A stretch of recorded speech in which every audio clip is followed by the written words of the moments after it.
nervous. You'll be great. I'll be scared. Just think how glad you'll be when you're all done, and maybe we'll all go to McDonald. I'll be glad when I'm done. I'll be glad when I'm done. I'll be... Think McDonald's. Oh, I wish I were already there. Instead of here, playing this song. Oh, I would have a big chocolate shake, a cheeseburger, and also fries. And I would eat my fries myself and not give any to my dumb brother. Hands off and mine all mine. Hope when my recital is almost done. It wasn't bad, I'm still alive. And now I can have my chocolate shake, my cheeseburger, and also fries.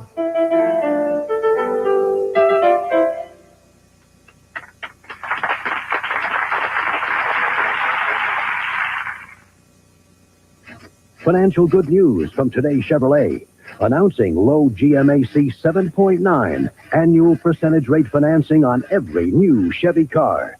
7.9 on Sprint, Spectrum, Nova, Chevette, Cavalier, Celebrity, Camaro, Monte Carlo, Caprice, Corvette. Low 7.9% financing on every Chevy car. Other rates are available and vary with length of contract. Financial good news from today Chevrolet. My mother always took Anacin. So do I. It's one of the few things we ever agreed on. Anacin, doctor recommended for effective pain relief. A couple of Anacin and the pain's gone. Fast. Doctor recommended Anacin. Try it. Feel the difference between Denorex and regular Head & Shoulders. Denorex tingles. Tells me it's doing more. Both have dandruff medicine, but Denorex adds an extra anti-itch medicine and conditioner, too. Goodbye, Head & Shoulders. Hello, Denorex. Tuesday. I'm a detective. Okay, you're on, Mr. Addison. When Dave helps a perfect stranger, he becomes a perfect gentleman. Guess you can't blow your nose on these babies, huh? They make a perfect couple. Take me, hold me, use me, abuse me. That's very nice, David. On moonlighting. And when the dirty cop thinks he runs the streets, I'm going to be watching you, Officer Clayton. it's time to shake up the system. Easy, man. It's been through a rough night. It's going to get a lot rougher. Spencer for hire. Tuesday.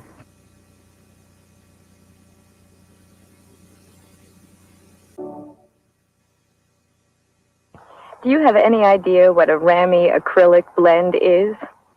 I don't, but I know enough to wash it in Woolite. Woolite won't shrink, stretch, or fade fine washables, no matter what they're made of. I trust Woolite. This barbecue can't go on until we clean this messy grill. Oh, that'll take forever. Not with Easy Off. It turns burned on grease soft, brown, and soapy. Just sponge and rinse. Voila! Easy Off makes grill cleaning fast and easy, too. My mother always took Anacin. So do I. It's one of the few things we ever agreed on. Anacin, doctor recommended for effective pain relief. A couple of Anacin and the pain's gone. Fast. Doctor recommended Anacin. I didn't want my girlfriend to even know I had the wart. Glenn tried improved Compound W. Used daily, it dissolves warts away quickly in just days. Prevents spreading, too. Compound W really does work. Improved Compound W. You can't buy a stronger wart remover.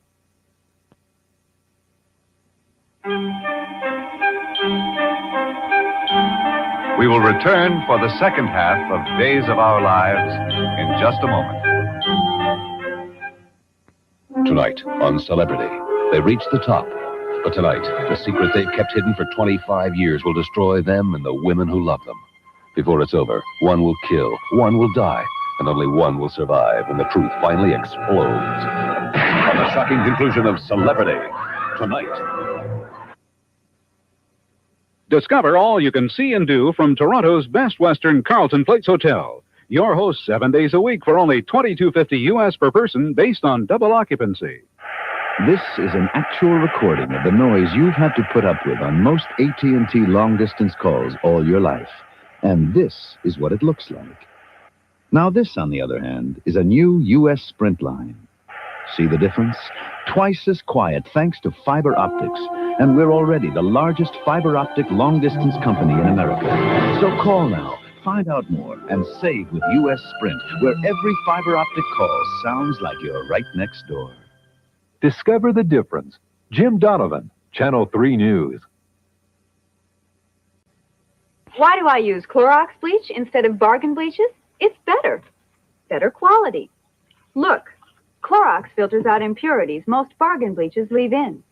Only Clorox did something about splashing with its unique splash guard spout. No bargain bleach has it. And Clorox gives you a choice, regular or fresh scent. Better quality. Splash guard spout, regular or fresh scent. Make Clorox the better bleach. I think there are 3 nevers to being a winning coach. Never let the press pick your starting quarterback. Never take a last place team lightly. And really, no matter what the score, never let them see you sweat. That's what new Dry Idea aerosol is all about. Maximum control. It keeps you drier than the leading aerosol. Everyone feels pressure. Winners don't let it show. Dry Idea. Never let them see you sweat. Professor, what's the greatest advance in the 20th century? Saran Wrap. Saran Wrap? Sure, it's strong, it cleans, it protects, even in a microwave. Moist, tasty, hot, wow! Saran Wrap. Nothing protects food better. Peggy Fox, would your glass cleaner clean lipstick without streaking? I don't know. Try Glass Plus. Mrs. Fox has never used Glass Plus before. I think it's great. Glass Plus cleans glass. Plus, a whole lot more. Now, perfect polished nails in seconds. Lee press-on nails in fashion colors. Press-on color, no messy polish. Press-on color, no drying time. Press-on color, no chipping ever. Lee press-on nails in fashion colors. Everything you need for longer, polished nails. Lee Super Stick tabs and 20 Lee press-on nails in a variety of sizes. Available in a rainbow array of today's popular colors. So press on. Lee press-on nails now in fashion colors. Milk it does. Hey, milk it does a body. Milk it does a body good. Pop it on. It's one to grow on. Great for our frosty cold and furthermore. It's full of what you're thirsty for. Ow. It is. It makes you feel good because it tastes so great. It really does a body good. Pass it on. Milk it does. Milk it does the body good. Milk it does a body good. Pass it on. Hey, you say you're getting tired of lettuce and tomato hamburgers in this town that don't quite make it?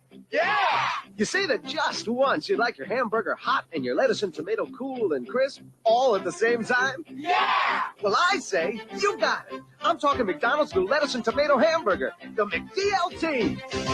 I'm talking quarter-pound of beef on the hot side. And the hot stays hot. The new McDLT. Hot, hot. Crisp lettuce and tomato on the cool side. And the cool stays cool. The new McDLT. Cool crisp. The beef stays hot. The cool stays crisp. Put it together, you can't resist. The hottest taste, the coolest dish. Keep it hot, hot. Keep it cool, cool.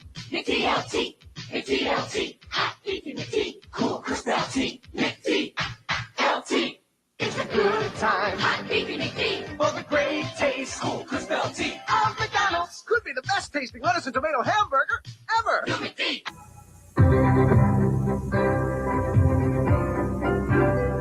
To learn more about the noted author of The Secret Garden and other children's classics, the Library of Congress suggests these books: The Secret Garden, A Little Princess, both by Frances Hodgson Burnett, and a biography, Frances Hodgson Burnett, by Phyllis Bixler.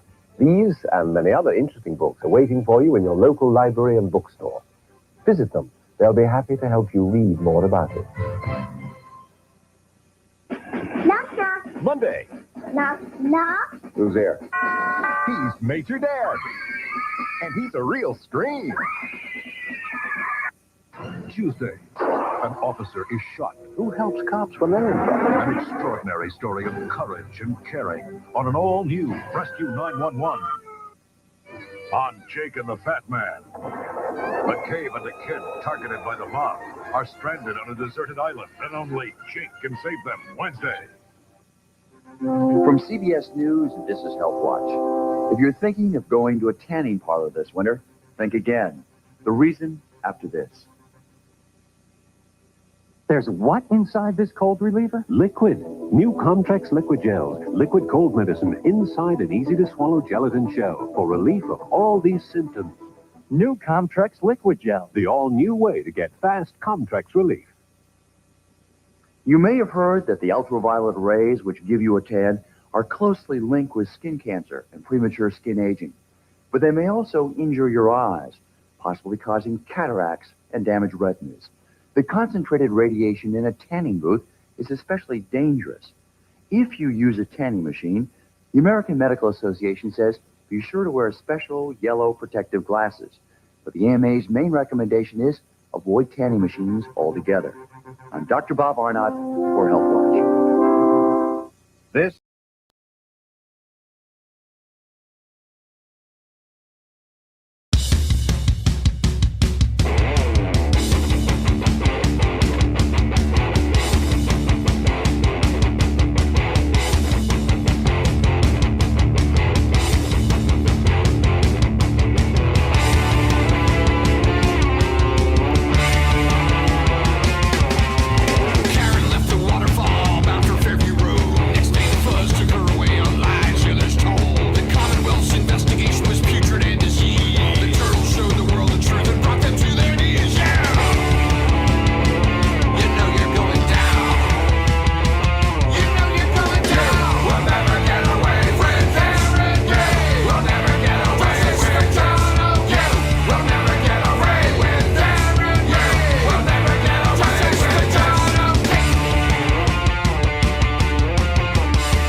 Woo! Good morning, people. Oh my goodness. I hope everybody's feeling good today. Happy Monday, if there is such a thing. Hopefully it is a happy Monday. Hopefully we move right on into opening statements at some point today and get past this jury selection. We finally, I think we're at 12 jurors and need 4 more. So hopefully that will happen today. Hopefully. I was just in Tom CPU's chat and watching what he does out there, man. Can never show Tom enough love, man. Seriously, for being out there relentlessly every day, getting everything. He spoke to Nathan, Karen Reed's brother, and that was really cool. And he caught Karen Reed walking into the courthouse, as he almost always does, which is great. And then like, dude, like, there's always fucking Grant, bro. You know, like, like there's always Grant. Hey, Karen, why are you smiling when you should be mourning John? Why are you smiling, Karen, when you should be mourning John? 2 years after the fact, and your ass is getting dragged to court. 2 years after the fact, and your ass is getting dragged to court for a crime you didn't commit. Why are you smiling? It's a good question. Why the fuck is she smiling? Maybe it's because of all the decent people that are out there that see through all the mad bullshit that's going on in their town, and she is the subject of. And they're supporting her. Jeez, what a crazy concept that is, bro. I don't know. Fucking Grant. What a tool.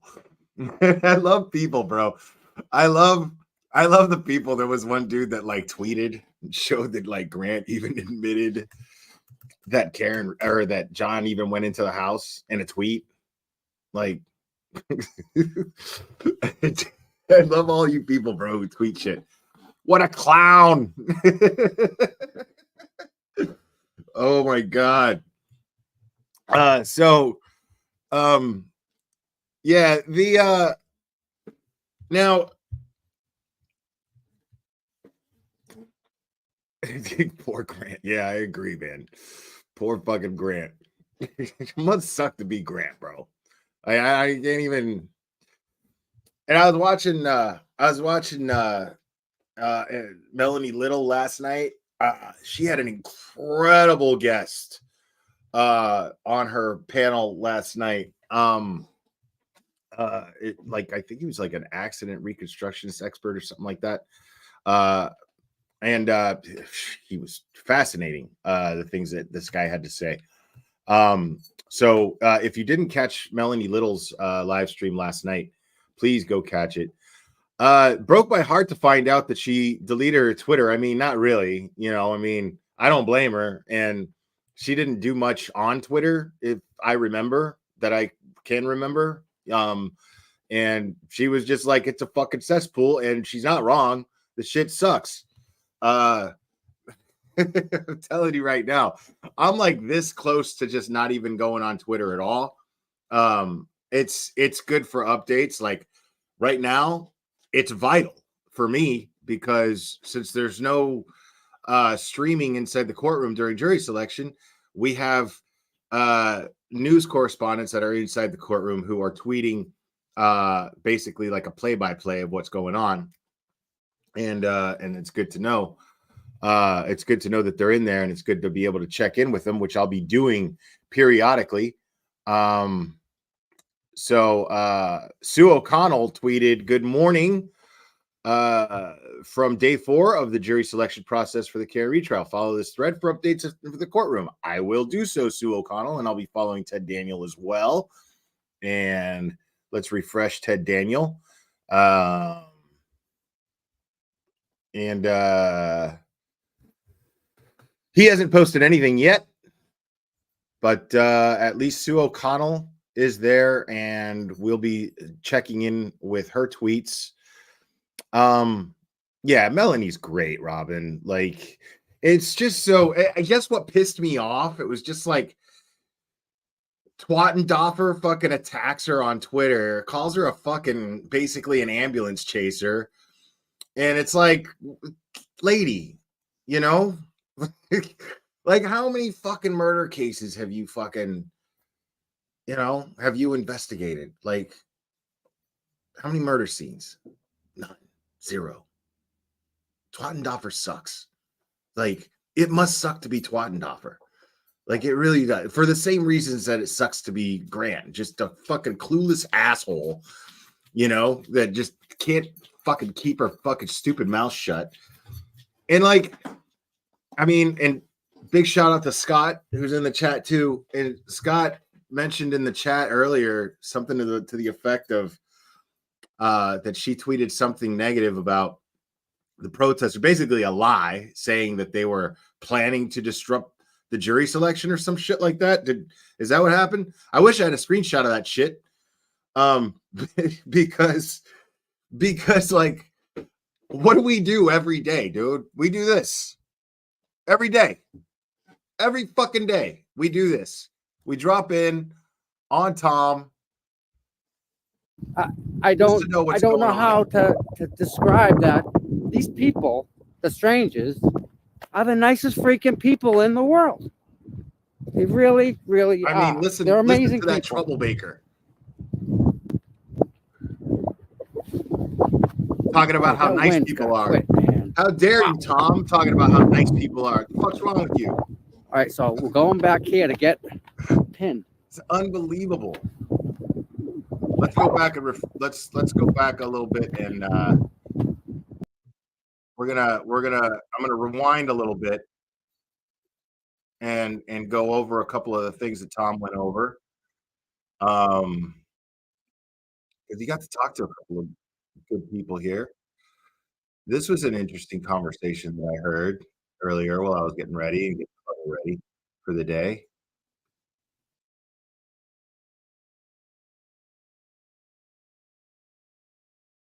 If you have a bumper sticker on your car and you go through here, yep, violation.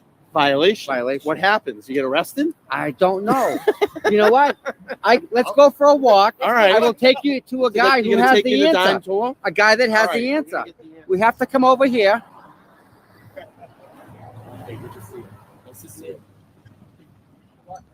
Thank you. Yeah. All right. As far as like the Twitter thing, man, like I mean, it's really not that serious, but it's still, it kind of sucks, you know, like it's a bummer that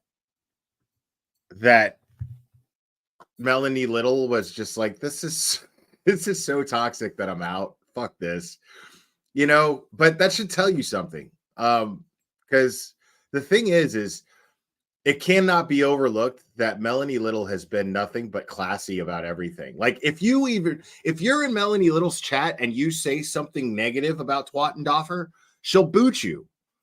She'll boot you. Not because she's defending her or anything of that nature. It's because she just simply wants to like she doesn't want that kind of shit in her channel. She doesn't want to be involved in shit talking people. And that's cool, man. And I totally fucking respect that. I like to get muddy. I don't give a fuck. I'll get dirty as shit. I will play in the mud and I will walk around this platform smelling like a pile of shit. I don't care. But you know, Melanie's like a classy person, man, a nice person who you know, she's not going to put up with your shit, but at the same time, you know what I mean? Like she's like, you know, hey, listen, if I'm not shit talking you, don't shit talk me. You know, I'm just trying to do my own thing over here. That's Melanie's like entire like demeanor. And like, you want information, you want insight from a trial lawyer, criminal or not, doesn't matter, but a trial lawyer, because I'd rather hear insight from her than somebody who doesn't know shit about anything as far as court goes. So like, it's just like,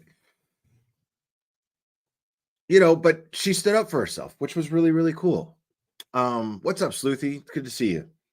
And then, you know, that's all she did. And then it was just like, what happens is then everybody starts commenting. And then I can imagine if you're just somebody who's just trying to keep away from all that bullshit, what's her reaction going to be? She's going to be like, fuck Twitter. I don't need Twitter. It's stupid. And I don't blame her.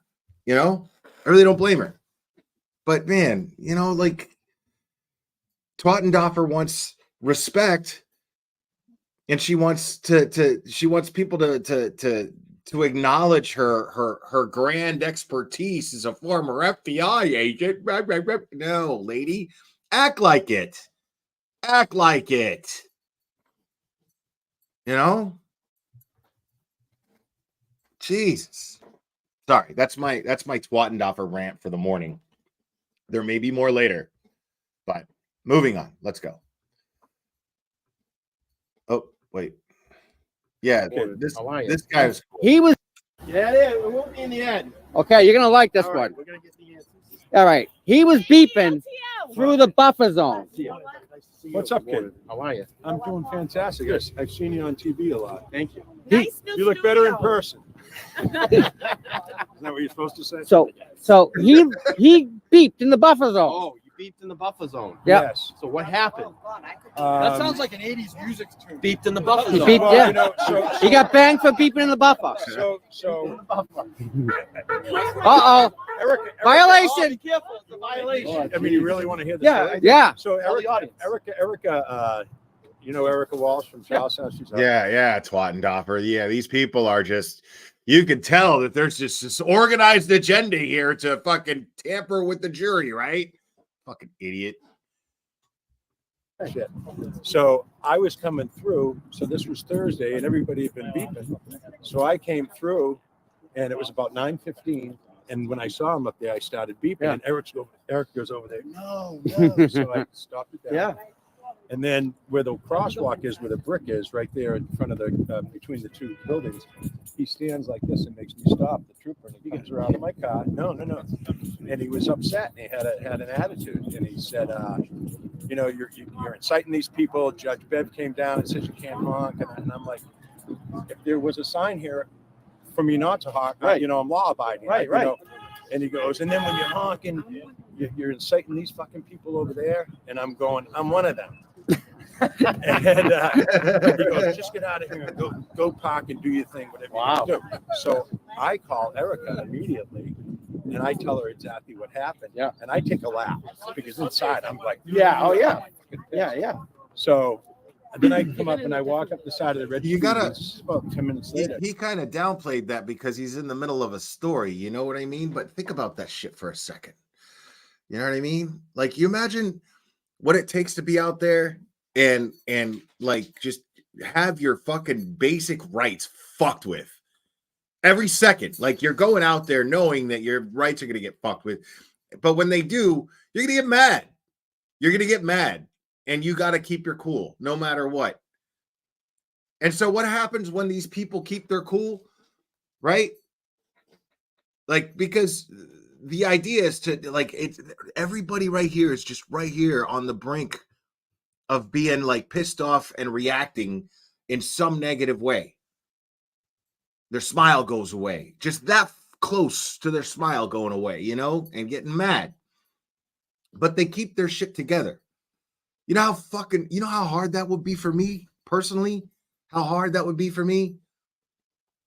So, like, and then what's really funny is these assholes have to, like, if they see that they can't piss these people off and make them react in some negative way so that they look like assholes and they look like mean, insane, angry people, well, then they lie about them and make it up anyway. They say it happened anyway. Yeah, they went out there and they're out there messing with, and you get a fucking retired FBI agent tweeting bullshit lies about people. I mean, fucking lies. It's not even like, you know, an embellishment. No, I kind of feel like this is like, no. She's just straight up lying. And I'm supposed to give this woman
Oh, sorry about that, guys. Yeah, definitely having some internet issues. But I'm back.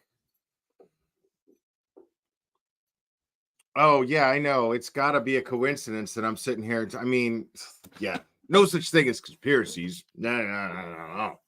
Just a coincidence that I happen to be talking shit about a former FBI agent, and then, you know, my internet cuts out. That's okay.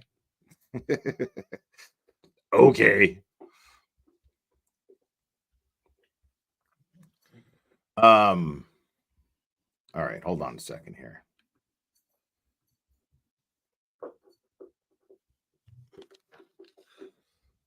Yeah. And I go to Erica and she goes, Rita's up there talking to him right now. Rita's up there talking to him right now. And I've gotten to know Rita really well. Yeah. Rita's wonderful. Yeah, Great. Rita's, I love Rita. So, but I had said to Erica, I'm going to go and approach him immediately when I get up there. So I go up, and at that very moment, he's saying to her, because she said to him,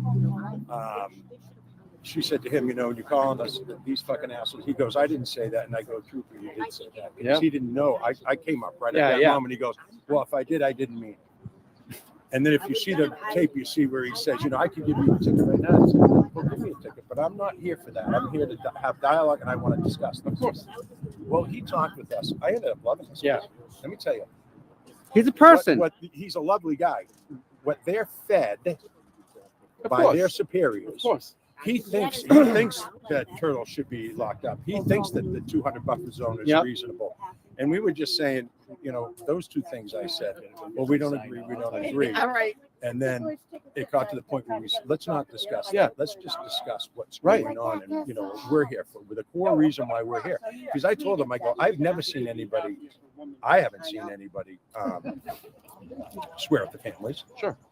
I've seen us. I've never done any of that stuff, but I've heard people get on Dugal and shit like that. But you know, what they're being fed is ridiculous.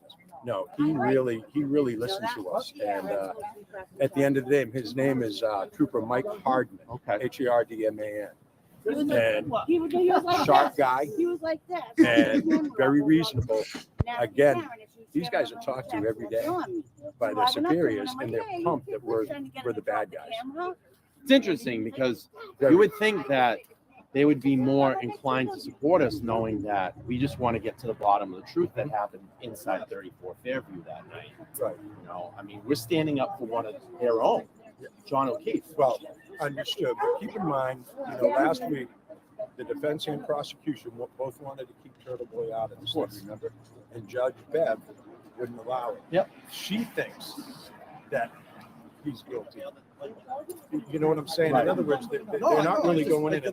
As we know, everything that they wrote, if you go and you look at the whole thing in totality, you know, it's completely different than what they're saying. That Caribbean sun. Sorry. So, Came back from the Caribbean. Did they say how much the ticket was, or like how much did he say how much the ticket was going to be if you violated? No. He's not going to give it. Yeah. All right, let me read this this tweet real quick from Ted Daniel. Good morning from day 4 of jury selection in the Commonwealth versus Karen Reed. 4 more jurors are needed before testimony can begin. My seat cushion arrived. All right, good for you, Ted Daniel. And it's welcome relief to the upright wooden church pew. Thankfully, we are not required to kneel in court.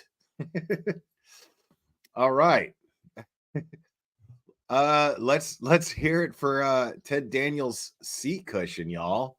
Good for you, Ted Daniel. We're so glad that you got your seat cushion, my friend.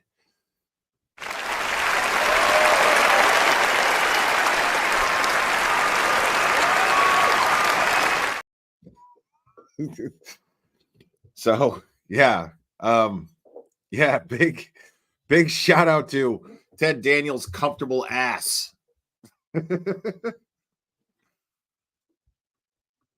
That's ridiculous. So imagine what if you were in that. a car accident up there and like someone was ready to cut you off? Sleuthy said Bev will ban the seat cushion. Then you beep. I gotta pull you over and give you a ticket. Well, you know, the thing is, inside the zone. Even worse, Brian, you can't even walk on that you sidewalk don't have with a one sign up that says that. Right. That's what I said. No beeping zone. I mean, that's, and we were telling them that's what we live for. This group, we walk people. Right, of course. So I mean, anyway, no, he was very reasonable at the end. That's of the day. good that he actually listened. Yeah. I don't understand. No stadies here yet. Yep. You think? Well, Yeah, you can't there's walk gonna on be a that lot ground of with an people American flag. There's going to be a lot of people. You can't go up there with American You flag? cannot go on that from that light. With a There's a buffer zone inside the buffer zone. Right. So there's Buffer zone a inside the barrel. buffer zone. Yeah, that So they're not barrel gonna let there, us we hang can't out? pass it. Because it could be considered demonstrating. We'll get to that. There's another. This is outside. We're on the outside now. They were doing that Thursday. They were doing that, yeah, because just Yeah, Thursday. They made us come back. There was a light pole that they made us come Yeah. back. Really? Yeah. The last week I had to roll up my American flag, and then I took my sweater thing off here, and I stuck one arm here. Scott dated a girl who was 6'6" back in the 80s. See, you know what you call that, folks? Let me tell y'all what you guys, in case you guys don't know. What Scott is displaying by dating a girl who's 6'6", it's called big dick energy. Okay? I don't know if y'all know about this. Okay? Now, Scott, if he is secure enough in his masculinity to date a woman who is 6'6", that means that dude is packing some fucking heat, bro. Okay? Y'all, just so you know. Just so you know. Scott's packing a malangouche. Ladies, listen up. And then one arm here, and then I walk through to the other side. It's amazing. You hold the American flag to be proud of our Exactly. country and where we live. But if you have a protest where they're burning flags, they love it. They allow it. Yeah. You know, you Burn can go anywhere and buildings do that. down, You can go burn the anywhere and flag, burn a do flag. all that, but if you God hold forbid it in a we walk. patriot Isn't it disrespectful to roll up a flag? Oh no, Yeah. you wouldn't do it. It wouldn't happen. I know if you dropped it away. Yeah, but that's me assuming that Scott's not like 6'7", 6'8", 7 feet tall. Ground. Unbelievable. It is, but Nick's coming to pick something up in a minute. Hey, I have Yes. something to show you for 1 second. Okay. Follow me. Okay, here we now go. we know Karen's. None of Can I that, follow none of you? Karen's color is pink, right? Yep. So there's pink signs everywhere, right? Stop. Okay. So here is the restricted area. And look what color the line of the restricted area is. It's pink. It's pink. I wonder who did that. So there's pink is the color. Pink is the color. Can I you like imagine that. Wow, 5'5". All right, now Scott may not be on stilts, but you better believe that man's got a kickstand. Yep. Whoever made that sign is just brilliant. I know, huh? I mean, that's just talent. I love the head speaking, and you can't speak. Can't speak. And you can't beep. No beeping in the buffer. No beeping in the buffer. No It should be beeping a in the music. buffer. Hey, where's Chris Long? Write a new song about that. I can't beep in the buffer. That's Chris Long has made an awesome song. Oh They my can God, yeah. beep in the buffer until Officer Lang, badge number 4339, Yep. comes over here. And then It's comes over. over here with his big guns and his uniform. And whatever he tells you to do, you got to do. He always starts with me. That's why I had to get his name and badge. He's tough. That guy's tough. Yeah, I know the guy you're talking about. He is. Even when Larry, the UI guy, came, he had a media pass. He's like, "Oh, I can go in." I'm like, "Yeah, go talk to the bailiff with the bald bailiff is very, very nice." So I'm like, "Come on, I'll show you the guy to talk to." And the trooper's like, "Hey," and I'm like, "I don't have no demonstration clothes on. I'm showing him where to go." He's the media. Well, you're not. You need to get past that barrel. Wouldn't even let me. Yeah, Riot Up Church. We don't call it true crime here. We call it real crime. We don't associate ourselves with that cesspool that you like to involve yourself in, bro. We don't do true crime over here. We do real crime. Okay? There's a difference. All right? Riot Up Church. Understand? Do you understand me? Okay? We don't do true crime here. That's where the tragedy pimps go. Okay? Those are the people that exploit missing kids. We don't do that shit here. All right. This is real crime where we actually explore facts and facts that are relevant to a case, not bullshit rumors and speculation on family members and shit like that. We don't do that bullshit here. What plain clothes? Oh my God, it's crazy. I said, "Why do you always pick on me? Really? Like, why do you always?" He's the one who face smushed me. He face It's It's smushed like you. every time poor He Tom face gets smushed me out. assaulted every time at court. People it's thought like he was kicking you off the Tom's stairs. going No. down. Hey, you're like a weeble wobble. I do. You fall down, you get it right back up. It's Right. amazing. All right, since you keep showing up, Ryan Upchurch, I'll give you the rundown, my friend. This is outside the courthouse. What I'm showing here, these are people protesting outside the courthouse because there is a woman who is being falsely accused of murdering her boyfriend, who was a Boston police officer. And the evidence just simply dictates that she's innocent. So if you'd like to educate yourself on it, knock yourself out. As a matter of fact, here, I'll do this. Against my better judgment, my friend, here's what I'll do. I'm going to put a link in the chat for you. No, it's not a link to come up here. It is, this is a spreadsheet with all of the factual information that you need on this case, my friend. Okay? Now, when you're having those late nights, making videos and stuff in the middle of the night, my friend, no. You're fine, dude. I mean, as long as you're not in here starting shit, man, we're good, dude. Please educate yourself.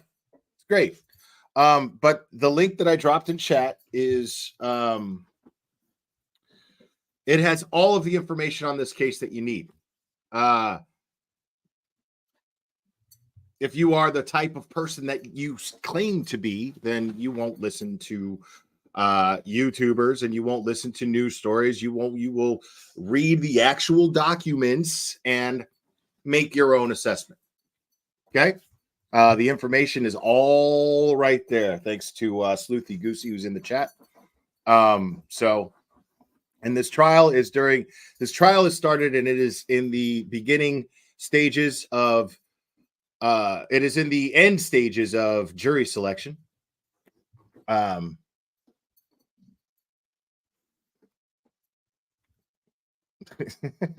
Okay. It is in the ending stages of jury selection, and we're getting closer to the opening statements, which have not happened yet. But I can assure you that this woman will not be convicted, and it is a wonder to everyone, based on everything that has been made apparent, why this is even going to trial. So this is why there's so many people out there protesting this, because everyone wants justice for this fallen police officer, but they're barking up the wrong tree. So hopefully, I hope that you look into this and you see what the deal is. And while you're here, oh my goodness, nothing could be more appropriate. I think we got a super dad. Super dad. I think we got a super dad. Super dad. Super dad. Super dad. Dad. Dad. Dad. Dad. Dad. I think we got a super dad. I think we got a super dad. I think we got a super dad. Man, Ryan, I never get sick of those moves, my man. I never get sick of those moves, dude. Never, ever. Hi. Hi.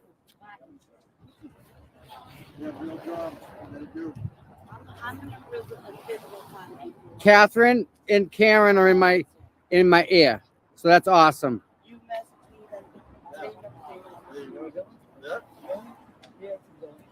Gotta bring Tom. Catherine's awesome. You guys are like each other. You'll like each other. How's everything, guys? You too. Okay.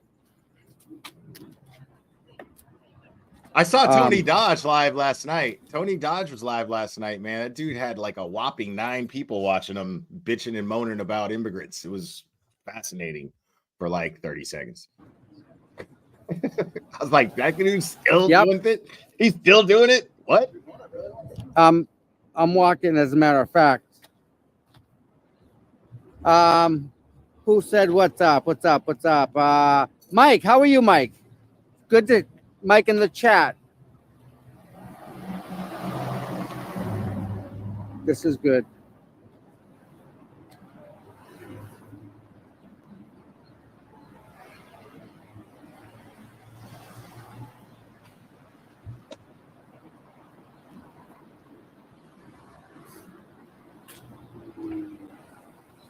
Good morning.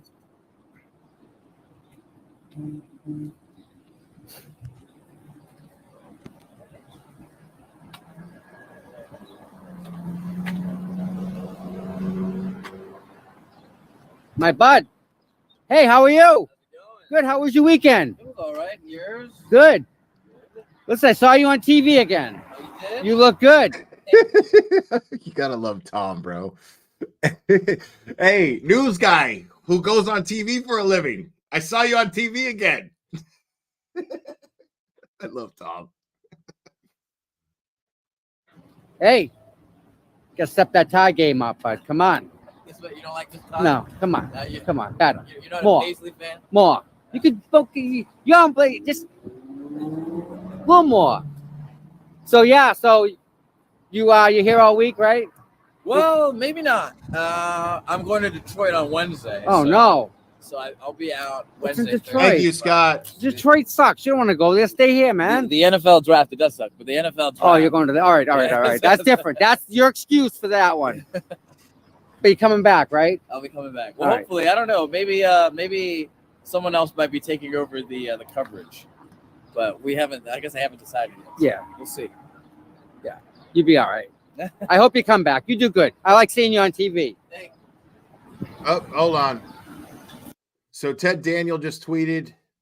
Let me share that actually, because he's got a picture of inside the courtroom.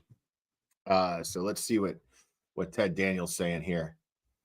We are underway. 2 minutes. We are underway. Judge Cannoni calls for private sidebar to discuss impaneling issues with both sides.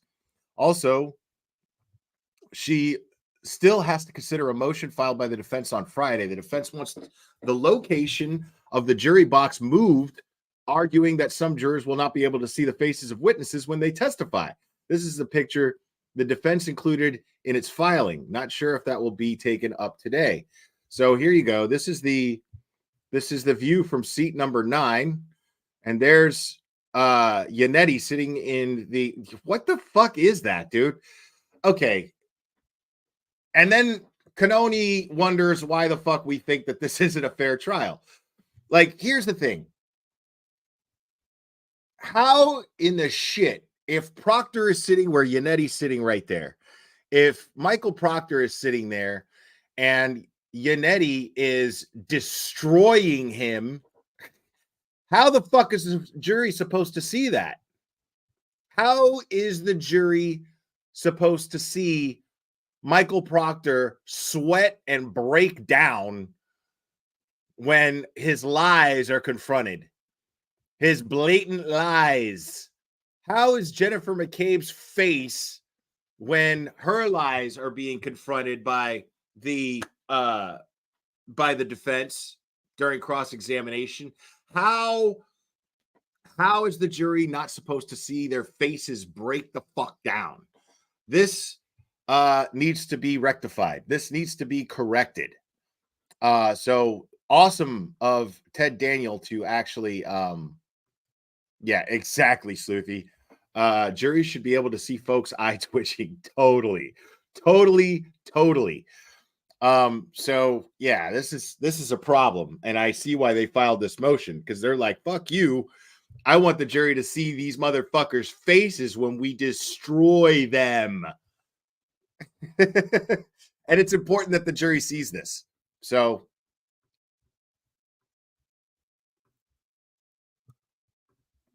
all right. So we'll keep checking in on Ted Daniel from Fox 25 News. I think it's Fox. Is it the Fox? Right? I don't know. But yeah. Who the fuck? I can't help but, I mean, look at that shit. How many trials have been conducted in this courtroom? Like, how old is this fucking courtroom? How old is this building with this courtroom Boston 25. What? Oh, they dropped the Fox. Okay, good. What's up, Mark Cunningham? Yeah, so I mean, how many trials took place where the jury didn't even get to where the entire jury didn't even get to see the faces of the people sitting on the stand? How do they even, like, what kind of attorney never brought this up in the past? Or was it brought up and then the motion was denied? I mean,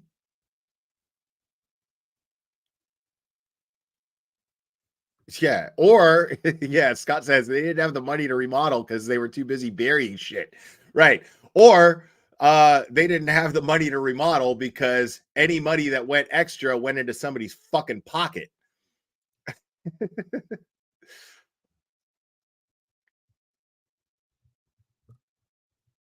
So yeah, we'll see.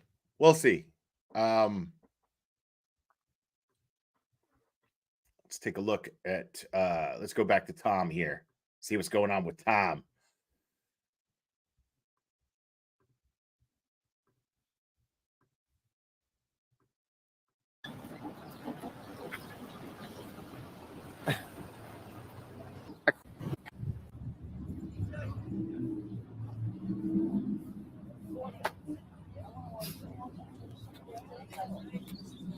Enjoy yourself. Hey. Yeah, I was talking to the other guy too.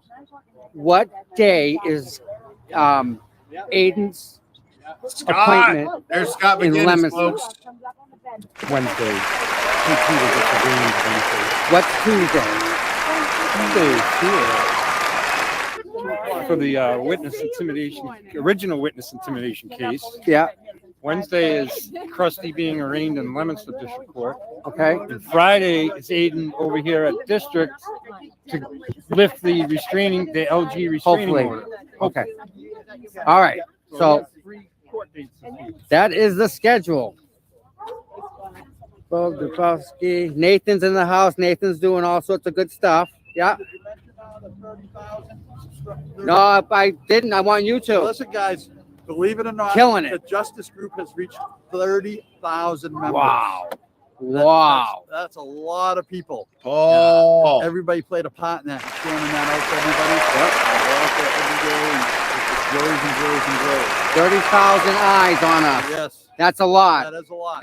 That's serious, guy. That doesn't 30,000. 30,000. That doesn't include all the YouTube channels. Oh my that are streaming, goodness. everything. We're out there everywhere. And that's 30,000 people that'll buy pop. I think we got a super dad. Super dad. Super dad. Super dad. Dad, dad, dad, dad, dad. I think we got a super dad. I think we got a super dad. Thank you, Anthony Pettyjohn. Everyone should do a pick challenge by taking a pick behind a Lexus. Okay. Thank you, Anthony. Appreciate it. All right.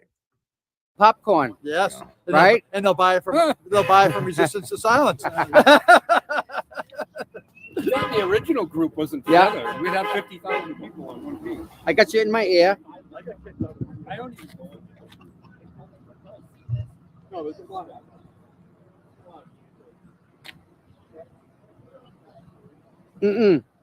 Nope. Nope. Okay.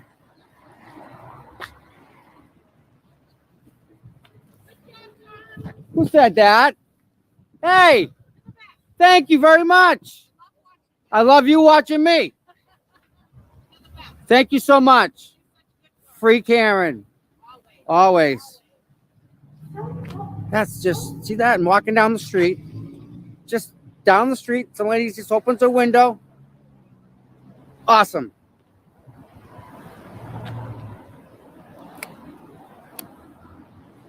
And Scott McGinnis has a case of water. He's giving water out to everybody. What a That's guy. awesome, man. You got to love Scott McGinnis, man.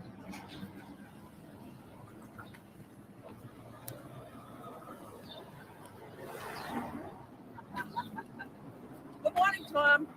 Hi, ladies. I like the jacket. How are you? I love your ribbon. How you doing, sweetie? I'm doing great. All right. As of 3 minutes ago, Ted Daniel posted as of 4 minutes ago, heard 91 as to the number of prospective jurors here today. The court allowed the first day of the selection process to be recorded, streamed, but only the first day.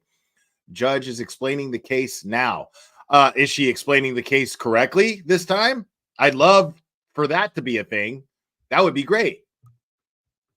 Great. How are you, my dear? Good to see Did you have a good weekend? Yeah, you? Yeah. It was good. Yeah, it was good. Resting. Yes. Yeah. You were great on the Galera, by the way. What? Wasn't that a good show? Excellent We show. did it. Yep. You did a good job. Well, thank you. I loved it. Well, I did my best. That's all you can do, right? Sure That's all. do. You sure do. I try. Just try. You're awesome. Bye, my dear. Good seeing you. Pretty cool. Pretty cool, guys. Lucas Knight, this is outside the courthouse. Wow. That person just pulled out. So,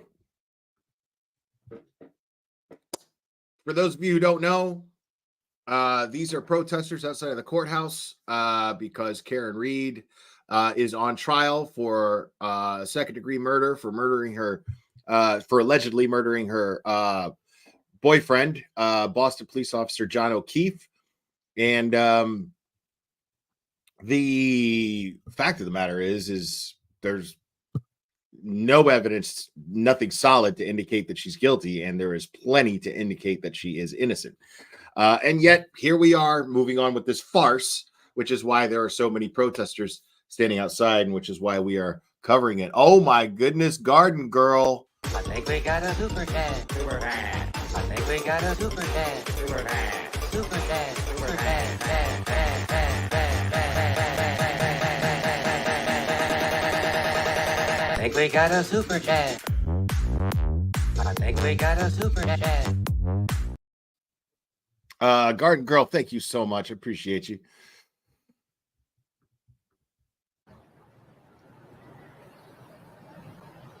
Not paying attention. Just pulled right out. You saw that.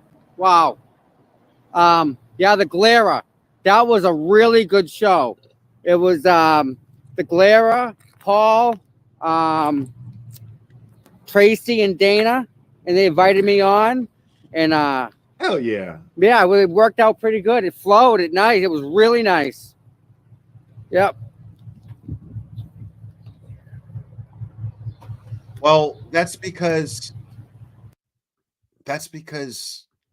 one simple fact, Tom. We're fucking dope. I mean, what else is there, dude? That's why it flowed. Because we're fucking dope. Yeah.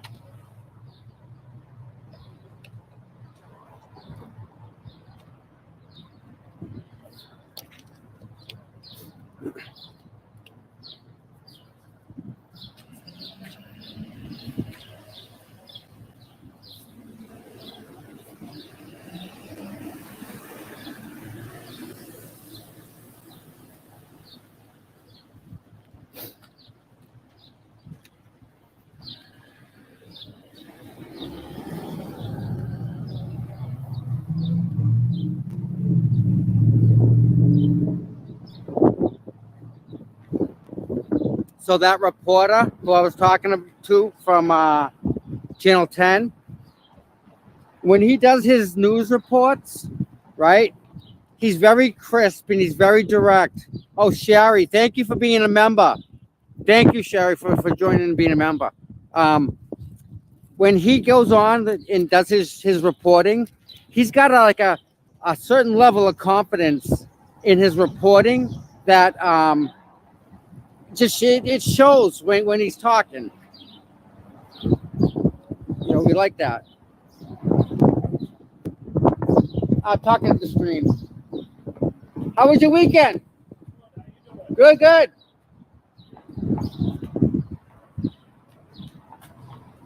Your hand. Who's that? You're all right, James, Greg. hi. You're a good guy. You're all right. You Look are. at my You are. bud, Nathan. Good boy. Look at him. He's just loving it.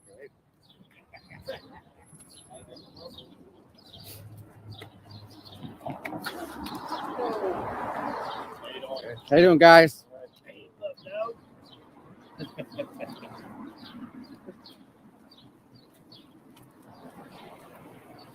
Oh, nice blue.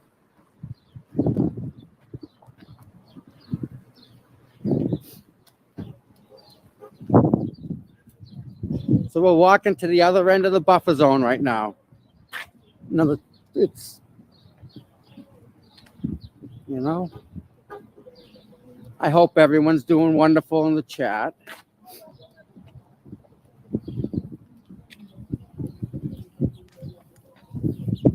Tom's just walking around. Oh my goodness! I think we got a super dad. Super dad. I think we got a super dad. Super dad. Super dad. Super dad. Dad, dad, dad, dad, dad. I think we got a super dad. I think we got a super dad. This is Sabrina Kate. Thank you so much. Thank you for streaming every day so far. We love you. I'm with you, though. I don't go because I cannot keep my cool when morons are around. That's not why I'm not there. But yeah. No, I have not. But we should go over that while we wait. What do you think, Erica? I think we should go over that. Let's do that. We'll check in on Tom in a little bit. Let's do that real quick. Let's see. Maybe she dirty deleted it. Probably. I wouldn't put it past her.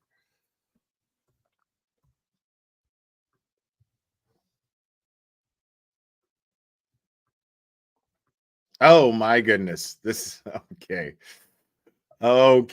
Okay, folks. Yes, I know. Boo! You suck. You do suck. You are terrible. Boo.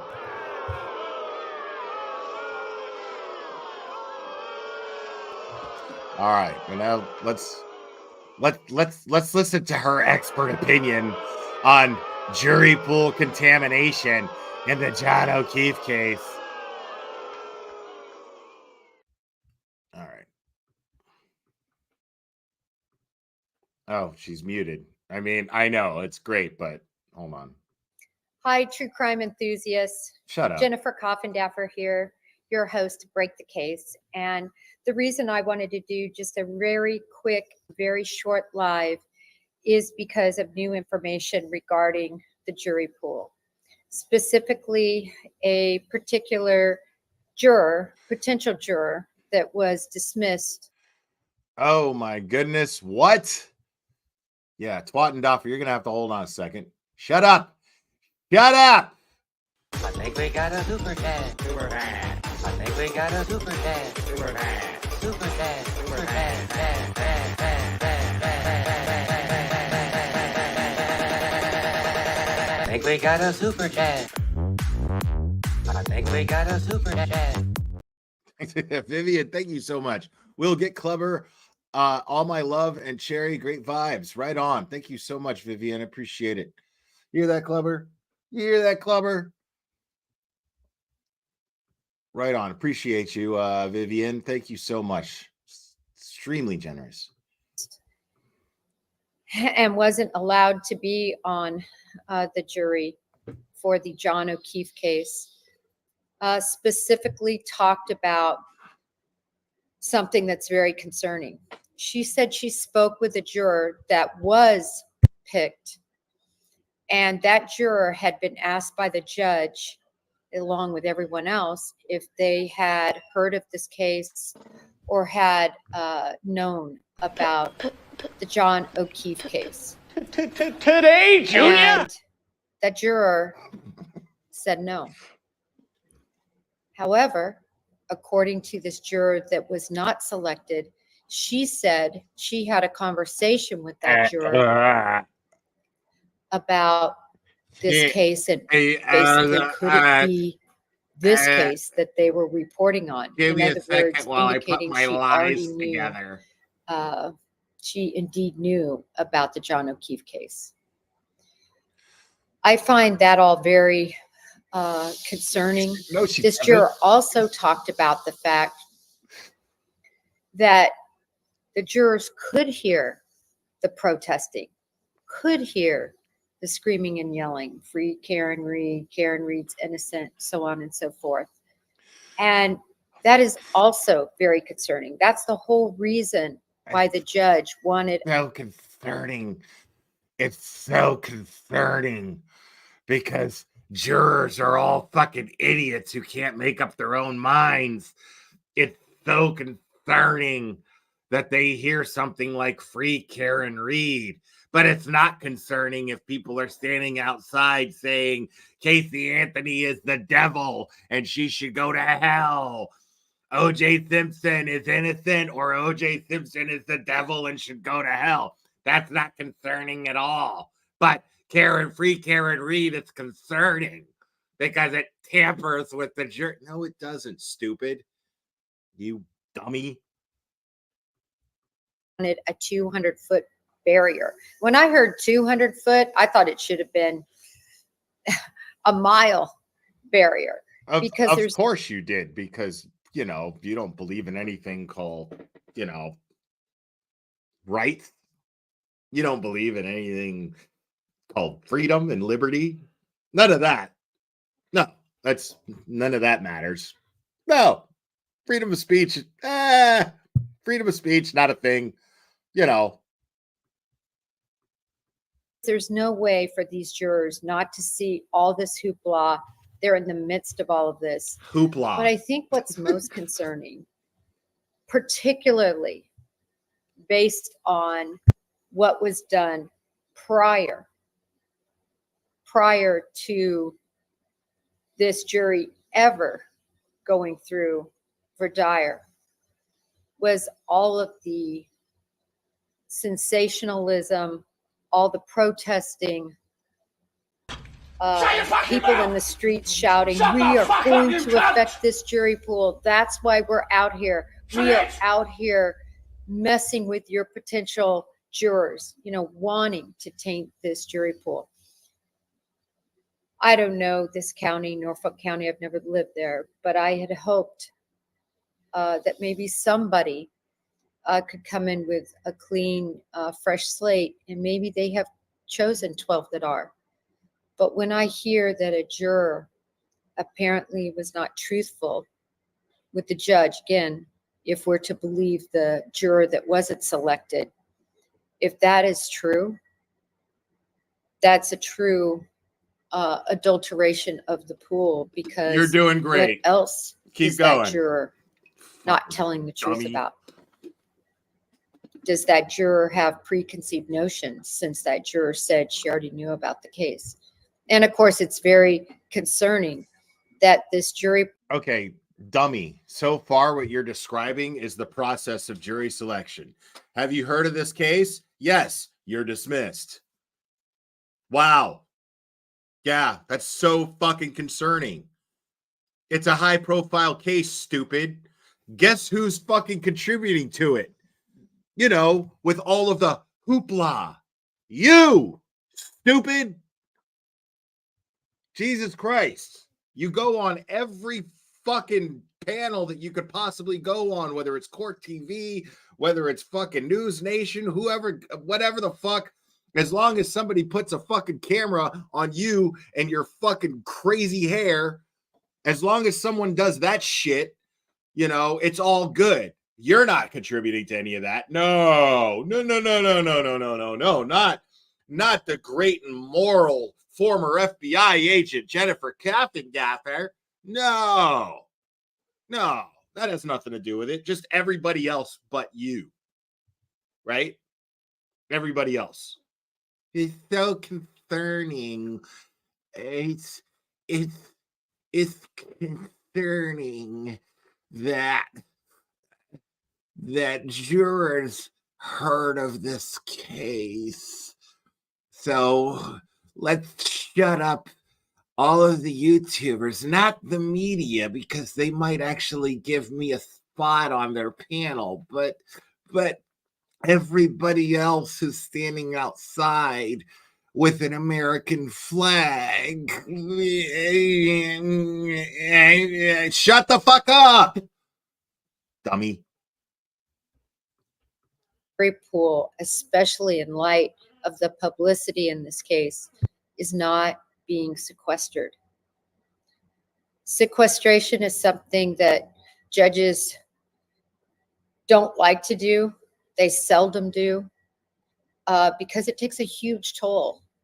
Just serving on a jury takes a huge toll. These jurors are going to have to see autopsy photos.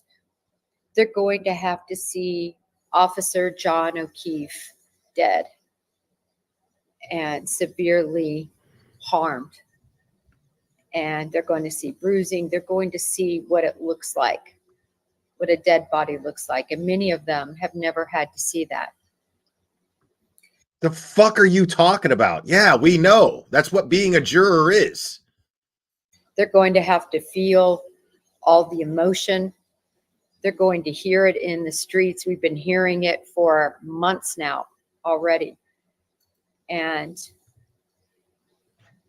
I guess perhaps I've always been very concerned that they would, how in the world would they be able to find a jury pool in the same county where this occurred, hoping that they might pull from Boston, where a lot of people might not know the details about this case. But as it's been put in the media, this is a city divided. And the question is, it's actually not. That's what's really funny about it. There's like the city, and then there's like you, Krusty Panties, Grant, and Plevin. And the fucking, and the true crime, some wine, and a shit ton of gin lady. Like, that's it. Everybody else has this thing called common sense. Like you, that little handful of fucking idiots that you belong to, that's it. That's it. Everyone else can fucking use their eyes and see that this case, this trial is a fucking farce. It's a sham. Totally a fucking sham.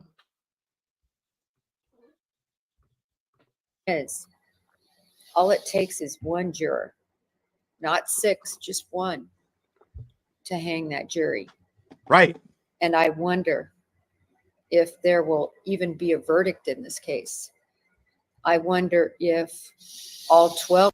There won't be. Yeah, there will be. It'll be a not guilty verdict. I mean, simple. This is not going to be a hung jury, people. I can guarantee that. This is not going to be a hung jury. This is not going to be a bunch of jurors going, gee, I don't know. I mean, the taillight. What about the taillight? There's not, you're not going to have fucking 16 fucking people back there going, fuck, man. But that goddamn taillight, though, man, that's a pickle. That's not going to happen. Like, it's real easy. The defense is going to go, okay, taillight, no. For this reason, that reason, that reason, and that reason. Reasons why I've named 100 times. I'm just not going to go through it right now. But, I mean, you're not going to have one juror who's going to be like, I don't think she's guilty, while everyone else is going, dude, she's clearly fucking guilty. Nobody thinks like you, because the chances of there being 12 people who think as fucking ignorantly as you do are slim to none. Well, that's because Dolly Vision's a fucking retard too. So, of course, of course he thinks she did it. 12 jurors have any predisposition. Dude, I love that this shit. case. Let me be very clear about this. Like, I love, like, it tells me, even that tells me that when I see idiots like Dolly Vision or fucking when I see idiots like Dolly Vision or this asshole, you know, or Plevin, like, so fucking balls on about Karen Reed being guilty, it just makes me think she's innocent that much more. It just makes me think, like, okay, well, these idiots fucking think she's guilty. you know, she's probably innocent. Like, these are fucking people who are just fucking constantly wrong. So, I mean, it's just so funny to me, dude. And again, you hope the Verdire process is a good one and can weed out those individuals who are not being honest with what they feel about this case. But now, again, if we're to believe this juror, she sounded believable to me, at least in her details she gave and telling the truth about her knowing about the case and telling the truth about being able to hear the protesters. I don't know why she would lie about this particular point. She was very specific. And I also find it interesting that every potential juror, apparently, when asked the question, have you heard about the John O'Keefe case? They all raised their hand. Except this one juror. So being candid. Yeah. So, according to Twattendoffer here, every juror raised their hand except one, which is why they've settled on it's why they've settled on 12 jurors so far, right? Not one, but 12. But, you know, idiot. If anybody who raised their fucking hand was dismissed, they're gone. That's why there's 90 of them in their fucking courtroom right now. There's like 91 fucking people in the courtroom right now, 91 potential jurors. And guess what? She's going to ask the same question. Has anybody in this fucking jury pool, this potential jury pool, heard of this case? Well, guess what? A bunch of them are going to raise their hand. And then guess what? Judge Canoni's going to be like, see ya. Raise your hand if you've heard of this case. And then you're going to get all those people that do this. And then Canoni's going to be like, Get the fuck out! done. Easy. That's called due process. Okay? That's how the justice system works. It's amazing. I don't know if they taught that in FBI school, but it's amazing. It's a pretty cool thing, actually. It's actually what all of those people that are outside mad about, that are so rabid and angry, that's what they're out there protesting about, because people have rights. Karen Reed's rights were absolutely violated from day one. Day one. Okay? Not day one of the trial or pre-trial hearings. Day one of the fucking investigation. Yeah. Oh my goodness. I think we got a super fan. Super fan. I think we got a super fan. Super fan. Super fan. Super fan. Fan. Fan. Fan. Fan. Fan. I think we got a super fan. I think we got a super. Elaine, thank you so much. Will, I love your coverage.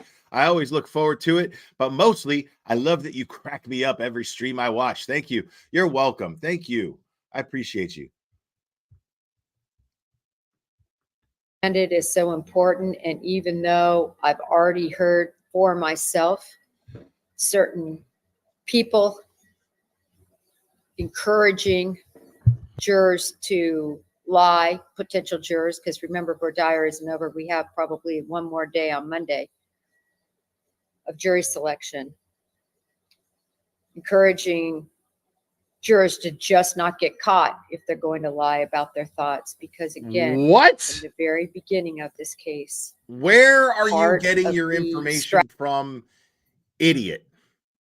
Who the fuck? Where are you getting this shit from? What fucking cloud are you pulling this shit from?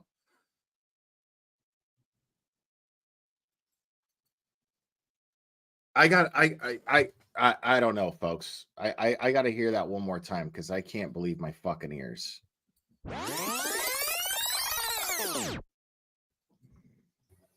Encouraging, so important. And even though I've already heard for myself, certain people encouraging jurors to lie, potential jurors, because remember, voir dire isn't over. We have probably one more day on Monday of jury selection, encouraging jurors to just not get caught if they're going to lie about their thoughts. Because again, from the very beginning of this case, part of the strategy of the defense team, including certain individuals who received financial gain and who have recorded extensively their urging to taint the jury pool, and that was their purpose. I just wonder if it was not accomplished. Hoping for just I love that shit. Where did you get this information? I'd love a video and a timestamp, because if you're accusing Turtle Boy of this, I'd love the video and timestamp of this. I would love it, because I haven't heard Turtle Boy do that. Now, I haven't listened to every single moment of Turtle Boy's live stream coverage about this case, but I mean, something tells me he's not that stupid. Maybe, you know? I mean, here's the thing is, those of us who believe Karen Reed to be innocent, we don't need to fuck with anything. We don't need to influence anything. I mean, here's how I influence people. You ready? Watch the chat. Watch the chat. Watch the chat. Ready? Ready? Ready? You see that? See that in the chat? Click on it and make up your own mind. That's all you got to do. Click on it. Look at the facts. Make up your own mind. Now, I am of the opinion that Karen Reed is absolutely innocent. Now, if you're of the opinion that she's guilty, you're still welcome in here. I mean, I might ask you a question. I might ask you a question as to, something to the effect of, why do you think that Karen Reed is guilty? And then if you tell me some shit about the tail light, I'm going to go, you're a fucking idiot. And I'm going to call you a fucking idiot. But here's the thing is, you don't even have to subject yourself to me calling you a fucking idiot. You could just read the shit. You could go on your own YouTube channel and you could discuss it and explain. But I have yet to hear anybody with any logical sense whatsoever give me any good reason to think that Karen Reed is guilty of this crime. I have yet for that to happen. It has yet to happen. Good call. Let me check. What's Ted saying here? Nope, just the 32 minutes ago. Let me check with Sue O'Connell. Let me see what she says here. Nope, she hasn't tweeted anything either. So we're just waiting.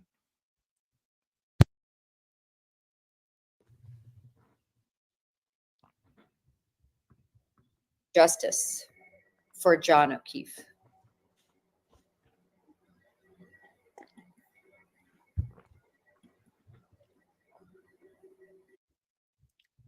Wow. What's this? Good evening. Don and Jackie are off tonight. I'm Jordan Orkis. And I'm Dave Graber. Bombshell testimony in court and police body camera footage blew apart a criminal case against a Buffalo man. The News 4 Investigates team not only obtained the Buffalo man. Give a fuck about a Buffalo man.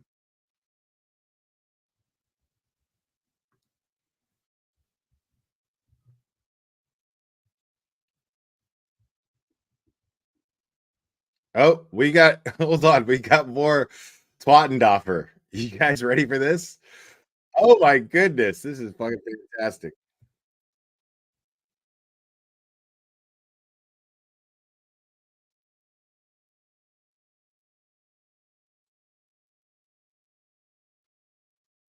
the case. I'm your host. I'm Jen Coffindaffer. I have over 28 years of federal investigative experience, including 25 years with the FBI. And I'm here to discuss the case of John O'Keefe. Specifically, this is going to be the first segment of a multi-part miniseries regarding debunking the Canton conspiracy. This should be fantastic. Let me set the table for you, if you will. On January 29th, 2022, John O'Keefe was found dead at 34 Fairview Road in Canton, Massachusetts. Now, the night before, he and his girlfriend at the time, Karen Reed, and several of their friends, they were out partying. They were bar hopping, and their last stop was going to be the home of Brian Albert. Now, John O'Keefe was a police officer with the Boston Police Department, and Brian Albert is still a police officer at the Boston Police Department. Also included were wives, the children of Brian Albert, who lived again at the home. In addition, a ATF agent named Brian Higgins, who was also friend with everyone, and in fact was involved definitely with Karen Reed. It's now been determined that they had over 50 text messages with one another. Some of those text messages were quite provocative. Karen Reed assuring him that she knows where the cameras are at John O'Keefe's house so that they can kiss. God, this is the fucking driest motherfucker I have ever seen in my life. Jesus Christ, woman. My skin is cracking just watching you, for fuck's sake. And really just coming on to Brian Higgins. We don't know, haven't read all of the text messages, but that's just one of the text messages that was revealed in the court documents. In any event, after a night of partying, they went over to Brian Albert's house. His son, they were celebrating a birthday celebration for him. His son was in his early 20s. And this was a very small affair, only just close friends and family. And it was just kind of an afterthought, really. Yeah, it's a very small affair. It was a very small affair. Just close friends. Yeah, let me tell you about that. Let me tell you how that small affair took place. Hey, you want to come over later and, you know, what? I mean, well, who's coming over? Who's coming over? That, well, is he cool? Is he cool? He's going to be all right? Yeah. Okay. Because, yeah, we got Ryan coming over to, you know, hey, your brother's coming over, right? Your brother's coming over, right? Right? Yeah. A small affair. Really, that everyone decided to go there and celebrate with his son. Celebrate. In any event, what the prosecution alleges in a nutshell is that Karen Reed, on the way over from the bar to dropping Officer O'Keefe at 34. See, I mean, people keep talking about that, man. And thank you, Buzzing for Truth. I appreciate it. But people keep bringing that up, like swingers. Who cares? But like, I mean, I don't know, man. Could that be the case? Like, could that be a case? Could John have walked into that house and just saw like multiple fucking dudes in Jennifer McCabe's mouth and then been like, what the fuck is going on here, dude? Like, what did I just walk into? I mean, it's possible, but I'm not, you know, I'm not investing anything in that.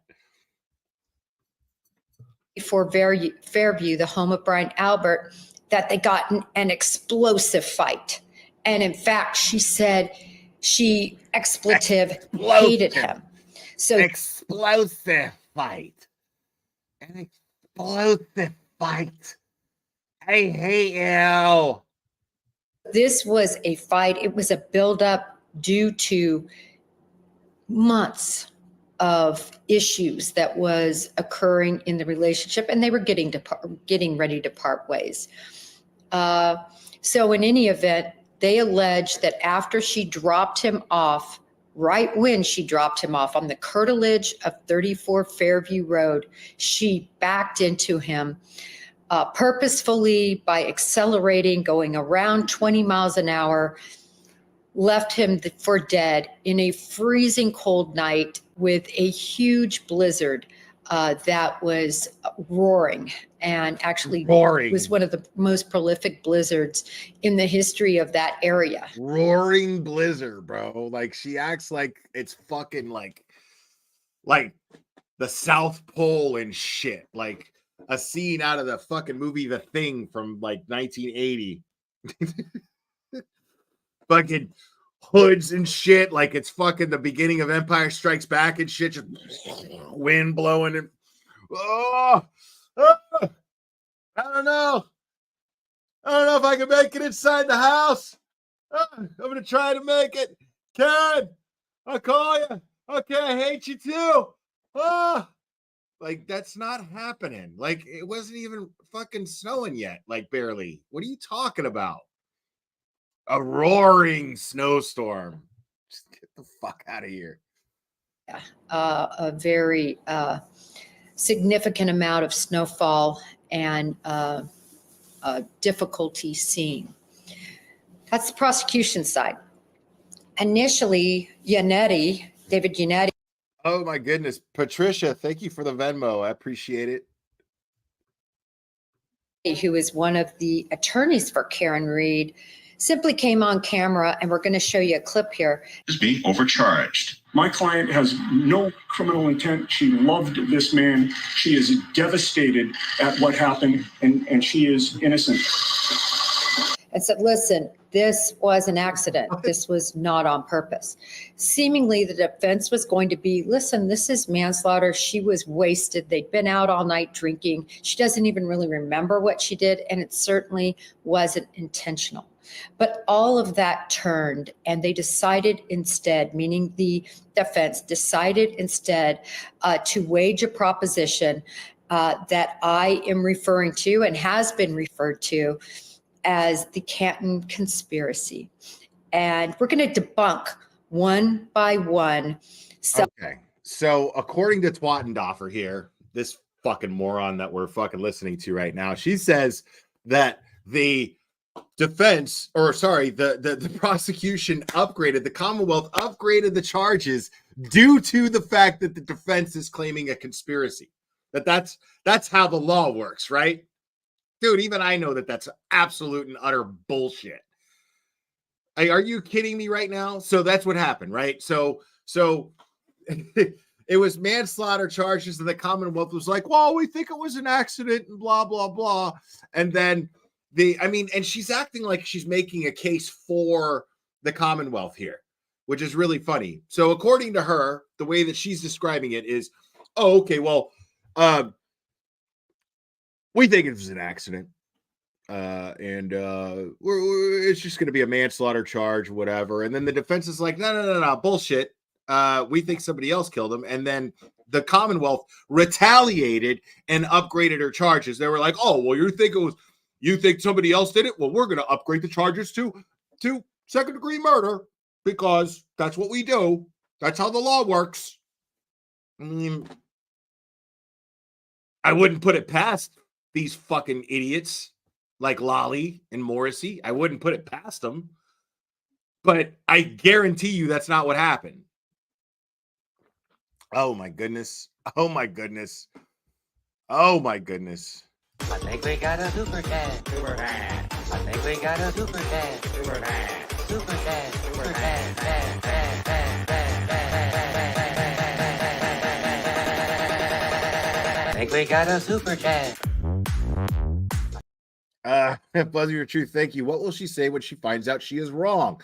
Oh, she'll double down. She'll find some way to fucking and of course we'll go over it because it's just always fun. I love to listen to these idiots trip over their own bullshit.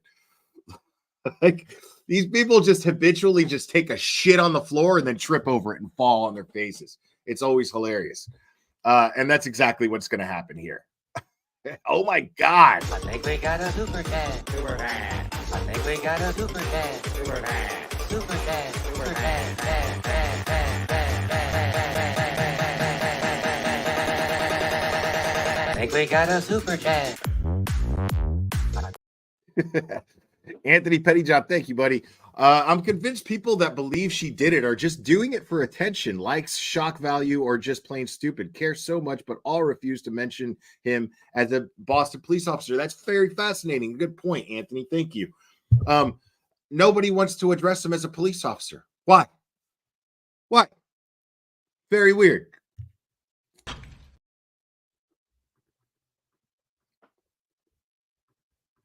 Some of the falsehoods that have been alleged regarding this quote unquote conspiracy.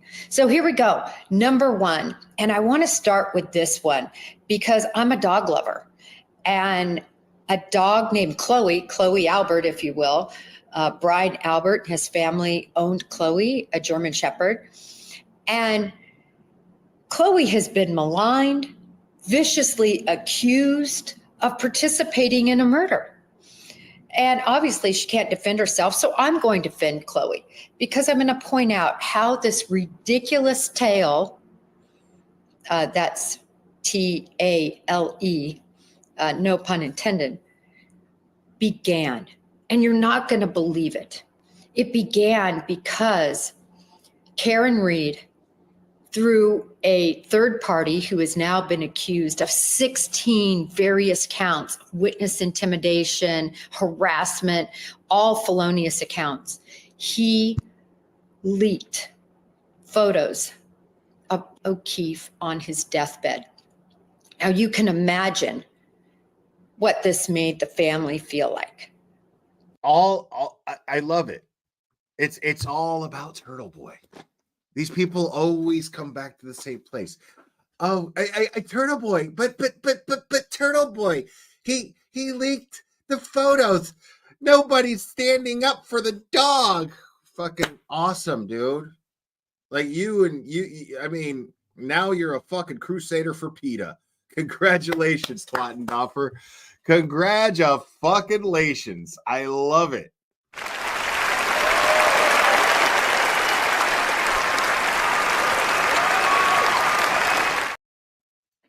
Yeah, I love it. Poor Chloe. Poor Chloe. Yeah, I feel bad for Chloe too. I feel bad that Chloe had to die to cover up a fucking murder. Yeah. We all feel bad for Chloe. All of us do. Idiot. These pictures that no one approved being released were released of him in his most difficult and dire state of being, on a hospital bed, tubes, bandages, you can imagine. But in that photo, you can see John O'Keefe's arm.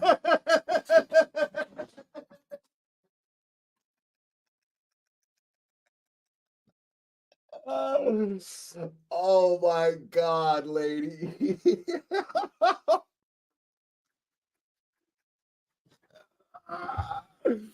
Lady, like, how are you going to be on one side of your mouth, like in the same fucking breath, trash somebody for showing these fucking pictures, and then you're going to show these pictures?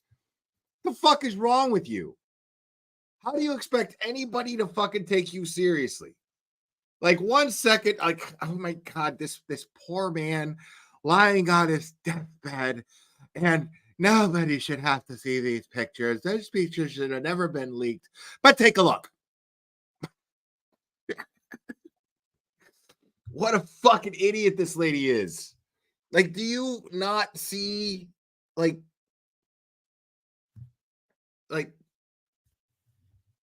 And I mean, you tend to forget that Alan Jackson showed these photos in court, in open court, to prove that that is not road rash.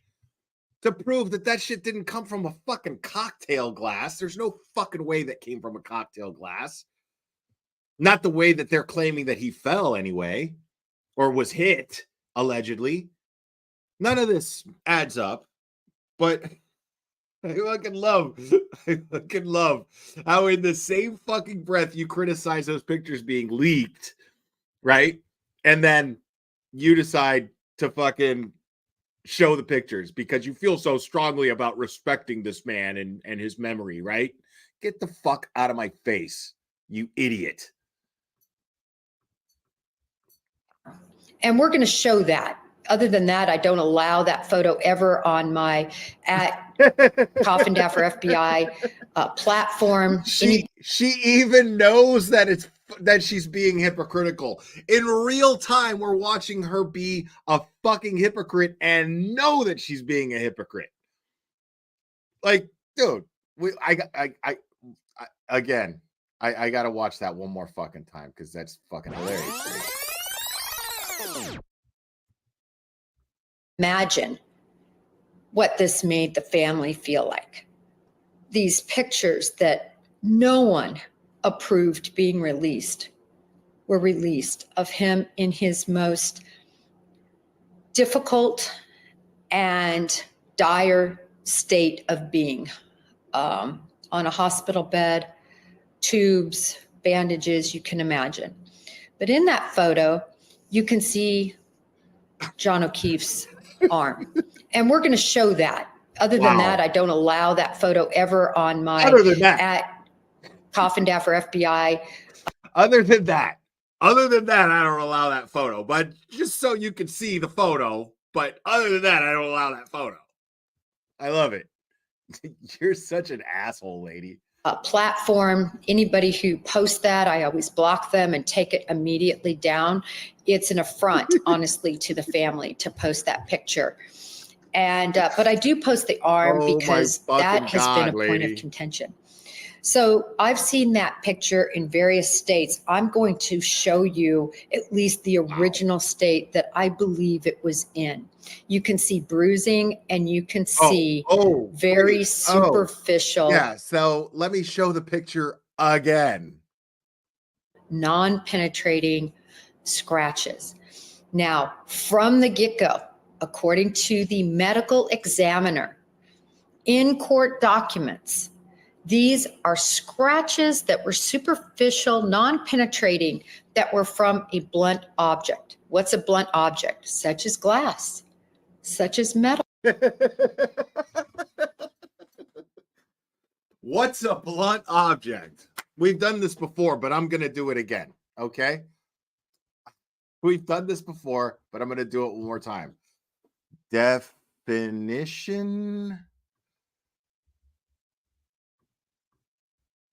of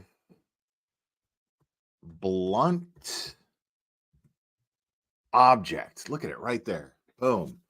A heavy object without. Okay, now this specifies. Google. Twattendoffer. Google. Okay, it is your friend. It is your friend, I promise. Google. Like, it's amazing. I love people who live in an age of the internet and don't even bother to use the fact that and take advantage of the fact that they have a device like right here that basically is a library, beyond a library in the palm of your hand. It's amazing. Now, let me read what the Google definition, okay? The Google definition from the Oxford Languages, okay? Oxford Dictionary. Blunt instrument, a heavy object without a sharp edge or point.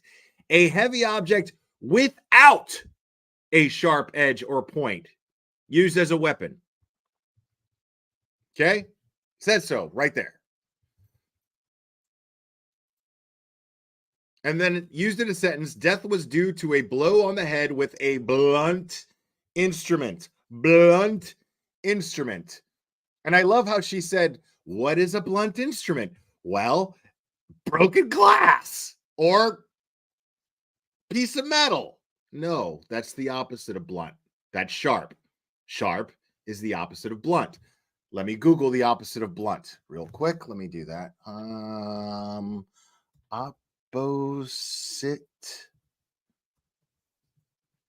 of blunt. Sharp. One word. People.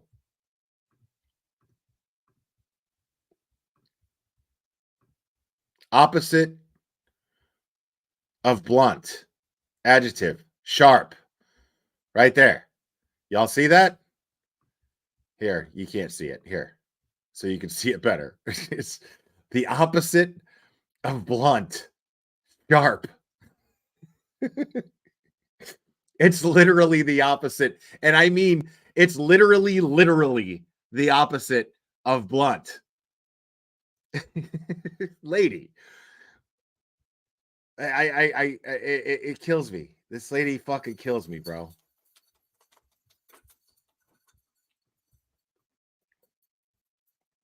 Unreal. Metal. Not, I repeat, not from a canine, not from a raccoon, not from a cat, not from a werewolf, from a blunt force item. This is from the medical examiner that has multiple degrees. Okay. A doctor. I'm going to go out on a limb and say right now that if you invest anything in what Jennifer Coffendorfer says, you're fucking retarded. You are an idiot. If you are sitting there and investing anything into what she says and you're taking it as fact and useful information, when somebody who tells you that a piece of glass or metal is a blunt object, you're a fucking moron. If you follow Jennifer Coffendorfer and you invest anything into what she says, you're a fucking retard. A willfully ignorant dipshit. Okay? Wow. Wow. Doctor who actually examined the victim, not just looking at adulterated photos that were leaked, made these determinations. Now, I would submit that any layman could look at this and see it's not dog bites. You can't see the underbites. There's no puncture wounds. It's really ridiculous. I mean, why? Y'all see what she just did there? Don't copy Melanie Little, bro. Don't do that. Haven't you disrespected that woman enough? Don't copy Melanie Little. Talk about I would submit to you. Shut the fuck up. Listen to what she says here. Were leaked. Made these determinations. Now, I would submit that any layman could look at this and see it's not dog bites. You can't see the under. No, any layman looks at that and assumes it's dog bites. And then we do research and then confirm it. You know, like a dog bite expert that was on Melanie Little's that confirmed that was actually a dog bite. Or those were dog bites and scratches. Absolutely. Totally. I mean, every piece of that, every part of his arm, that person says was inflicted by a dog. I mean, it's not even like a question. It's a fucking dog, dude. Like, or an animal. But that dude said it was a dog. The expert said it was a dog. Medical examiners are not dog bite experts, and medical examiners rarely ever see dog attacks. So how the fuck would they know? underbites. There's no puncture wounds. It's really ridiculous. I mean, I hate to even throw this out there because I want to make it clear that I'm not a dog bite expert. That's Yeah, no shit. You're not an expert at anything. Hold on. We got some updates from Ted Daniel here. Jury candidates are filling out the questionnaire. I suspect we will power through until everyone in this pool is screened. So there's about 78 people in the jury pool out of 91 indicated that they have heard. So 78 people in the jury pool out of 91 indicated that they have heard or spoken about this case. 32 say that they've already formed an opinion. 13 people indicated they've already formed a bias one way or another. So they're narrowing it down. At this pace, people, we are looking at possible opening statements happening today. But I suspect Judge Bev is going to be like, I'm tired. I need a drink. And then they'll recess until tomorrow. That's what I'm guessing. That's my guess, but I could be wrong. Hopefully we'll move right along. That's not my area of expertise. You wouldn't believe the ambulance chasing attorneys. You don't have an area of expertise. The otherwise bloggers and just detectives that sit on their recliners that have made themselves the experts. My opinion doesn't matter, nor does any of their opinions. What matters is the opinion of the medical examiners that examined John O'Keefe. And it's been made crystal clear that those are not demarkings from a dog.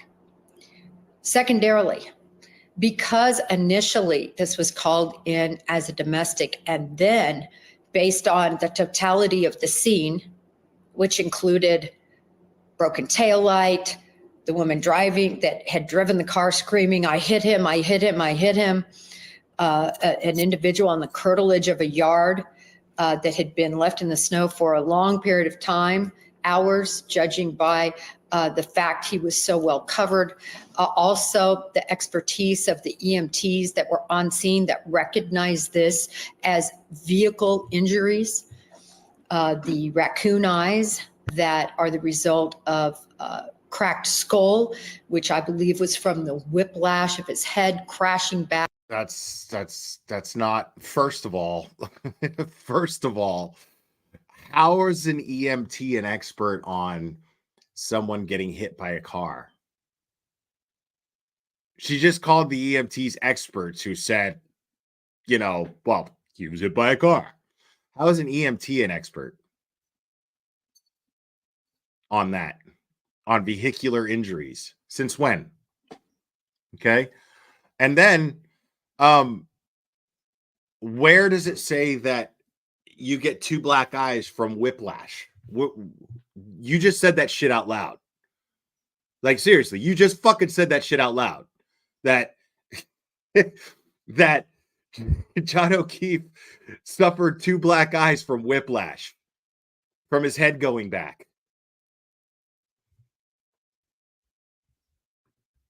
Wow. Back and hitting the hard result of injuries that were on scene that recognized this as vehicle injuries. The raccoon eyes that are the result of cracked skull, which I believe was from the whiplash of his head crashing back and hitting the hard. Oh, my bad. I didn't realize that you get a cracked skull from whiplash. That's how that happens, right? Like, make sure to wear your seatbelt in your car, folks, because if you get whiplash, your skull's gonna crack, according to Twattendoffer here. Just so you know. Hard soil and snow that had built up. Hard soil and snow. That's what happens, right? Right? You crack your head wide open on soil because it's cold and hard snow. hard snow. God, this lady is fucking dumb. Built up. In any event, they made the determination this was a crash. This was a hit and run, a crash of a motor vehicle, the Lexus of Karen Reed, into a body. That's what the totality of the scene told them, and nothing else. So of course, they would never even dream to say, okay, by the way, every scratch and wound on his body, we need you to test it for canine. No, they wouldn't do that. They also wouldn't test it for, as I said, feline. They didn't test it at all. As a matter of fact, samples of his arm wounds were never even taken in order to be tested. Now, I mean, I love how you're former FBI and you're sitting here trying to tell people who follow crime cases for a hobby, people who just do this. I mean, yeah, I love how you're sitting here trying to convince these people somehow that you know, medical examiners, if a police officer dies under suspicious circumstances, that they don't test they don't sample and test every single abrasion, wound, anything that this person may have suffered in whatever situation brought them to be examined medically, to bring their body examined medically.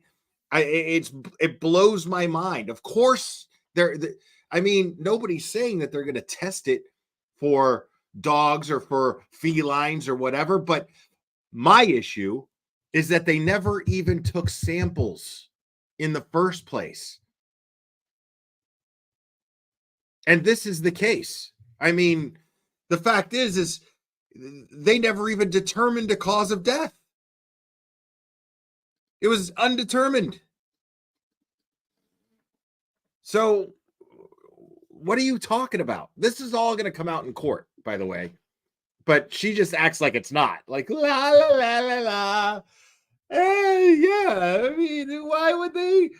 I mean, he's a dead cop. Why would they even bother to take samples and test them? It makes no sense. Why would they do that? That's crazy that they would actually, you know, examine someone medically in a medical examination. That's crazy. Crazy. Why would they do that? This was a very obvious set of circumstances in terms of what they were looking at from an investigative standpoint.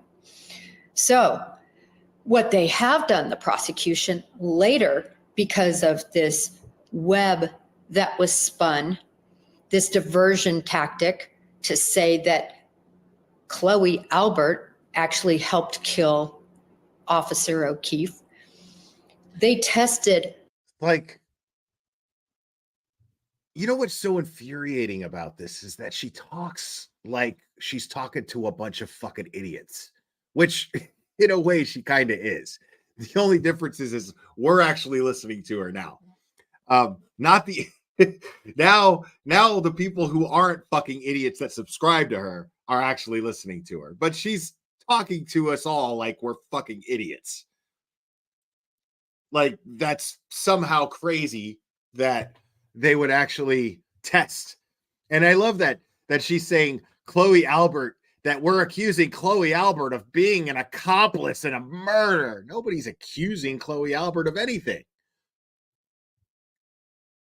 Dude, I mean, like, Clubber, right? Clubber's still a baby. He's a big baby, but he's a baby, right?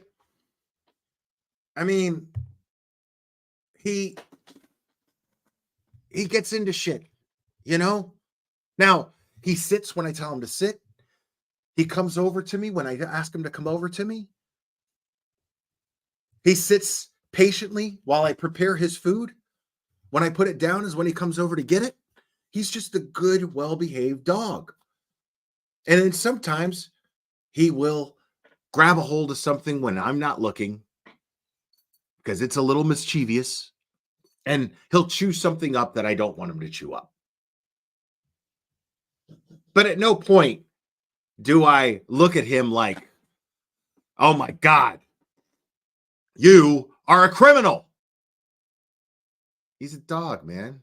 He's just a dog. He's doing what dogs do.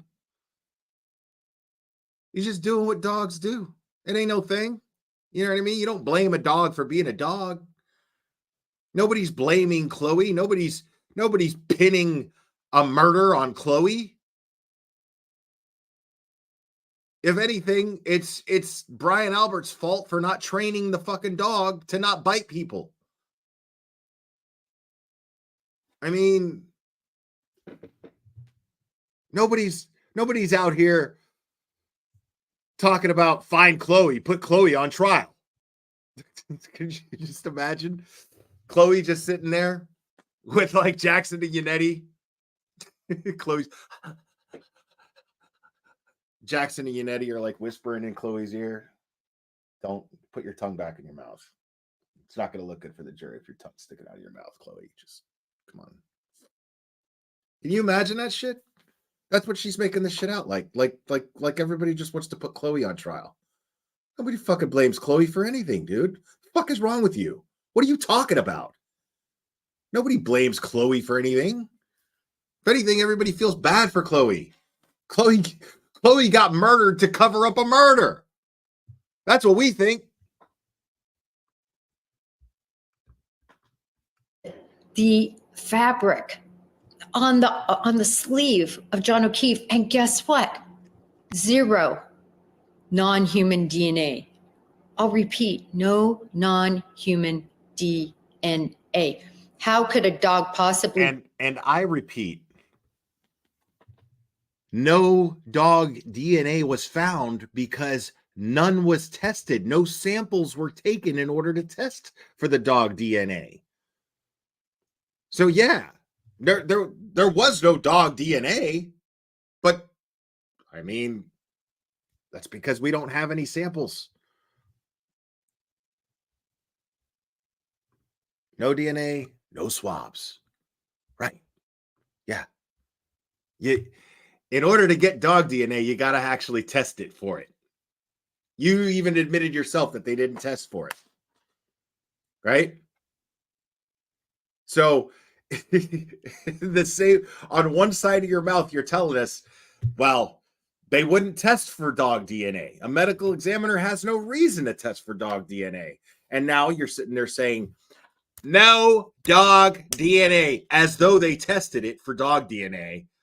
No dog DNA. I repeat, no dog DNA. Dude, how stupid are your listeners? How stupid are your listeners? Is there anybody in here who's actually a Jennifer Coffendorfer, like, follower and fan? Please speak up. Please. I mean, I don't expect you to, because you know I'm going to tear you apart and call you an idiot. But, I mean, I have to know. I have to know, like, where you get, like, is it just because she throws the word FBI next to her name? Is that why? It's got to be. Like, I can't think of any other reason.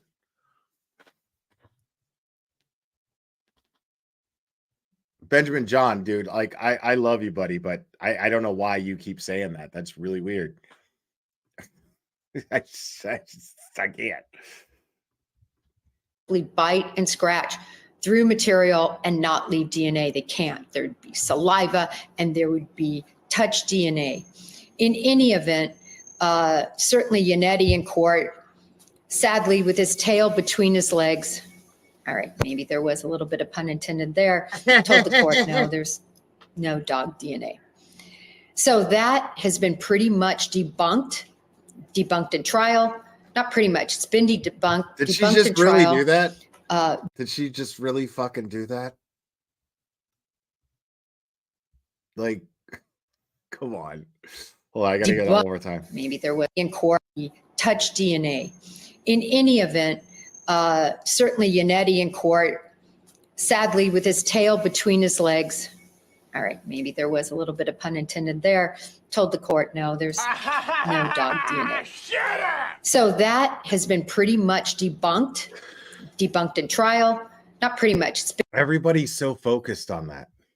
Like, I love that shit. Everybody just wants to hang on to that. There's no dog DNA. You got to test it for it first. You got to test. You got to actually take samples. You got to actually take samples. That's how it works.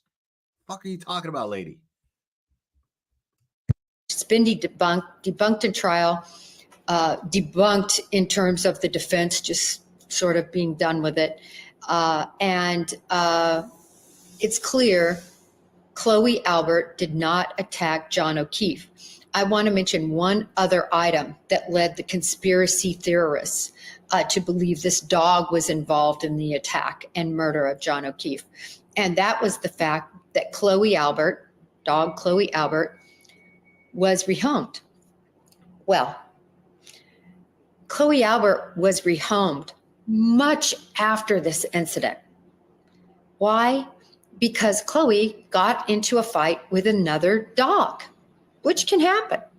And what happened was the owner ended up getting involved in the middle of it, trying to separate the two animals, and was injured.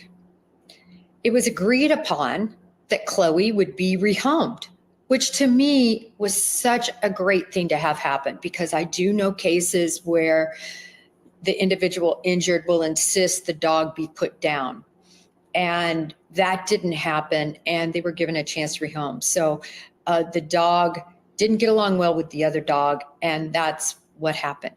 So people have tried to make the leap that, oh, this must mean they're hiding. They've actually got fugitive Chloe Albert in hiding. It's so ridiculous. I know so many of you that maybe are listening to this for the first time. You have to be just giggling, saying, wait a minute. A medical examiner said it's not a dog bite. The EMTs on scene didn't recognize it as a dog bite. And somebody screamed, they hit him, they hit him, they hit him. And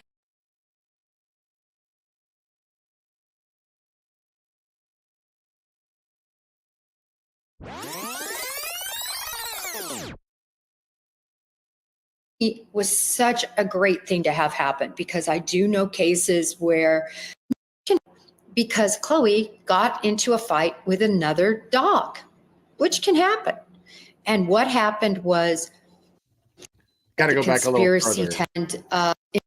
Not pretty much. It's been debunked in trial, debunked in terms of the defense just sort of being done with it. And it's clear Chloe Albert did not attack John O'Keefe. I want to mention one other item that led the conspiracy theorists to believe this dog was involved in the attack and murder of John O'Keefe. And that was the fact that Chloe Albert, dog Chloe Albert, was rehomed. Well, Chloe Albert was rehomed much after this incident. Why? Because Chloe got into a fight with another dog, which can happen. And what happened was... Okay. I have never heard this anywhere except from her. Nobody else, nobody on the fucking planet has this information other than Twattendoffer here. I've not read it in a report. I've not read it in a statement. I have not read it in a testimony. I have not read it anywhere. No one else except her has been the source of this information. How does she know this? Why is it that she is the only person who knows what happened to Chloe? I mean, we all know it's bullshit anyway. It's a fucking lie. Chloe was not rehomed, okay? Because I'll tell you this right now. If Chloe was rehomed, somebody would have been like, here's Chloe. For all of you fucking idiots, for all of you jackasses, even her, she would have been like, here's Chloe. I'm shutting down the whole Chloe got killed to cover this up rumor. I'm shutting it down. especially if Chloe is such a victim and being wrongfully accused of a crime, right? wouldn't this person be like, this is where Chloe is? All of you fucking idiots just need to shut the fuck up because Chloe's fine. Why wouldn't they just submit Chloe to any testing? I mean, because it doesn't just have to be saliva or, you know, teeth marks. It could be hair, anything. Why wouldn't they just turn Chloe over and be like, here's Chloe, so you could just shut down all of this shit?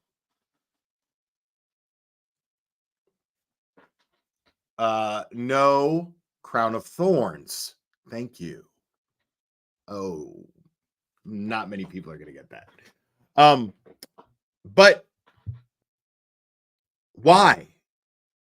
Why, if we're to believe that Chloe is rehomed and happy and living so happily, you know, living the prairie life on fucking Vermont, like she claims, well then, why? Well, why are we listening to the most non-credible person talking about this? Why are we going to listen to her and take her word? Why wouldn't somebody come along and just shut this shit down already? Just be like, enough about the goddamn dog. Here's the dog. You know what I mean?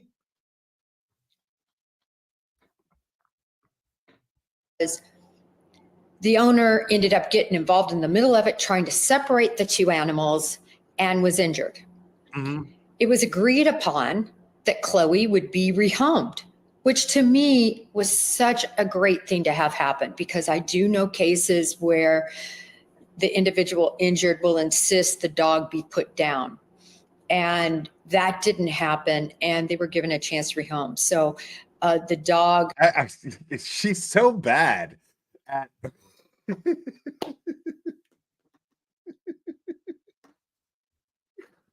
Like, I love this shit. Look at the image that she's projecting here of innocent Chloe here in order to illustrate the idea that Chloe is this harmless animal who's a victim in all of this. Let me put this footage of the most rabid, fucking meanest goddamn dog ever put on camera. The individual injured will insist the dog be... Look at this dog, bro. Let me play this shit in fucking slow-mo, dude. Look at this fucking dog. So, you know, this is really helping her whole campaign of Chloe being this sweet, innocent animal. Look at this dog, bro. Put down. And that didn't happen, and they were given a chance to rehome. So the dog didn't get along well with the other. Twattenduffer, you are the worst YouTuber of all fucking time. I swear to God. You are the worst.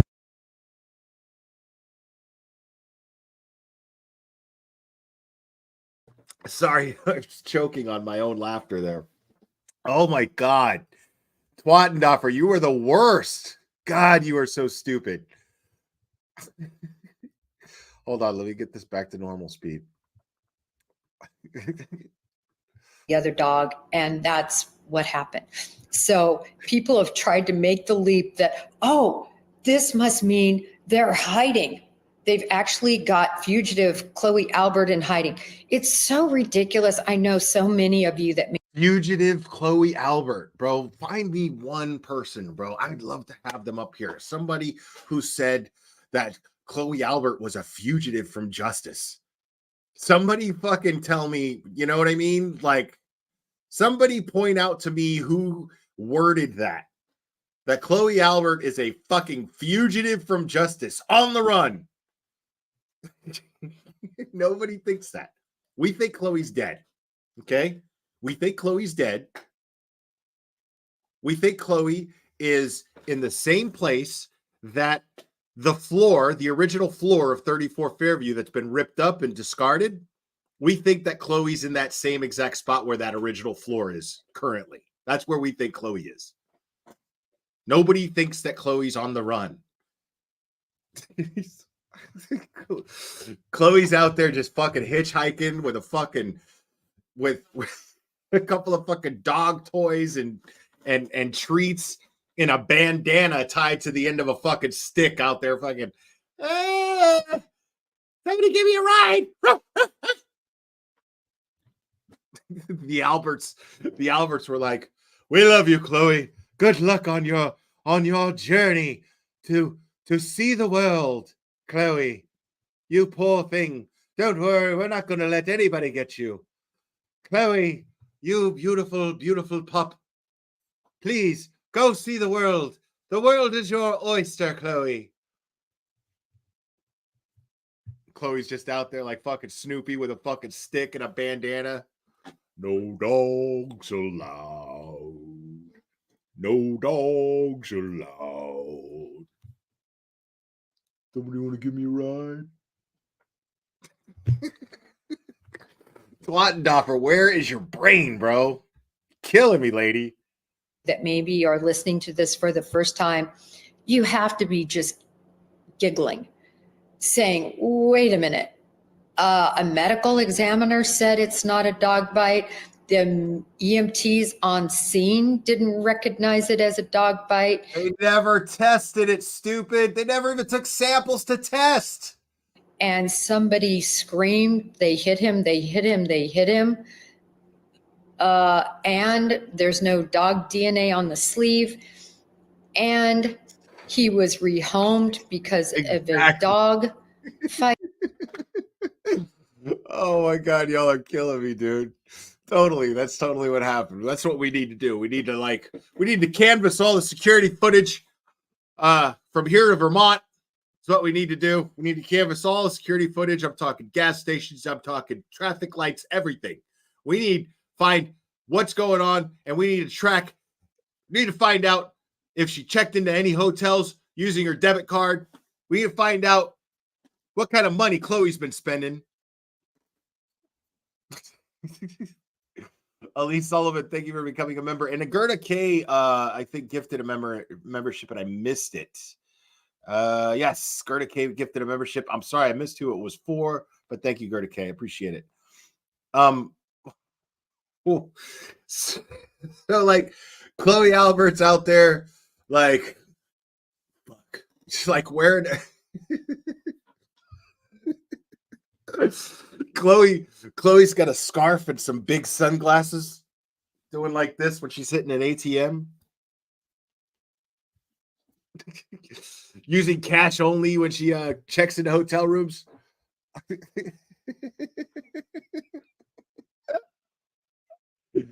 This lady's a fucking idiot.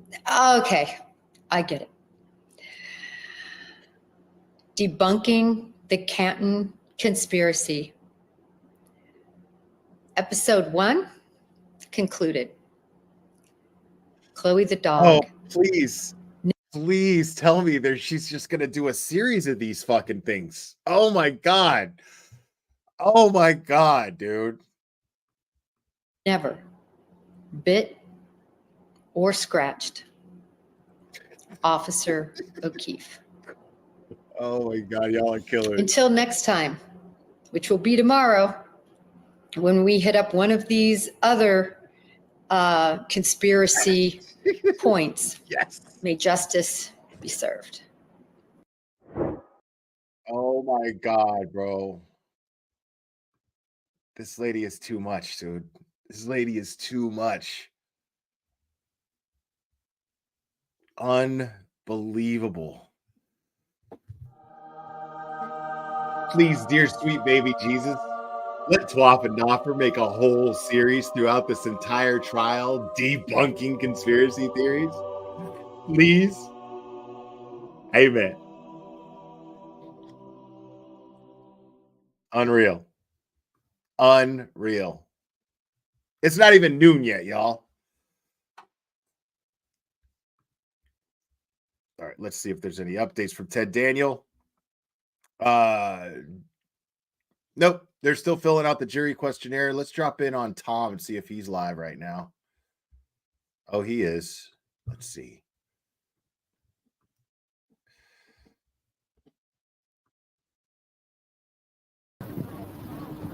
Yeah. And that there's a that guy got a white and pink flannel is pretty cool. I like that. She's an undercover officer. Yes. She has to be. She's taking pictures of us up close. No, that other guy's known. He's actually known. King Charles, he does his own thing. He's been doing it for a while. So.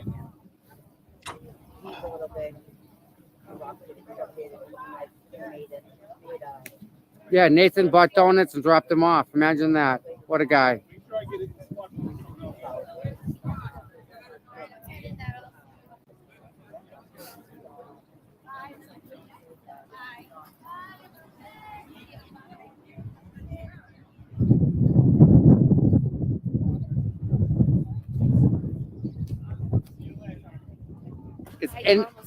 Is any of this being, you leaving? Yeah. All right, you have a good day. We'll see you tomorrow. We saw my pediatrician's secretary. Oh. She's Okay. cute. Oh. She's cute. Send me a picture. I will. I'll see her coming next week. She's very cute. Leanne gave you didn't Leanne, my friend Leanne, give you the number? No. Yes, Lori's number. She met you last week. Yes, she showed me a picture. I never got enough. Okay, so Turtle Boy tweeted, as part of witness intimidation investigation into me, Brian Tully subpoenaed Lexus Toyota for all purchase and sales agreements for vehicles purchased by me and Karen Reed's brother and father. They also were sent a grand jury subpoena to testify. They did this after their source, a woman who admitted in court that she lied about being pregnant, told them that Karen Reed pays me and may have paid for my Lexus. They subpoenaed Verizon and call all my calls and texts, but they accidentally put in one of the wrong phone numbers and got some innocent woman named Megan's phone records. Jesus, man. They subpoenaed the phone records for a man named John Silvera, a family friend of Karen Reed, who I've spoken to a few times. He has no idea this happened and no clue until now that the police monitored every call and text he made to anyone. Wow.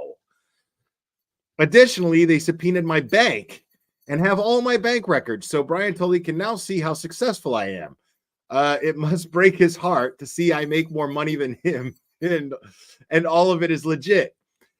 They were looking for anything that showed the Reed family paid me money to do PR for them. They found nothing because I have never received a dime from them, never mind a car. This is what your tax dollars are going towards. This is what police are doing instead of investigating who killed John O'Keefe.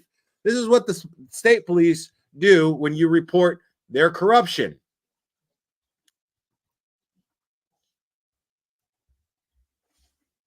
And let me show you this real quick. Unbelievable, man. Yeah. Because he's not getting railroaded at all, right? So right here, it says, let me go ahead and show the screenshot. Any and all documents, this is what they subpoenaed. This is his subpoena, looks like. Any and all documents corresponding to the sale and or lease of motor vehicle occurring between January 29, 2022 to present, including but not limited to bill of sale, financing documents, lease documents, documents for purchase of trade in vehicle, payment information and methods, and purchase and sale agreements. Any and all documents corresponding to the sale and lease of motor vehicles to Aidan Carney occurring between January 29th, 2022 to present, including but not limited to bill of sale, financing documents, lease documents, documents for purchase of traded vehicle, payment information and methods, and purchase and sale agreement. I love that shit. That shit's fucking hilarious to me, dude. So they wanted those records from January 29th, 2022, from the day of John O'Keefe's murder, right?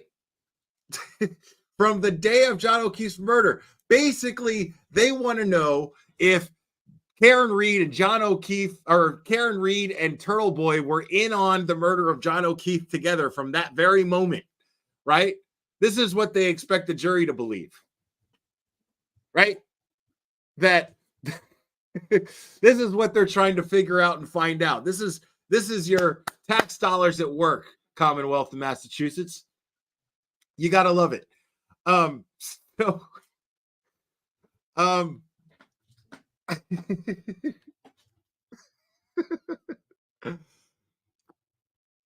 So yeah, so they went all the way back to that exact date, January 29th, 2022, as if there's this possibility that that Karen Reed runs over John O'Keefe with her SUV and then calls up Turtle Boy and goes, "Hey, dude, if you start doing PR for me today, I'll buy you a car." What? Because we're the crazy ones, right? we're nuts, apparently. You gotta love that shit. You've gotta love that shit. So Turtle Boy, they want to know any type of financing, all of that shit from January 29th, the day of John O'Keefe's death, the day of forward, right? Yeah, I mean, that is the epitome of a fishing expedition. The epitome. Like, I mean, this is what's so funny. This is what's so ironic, is those of you who hate Turtle Boy so much, those of you who are trying to get people who are on the fence about Turtle Boy, you're making them like him. Those of you trying to get everyone to hate Turtle Boy, the people who aren't convinced of the reasons why you hate him, well, now you're like making everyone like him. You're martyring him. I mean, that's just how it boils down, you know? And I mean, I'm of the opinion that Turtle Boy is a journalist, an aggressive, independent journalist. Tactics, arguably questionable. Arguably. Me, personally, seeing as where we are now, I find them to be necessary. But the fact is if you're trying to make this guy out to be some sort of villain in all this, you're not doing a good job. You're not doing a good job. Anybody I mean, look at this shit. This is just abuse of power on top of abuse of power on top of abuse of power on top of abuse of power. It is a never-ending fucking cycle. You're piling on the shit. It's crazy.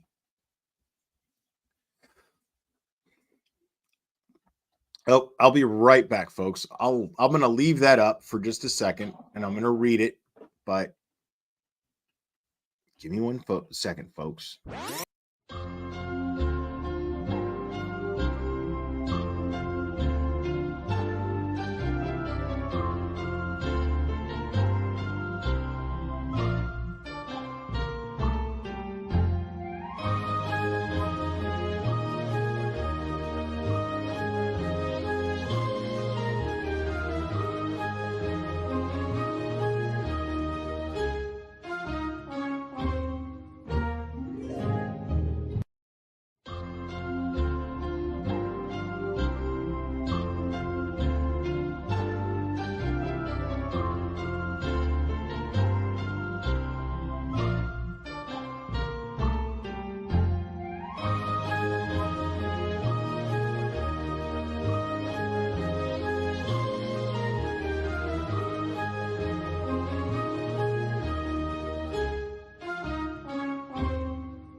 All right. Let's continue this. All right.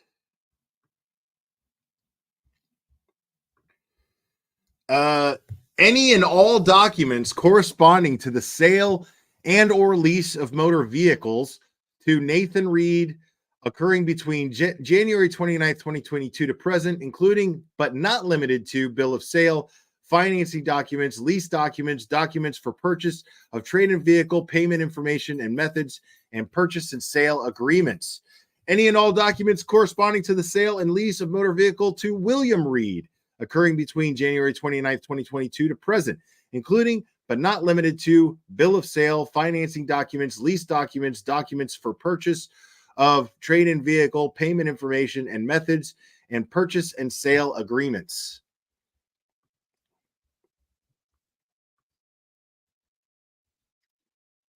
Okay. Wow. What a bummer. Like when Tom CPU was interviewing Nathan, I would have loved for him to have had that information at the time and asked him about it. I would have loved to have his thoughts on that. Well, okay. For those of you, just to understand context a bit more, Craig, let me explain. So what they're trying to do is jury selection's almost over. So what they're trying to do is pin jury tampering on Turtle Boy, conspiracy between Turtle Boy and Karen Reed, basically saying that Turtle Boy is a paid PR person for Karen Reed and under Karen Reed's employ as a PR person with the intention to tamper with the jury selection, which is bullshit. And like they're going to do this. How do they not know that Turtle Boy is just going to blast his shit all over Twitter and all over social media, write a blog about it, proving and making them look stupid and making them look corrupt and look like they're exactly what they are on a fishing expedition, doing anything that they can to hurt Karen Reed, to implicate Karen Reed in some way, shape, or form. How can you not see the tactics here? That right there tells me that these people are desperate to get a conviction against Karen Reed by any means necessary. How can you not see this? Let's see. Any updates? Okay, so we've got a new update. We've got a update from Ted Daniel here that says on Friday, hold on, let me get rid of that. On Friday, the defense requested the jury box moved, arguing that some jurors will not be able to see witnesses face to face. In their written response, the prosecution says the courtroom has been set up this way for over 100 years. Prosecution has proposed an alternative, moving the trial to the courtroom next door. Below is their full response. I think that's great. That sounds perfect to me. I mean, I can't, that's one thing that I can't disagree with the prosecution on right there. You know, I mean, yeah, the courtroom has been fucking set up that way for 100 years. Like, you know what I mean? So, but yeah, like, okay, well then let's just fucking move it then. Right? It's an easy fix. So right there, if the prosecution is saying, well, let's just move the courtroom then. Okay, cool. Everybody wins. As long as the jury can see the witnesses' faces, then great.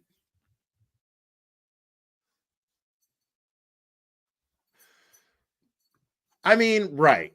You know, that's a bit of a jab, but I mean, they're right though, in the sense that like, because I was thinking this. I mean, in the sense that like I was thinking the same thing. I'm just like, well, what about every other fucking trial that's taken place in that courtroom for the last 100 years? You know what I mean? Like,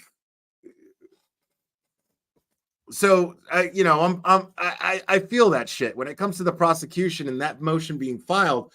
I'd have been like, well, all right. I mean, it's true. I want to know why this courtroom was set up this way for the last 100 years. That's my issue. My issue is why has nobody brought this up in the past? In 100 years, in over 100 years, why hasn't anyone brought up this issue in the past?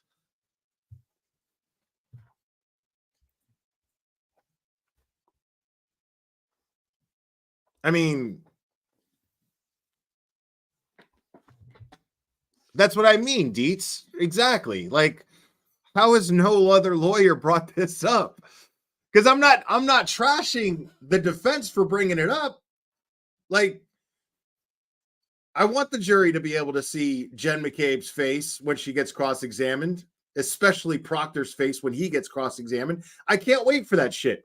But the problem is like, why has no attorney ever brought up this issue in the last 100 years? It's mind-blowing to me. Makes no sense. Right.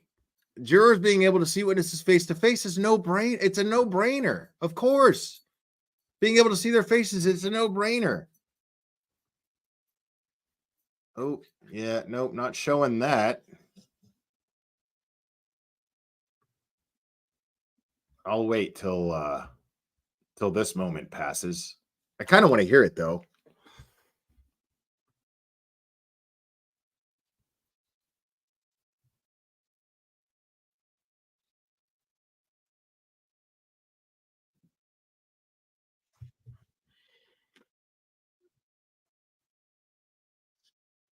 Okay, hold on. You guys gotta hear this. This is very funny to me. I'm not gonna show it, you know, and I'm not trashing Tom. But I mean, gotta be careful in the real crime community. Okay, we gotta be careful about showing kids on camera, but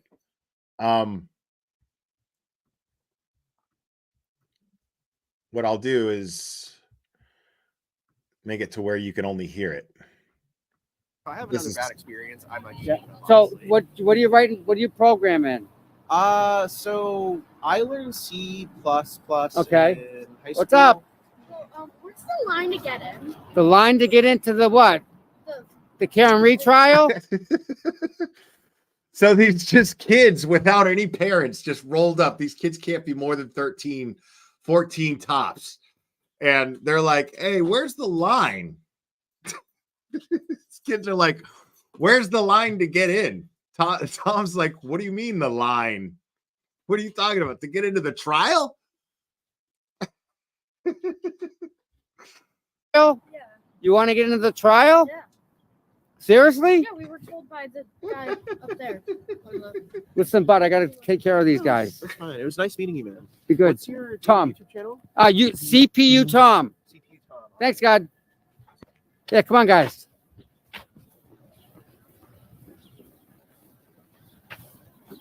Tom said, thanks, God, like he's in Wu-Tang.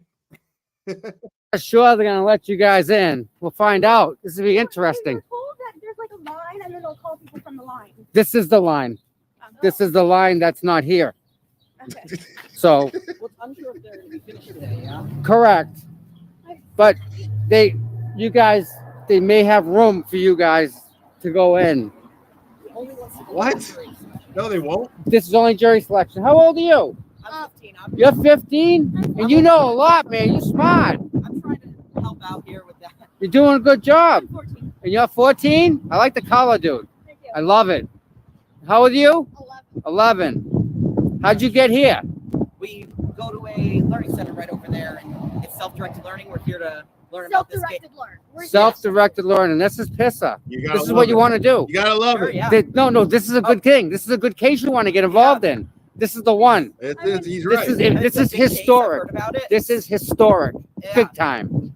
Like, you guys don't realize what you're involved in right now. So there's a guy that usually up top here. Yeah, we were told by that. Okay. Yeah. Look, there's a reason. There's a conscious reason. I know you can't see it. There's a conscious reason why I'm not showing it. I don't like showing kids on my YouTube channel if I can help it. I'm sure it's harmless. Me personally, everybody runs their channel their own way. I'm not showing kids on my YouTube channel if I can help it. So that's why I'm not showing it. In the line. Yeah, no, there's no line. The line is like right there. Wait in the buffer zone until they're done, then they'll start forming a line. Nope, hold on. The guy will come out, right? He's the court officer. I love that Tom's, talking to these kids though, in the sense that like, you're getting an idea. Like these kids are all they're on their own. They're on their own. I guess they're on April break or whatever, but they want to check out the trial. They want to know they're self-educating themselves on civics in the best possible way. In the best possible way that you could possibly educate yourself on civics, then this is the way to do it. And those kids are taking initiative and doing it. Is vacation over? Then I don't know what the fuck those kids are doing there. But I mean, at least it's educational. They're probably learning more doing that than sitting in a fucking classroom learning about gender neutrality. He's got a white shirt. Yeah, we were told by the right. We were told by the court officer, I think. We were told by the police attending that was watching him. Yeah, but you guys came self-learning. You guys came here on your own. Yeah, I'm pretty sure you guys can get a seat. I mean, damn, I'll give you my seat. But here's the deal. You ready? You can't have any gear on that says you're for one side or the other. And you can't talk. That's the big thing that they don't tell you. You gotta love it. Thank you, Tom. Keep those kids out of jail. It's very serious. Yeah. And the judge, she rules the roost. She or he. In this case, it's a she. And what she says goes. That's it. Yeah. Right.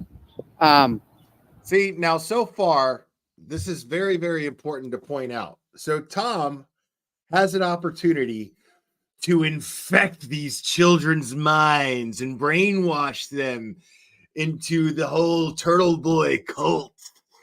Oh, yet he's not doing that. He's being very neutral. He's saying, well, this is the rules. He's not telling them to look at things one side or the other. He's saying, this is the rules.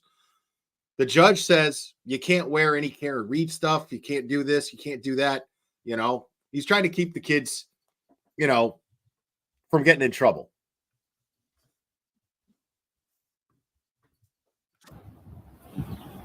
And what else? You can't talk. If you have cell phones, shut them off. They're on silent. Yeah, good. You're already there. I have nothing besides clothes in my phone. There's my friend. You got a second, bud?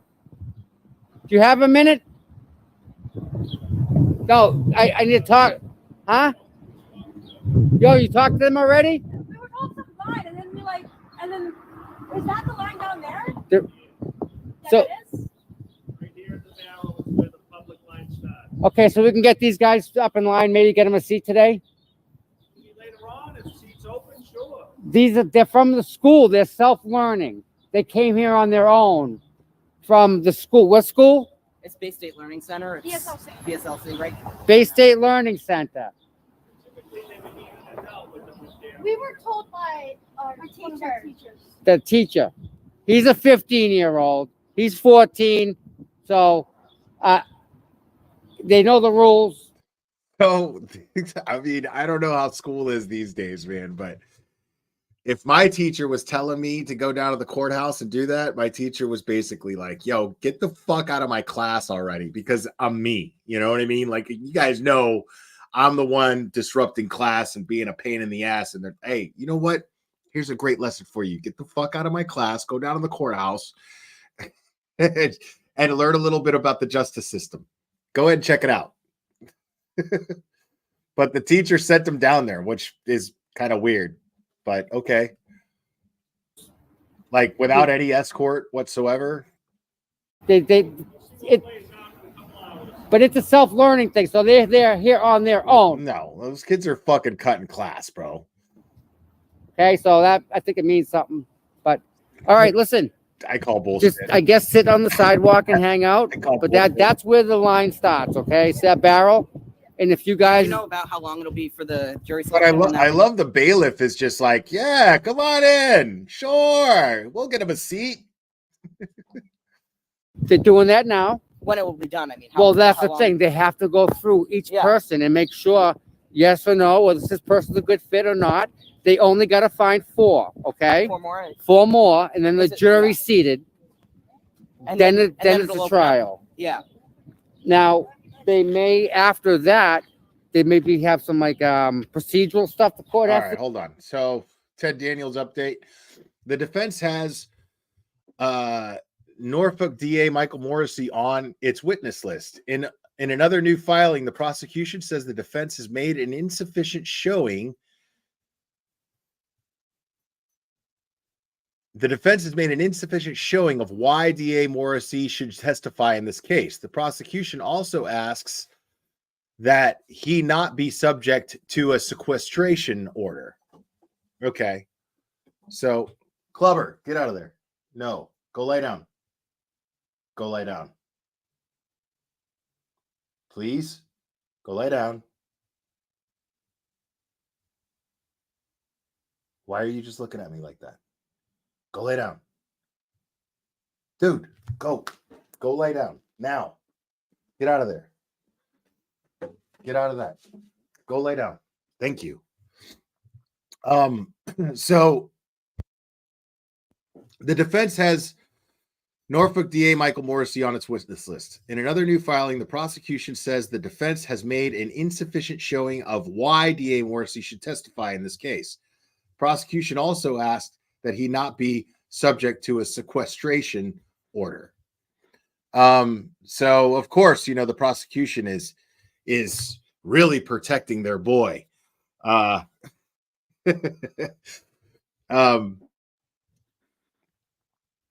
Right. Yeah. I don't know. I can't comment on that as far as the legal aspects of that. I'm not a lawyer. I don't know exactly what the defense's strategy here is necessarily. But I know that the prosecution is not going to want the defense to. They don't want Michael Morrisy subject to the defense's line of questioning. That's for sure. That's something that I am 100% sure about. So, okay. Has to do. Yeah.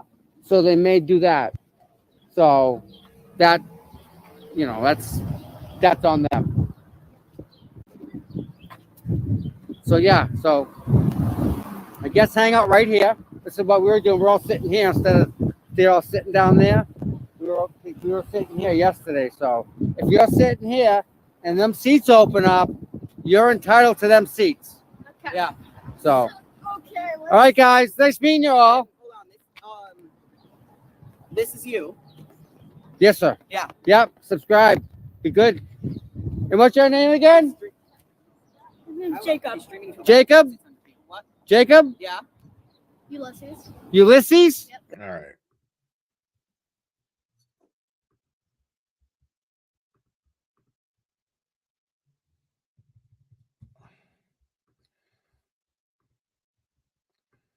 Following the case for a little while. Well, he's the guy you want to follow. I He's don't got even all the know. details from the start, man. I don't even know the whole context of it, but Sure. Photo? Yeah, photo. Yeah, sure. I'll take a photo. Oh yeah, sorry. All right. I don't think the kids. Nice camera, bud. I like that. All right. There we go. So, yeah, like I don't like even know that the full context of the whole like case, but I just know that she did like get railroaded by the state. railroad is so hard, And, you man. know, yeah, So and it's so blatant. It's so Yeah. it really is. It's so blatant. And the thing is the facts. What? Who is he? Yeah, no, he's doing a thing. He just showed up and said he had a traffic ticket. Wanted to know what was going on. Chrissy told him in. Yeah. Yeah. You know? Oh, it's okay. Wait, I got a photo with you if I could. Yeah. Okay, Yeah. Here we go. There you go. Look at Tom. Here we go. I want a photo with Tom. My mom told me that you're here, and then I'm like, oh wait, I think I see him actually just walking around over there. Yeah. Yeah. No, I didn't even know that I happened to be driving by, so I figured I'll hop in. So look at him on YouTube, Meeting right? you, Yeah. Yeah. And this is a stream I'm doing, right? There's 561. Ed Daniels did post the response from the prosecution. We got the I don't need to read that whole thing. We've got the gist of it. I trust Ted Daniels. But I see it here. I mean, as far like the result is what matters here. And they're saying to move the courtroom. Cool. To me, that's easier. Great. I hope they do.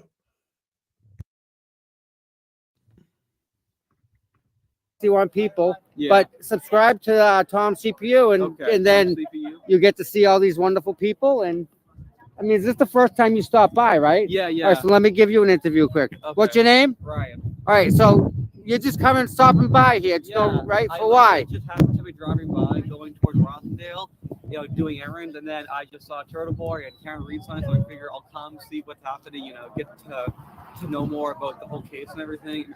Okay, so I guess Turtle Boy's down there. We haven't seen him yet, though. Over here, it's good meeting you.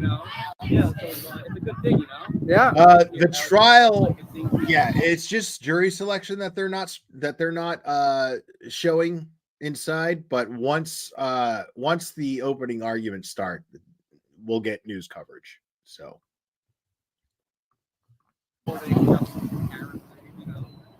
all for it. Yeah, nice. So, what do you think of the people that are here? They're really nice. Like I talked to a few of them. They brought coffee and donuts. Yeah, like they're all like really friendly. They have cool creative signs and like protest things. I like it. Do you think they're like an unruly mob? No. But they're good. They're exercising their First Amendment right. Peaceful protest. Never mind. Like Turtle Boy is here. Nice. But they're fine. Yeah, peaceful, good. Yeah, civil. Awesome. Yeah. Well, listen, thank you for just stopping by. And hey, Turtle Boy, if you want to come up and discuss this new what you just tweeted, I would love to hear from you if you want. Let me know and I'll shoot you a link and bring you up here. I'd love to hear from you. Seriously, that shit is crazy. Fucking crazy. And just at least checking it out and asking questions, and that's all. I mean, you're smart enough; you can figure it out. Yeah, right. It's not rocket science, right? No, exactly. It's really kind of basic. Yeah, no, exactly. Yeah. Right. Yeah. Nice. You get it. Yeah, this is awesome. I'm shocked. Them freaking kids, come from a school. They're self-taught. Oh, really? Self-learning. They come here on their own to go into court to listen to the. Okay. Isn't that amazing? Yeah, like I wasn't doing that at their age. No. They're getting like exposure to We had stuff early. Yeah. Civic. When I was in school, we had work experience. That was the only thing. It was like you had like opportunity schools where you like I went to an agricultural school for half the day where like I had to like raise a horse and like take care of a horse like the first part of my day and then catch a bus back to my regular high school. And so there were programs like that when I went to school, but nothing to where they were just like, go to the courthouse, go to the courthouse and go look at, autopsy photos and shit. go hear about people's infidelities and things of that nature. They kept us from that stuff. That's a good thing. Yeah, exactly. Right. Yep. Good thing. Yeah. Yep, I'm all for that, absolutely. Yeah. Like you can learn more, or not always, but you can learn more in like real life scenarios than you can in a classroom. Exactly. In like a lot of cases, that's how it is. Right. Yeah. Awesome. Yeah. Good talking to you, Tom. Thank Yeah, you. it's my pleasure. Charles, yeah. You're absolutely right. That's the first thing I thought About 19 minutes ago when I first witnessed. Yeah. Bang on the money. Bullseye there, bud. Got that one. Yeah. He looks it. Tell me he don't look the part. He looks right on the money for that. I think he's definitely got cop material written all over him. He's got that presence about him. Believe it or not, that you gotta kind of, I don't know. He's one of them guys that you just know he can hold his own. Like at least he don't look like it, but yeah. Yeah, them boys are self-learning. They came here to learn about the freaking jury process. Unbelievable.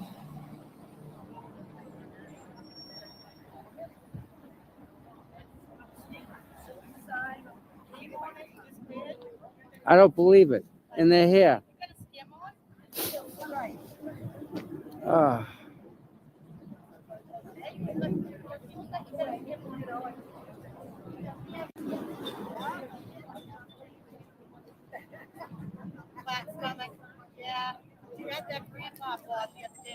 Listen, the people. There are people that just drive around here. They go and do circles. And I said he looks undercover. I didn't say he was. I said he looks. He's got the look and the presence about him. Like he's just got that. I don't know. It's funny. Like one cop can tell another cop.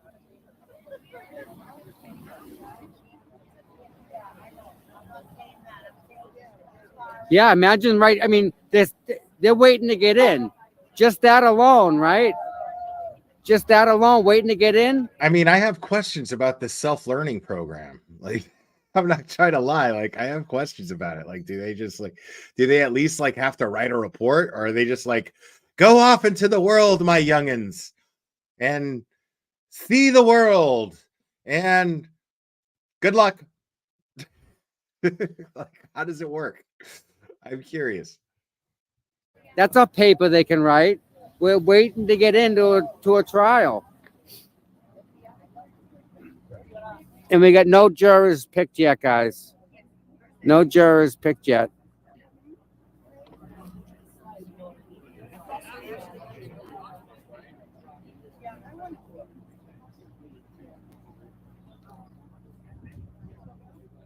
Uh-oh.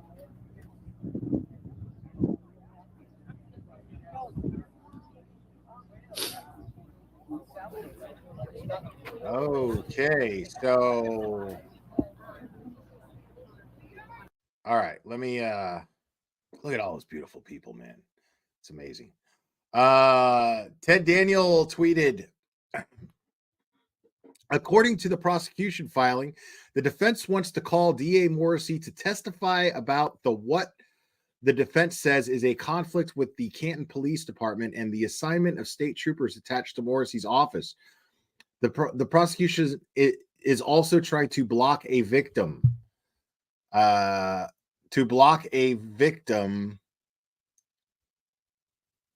Witness advocate the defense wants to call from taking the stand. Huh.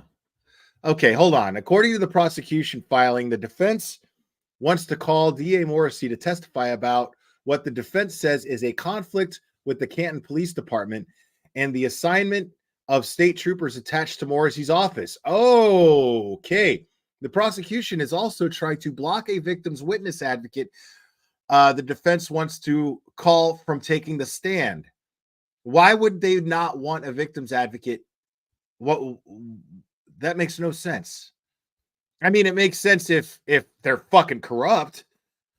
I mean, come on, dude. This is fucking crazy. I think we got a super dad. Super dad. I think we got a super dad. Super dad. Super dad. Super dad.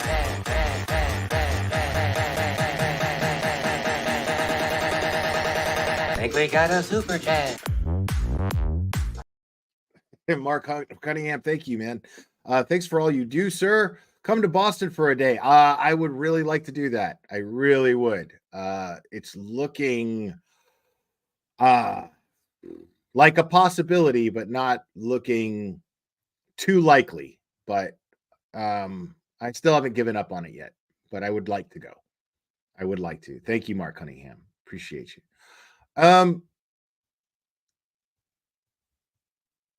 Right. I mean, what the fuck is this shit, dude? So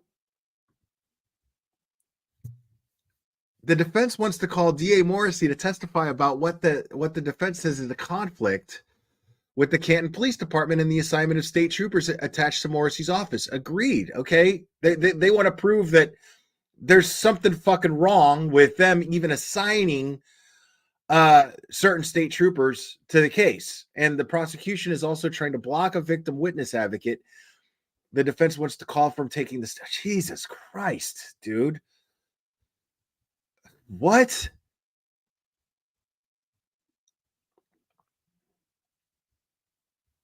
Unbelievable, man.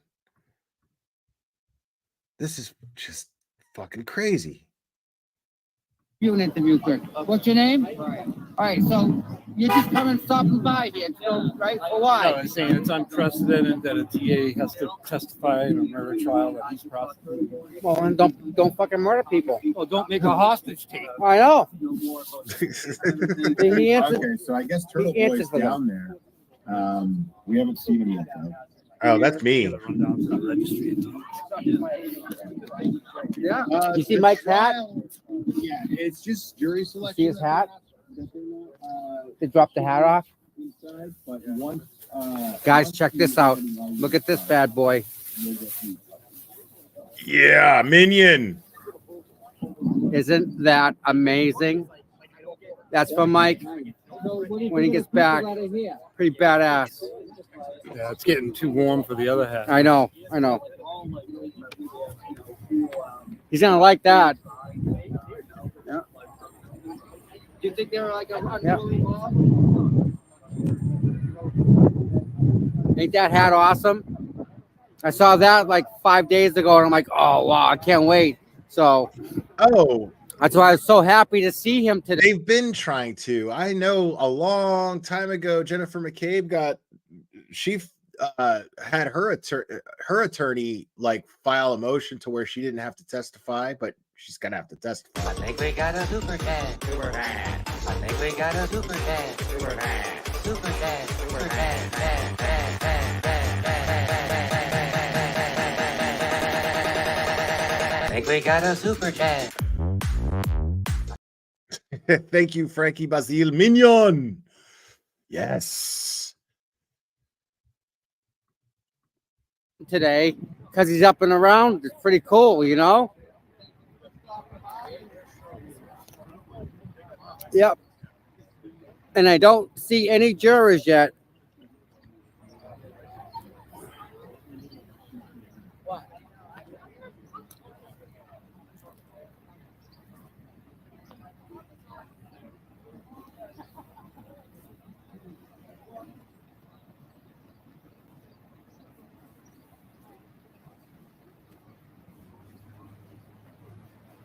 Morrisy doesn't want to be called to testify. Huh. See, that's fascinating. Why is that? True? Okay, so Stephen Nelson is the witness advocate, and the witness advocate regularly met with Lally, Tully, Proctor, and Bukaki. So, and the defense wants to call them up. So I wonder what that's all about. And I mean, if this is the witness advocate that regularly met with the lead investigators in this case, why would they not want the victim's advocate to testify? That's very, very telling if that's the case. I mean, why would they try to block the witness or the victim's advocate from testifying? No, it's not their real name. It's Buchanan. But Turtle Boy calls him Bukaki, and it's stuck like Plevin.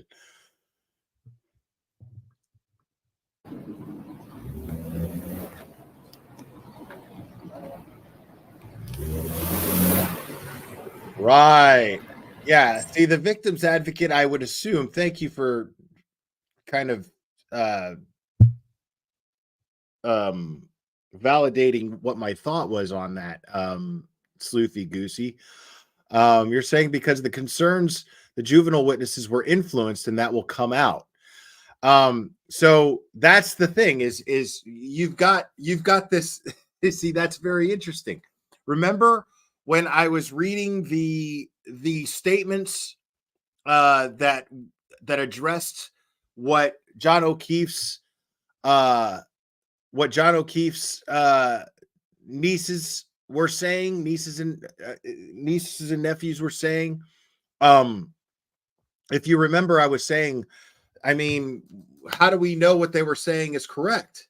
Well, then there had to have been like a victim's advocate, something to that effect, somebody to represent those kids, basically a lawyer for the kids. Automatically, the kids have someone in court to represent them, someone within the system that is automatically assigned to represent them, someone present when they're being questioned. Kids automatically have that right. And so it would make perfect sense. It would make perfect sense that it would make perfect sense that the prosecution would want to block them if those kids were influenced improperly to make certain statements, because a lot of this is hanging on a lot of the opinions as far as as far as the opinions of Karen Reed's guilt go. A lot of it is hanging on what these kids allegedly said. And I don't invest much in that because I'm like, that's some asshole fucking wrote that shit. Who knows what those kids actually said? Who knows if they had proper representation present? Who knows what the questioning was like? And we'll never know. We'll never actually know. The closest thing that we'll know, the closest thing that will let us know to that is a victim's advocate representing those kids. And if the prosecution is trying to block them from testifying, that's very telling to me.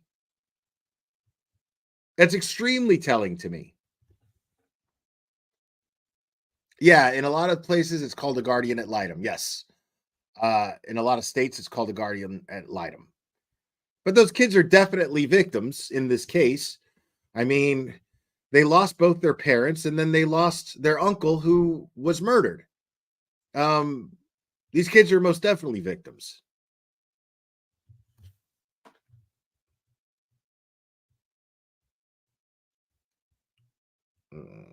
Hold on. Let me do something here, folks. Sorry, give me 1 second.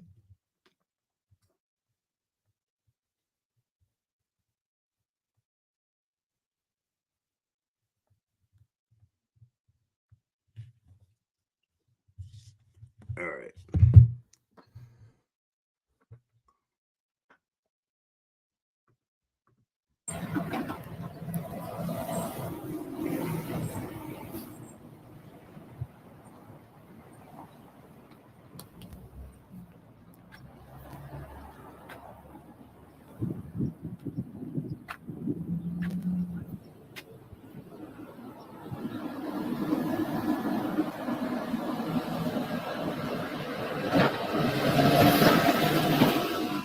Nice. Man, that thing was hauling ass. Nice.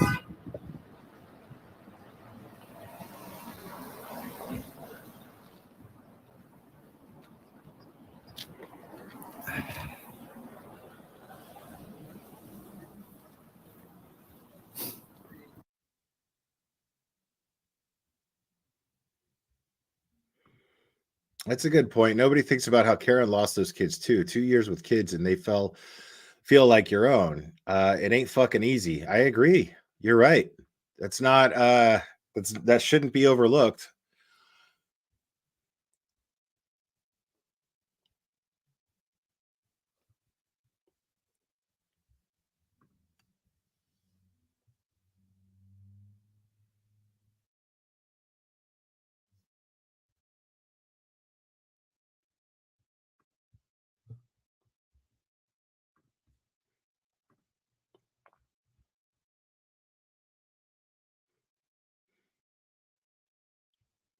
Jesus Christ, man.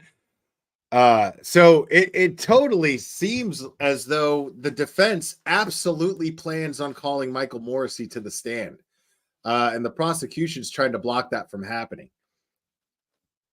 So I really hope that Michael Morrisy All right. testifies. Sorry about that, guys. I really hope so. Uh-huh.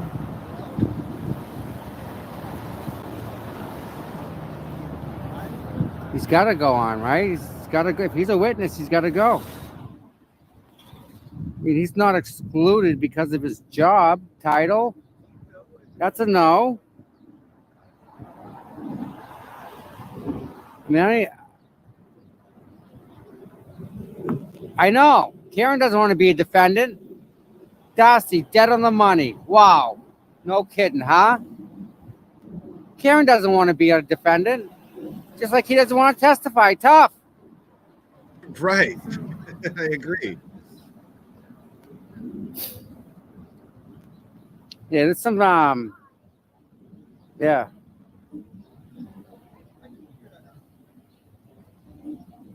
Yeah, he's right here.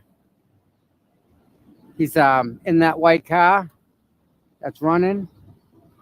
Is that kid talking to him through the window?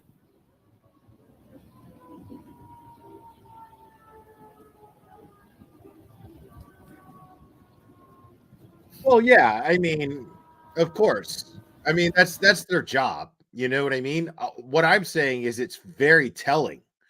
You know, like if they're trying to get to the truth, why are they blocking all these witnesses? Why are they trying to block these witnesses if they're trying to get to the truth? If they have proof beyond a reasonable doubt that Karen Reed is guilty of this crime, they should let anybody up there and testify. Why would Michael Morrisy not want to testify?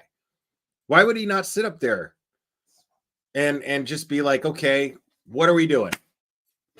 What do you want from me? I'm here. Ask me what you want. Why would Michael Morrisy not want to testify? That's the question. What does he have to hide? What does Michael Morrisy have to hide? That's what I want to know.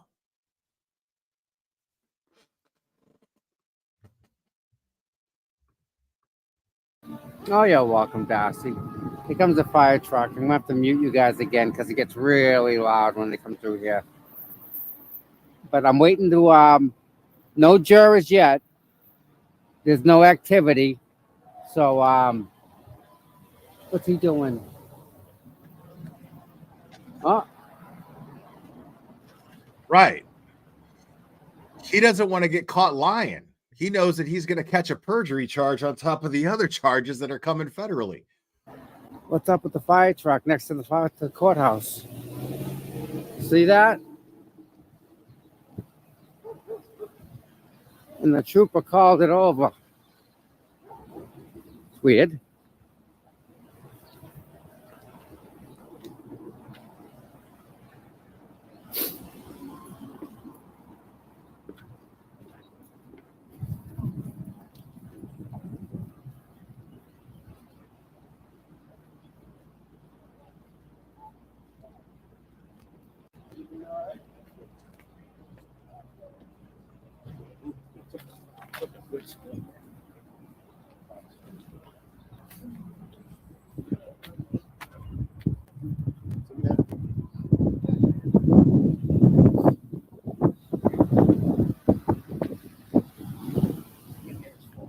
Wait, fall off his bike? No. Was he walking? Yeah. So the gate caused this guy to fall down. Whatever. Oops. Imagine that. Damn, somebody fell down? Yeah, take care, pal. Sucks.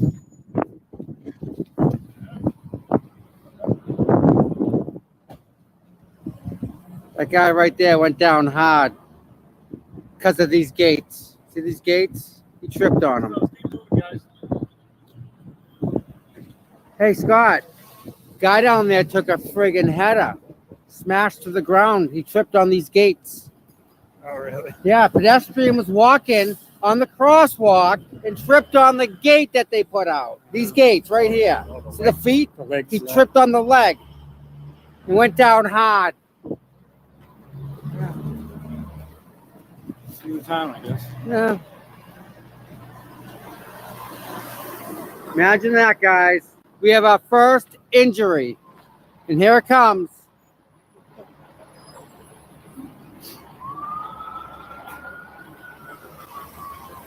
Check this out. Yeah. Yep. Because they got caught. The guy fell. He went down hard. Damn. Call the wagon. Is it an older person? No, young guy. The fuck?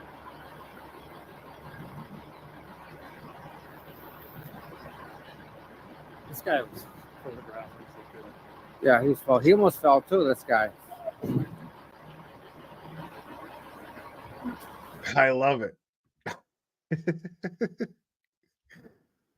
Oh my God, dude. Like, that's what's going to happen.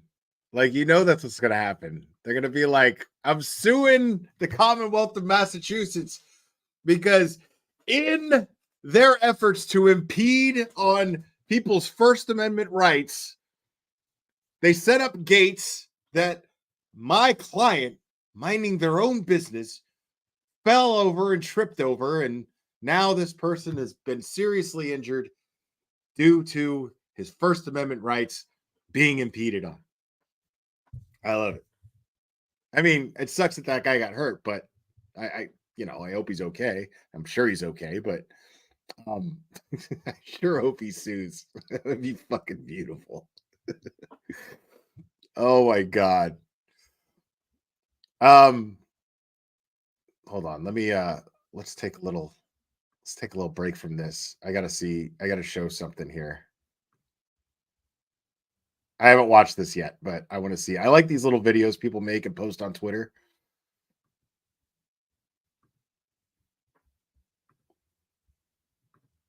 That guy.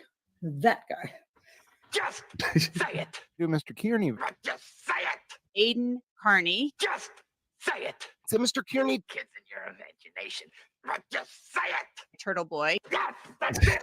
Aiden Carney. No, you don't need Turtle Boy. Just say it once more. Come on. Aiden Kearney. Just say it. Aiden Carney. Just say it. Turtle Boy.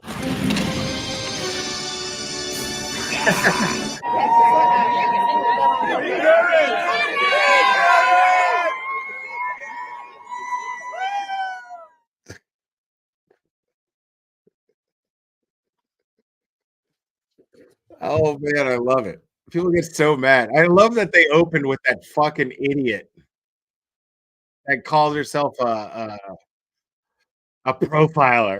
Lady's fucking moron.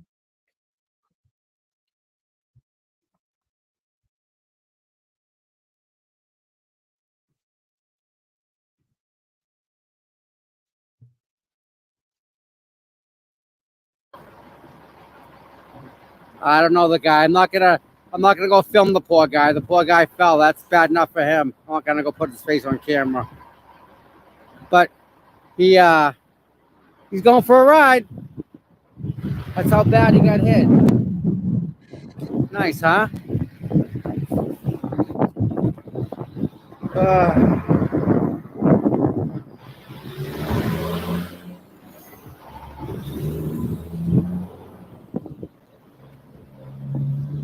All right, here we go, Scott.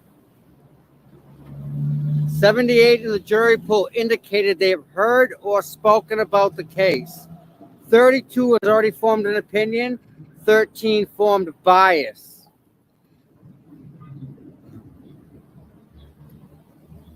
Well, you think every succeeding day's jury pool is going to It's be gonna be more worse and and more worse. people that know about the case. Yeah. No, the guy did not get hit by a car. The guy tripped on the gate, on this metal gate. He was walking, and he tripped, and he went down pretty hard. And he's going for a ride. See? He's up. He's up.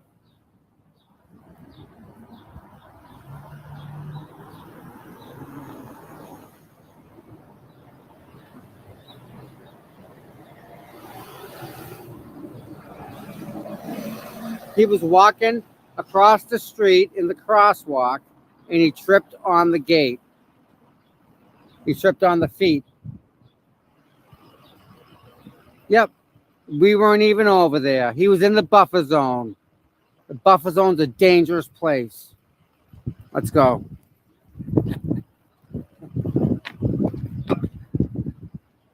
Putting our lives on the line in the buffer zone. Yeah, we're in the buffer zone. But we got the Dedham police to protect us, so we're good. Paul finally got out of his interview there. Yeah. He was in there. I hope that guy fucking sues, like for real. I seriously do. That would be so awesome. Like I'm gonna make a fucking hero out of that guy. I'm just gonna paint that guy out to be a fucking hero the whole goddamn time. I'm gonna follow that lawsuit all the way through if he does. If he absolutely sues, I'm gonna fucking totally like I'm gonna make a hero out of that guy. I'm gonna make him out to be like Leo Getz. Lethal Weapon 3. Remember that shit? Leo Getz when they pick him up off the ice, and he's like, I'm gonna turn that guy into Leo Getz, like, hey, I'm okay. I'm okay. Oh my god, I hope that guy sues. It'll be so funny. Been there for a while. Who was he doing it with? That Channel 10? independent Over there? documentary crew. Nice. They set up a studio inside the rectory building. Oh, no shit.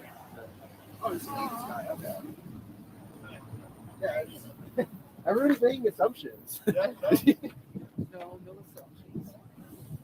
Did you hear that?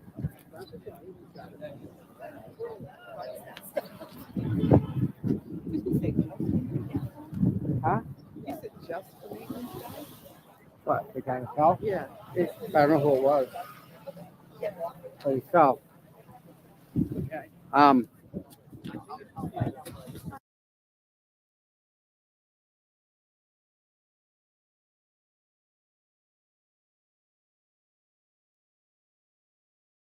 I might have to go grab a hoodie, man. It's getting chilly down here, dude. Like, and it's sunny out. It's supposed to be getting warmer, and it's getting colder.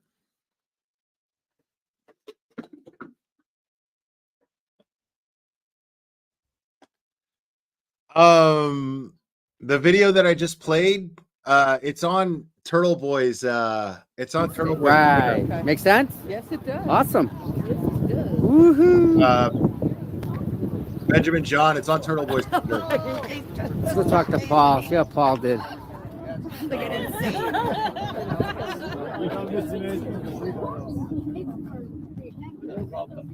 Twitter. Exactly. All right, guys. What's going on? You tell me what happened. What's up? What's up? What's the word in the courtroom? That's what I need to know.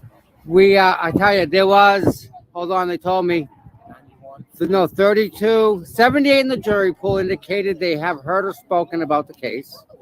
32 formed an opinion, 13 formed bias. So.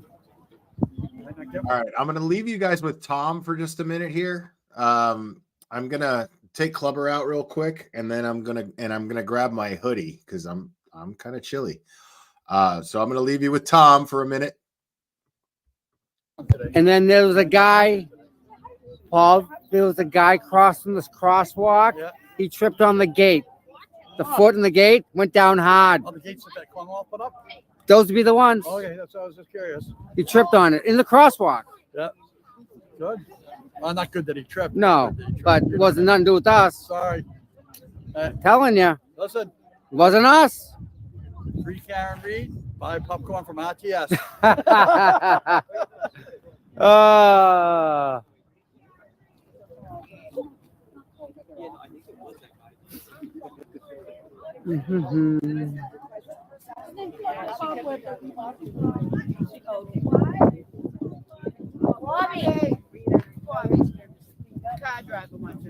You have my keys, no? I'll get back to you. Don't lose my keys, I will Tom. not.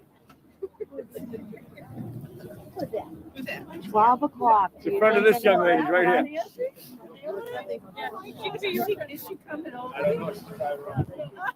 No, they haven't done lunch, but they only use four. Did she come by to support us? You're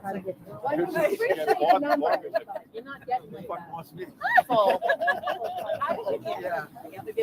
that. Tuesday was like unbelievable. I've gotten no jurors yet. No jurors yet. What's the significance of Well, she's my husband graduated with her. She was my seventh grade girlfriend, not teacher. All right, we're gonna go for a walk again. Like I was watching her one day. You enjoy the rest of the day, okay?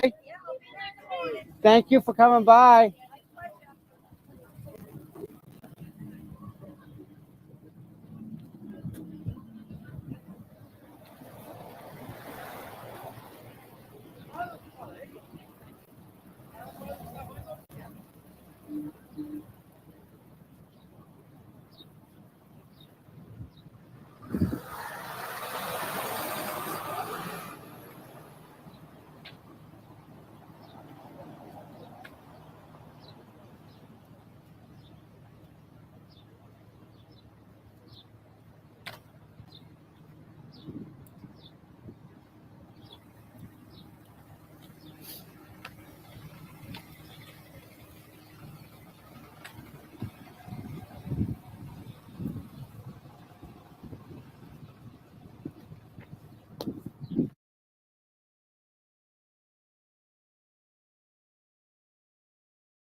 Oh shit.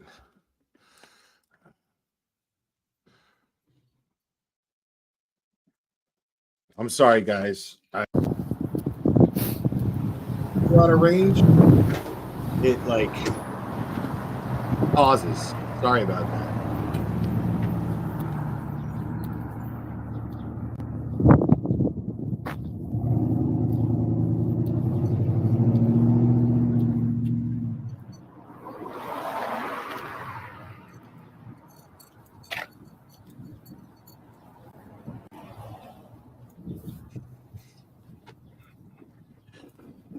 Nothing new from Ted Daniels or Dead Daniel. Wow. I keep saying Daniels.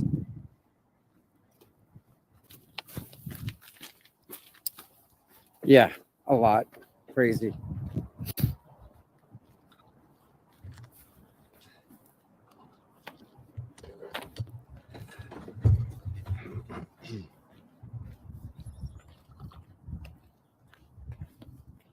No.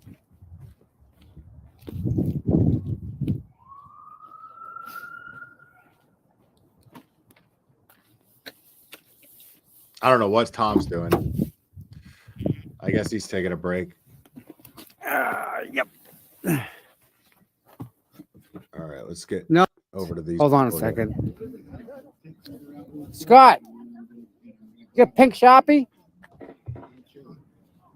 So I'm going to leave you with Tom for a minute. Yeah, I hear the glare. And then there was a guy, Paul, there was a guy crossing this crosswalk. Pink. He tripped on the gate. No, pink. The foot in the gate went down hard. I don't have. All right. that. Be the one. That's cool. He tripped on it in the crosswalk. Not yet. Do you know these girls, Tom? So is this your first Not yet. We can tell when you guys. All right, where you from? You wanna- what's- Yeah. Jacqueline? Lost her. Gloucester. That's a ride. What's your name again? Jacqueline. Jacqueline? Jacqueline. Jacqueline. No, Jacqueline. Jacqueline. Yeah. What's your name? Allison. That's Hey, easy. Allison. Jay Quellen, bro. Allison. Yeah. Nice to meet you. Newbies. Welcome, ladies. You want to come over and show the chick? Come join the circle.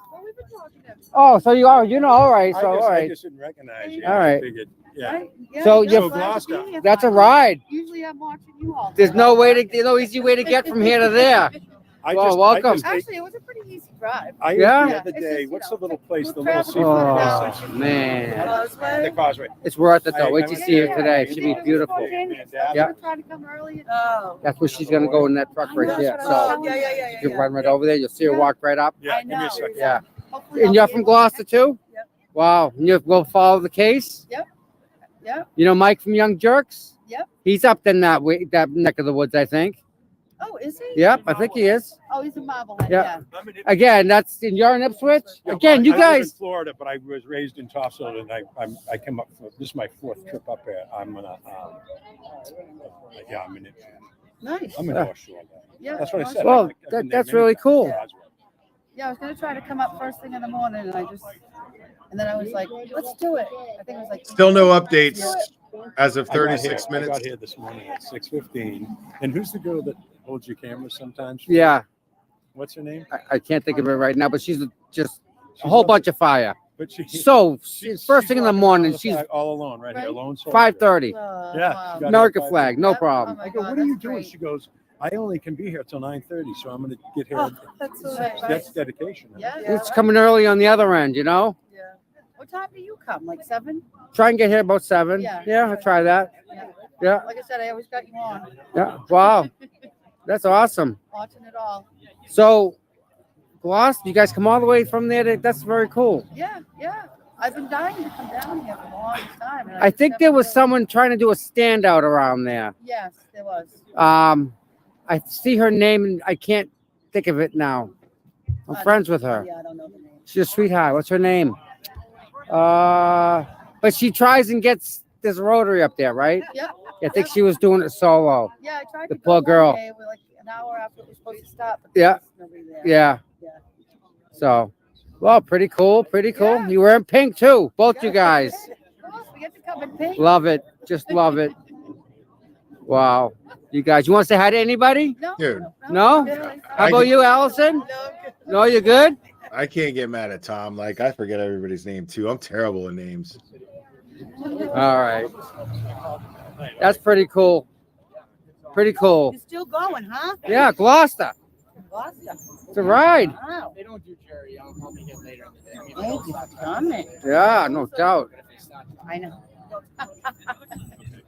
I've never lost my keys, but she found them because she's the girl. Today it sounded like you couldn't Hey, find do you have my number? I I was couldn't so, find his house key left in my car. I was mentally, I just wrecked. I We couldn't both find had it. the same thing.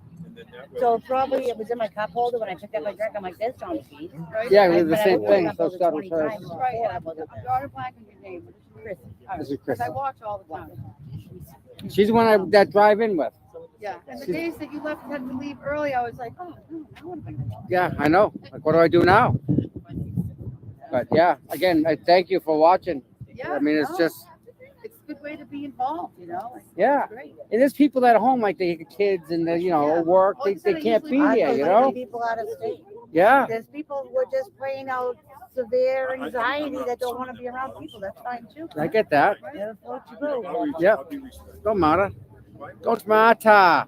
You see these kids here? Yep. They're from a learning school. Oh, they are? Self-learning.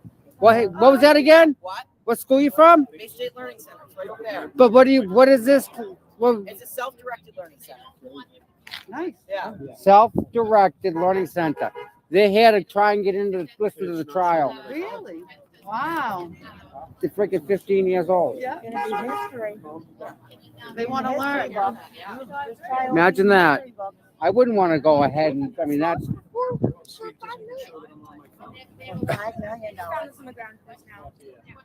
That's a nice house, especially for price. hey, guy, I know where there's 1.8 may go cheap.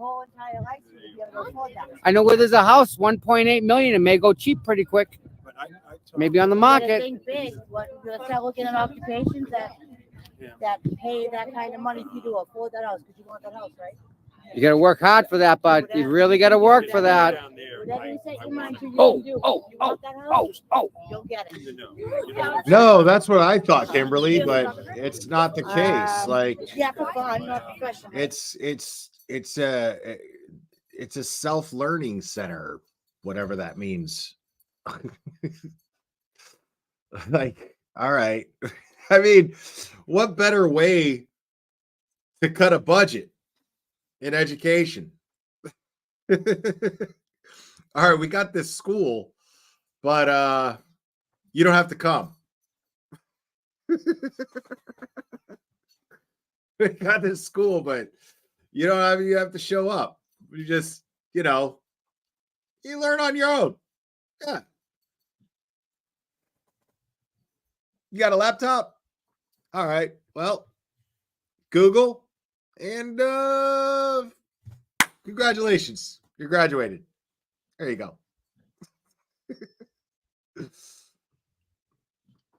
Right? Working on it. My mom just shows that photo extra.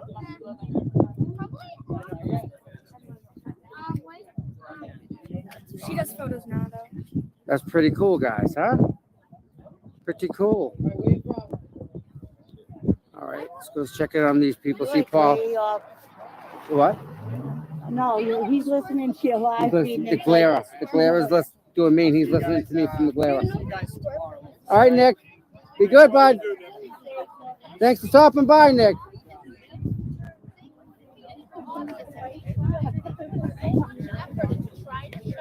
This is like Duck, Duck, Goose. You ready? Duck, duck, duck. Now Tom's just fucking around. Huh? You're interviewing those two girls. Why is it delayed right now? Because I'm with the glare. He's taking my stream and I'm replaying it from over there. And I'm pausing it and stuff. And yeah. All right. You want a donut? There's plenty of them. He's got two cases in the back. Go get them. And everyone was changing their profile pictures to me. Oh yeah, let me. Oh, I went after a body crunch earlier and I was right.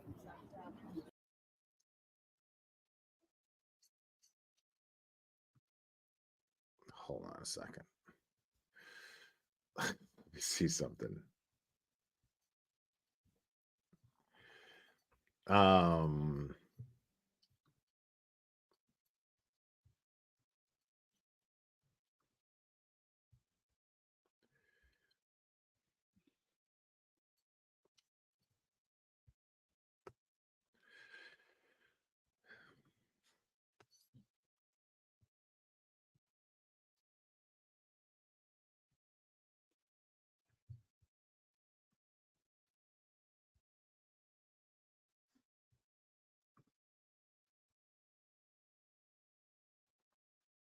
I thought Plevin was going to stream. I guess he's not.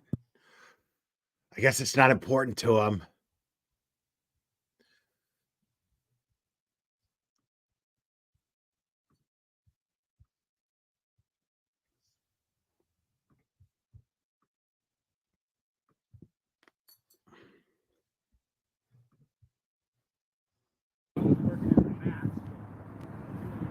Hester's Keeper, thank you for popping in and saying hi.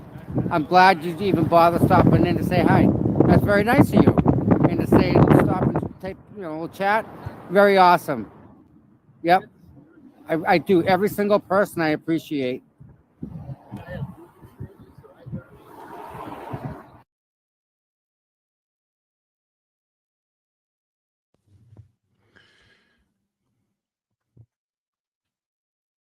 All right, hold on a second.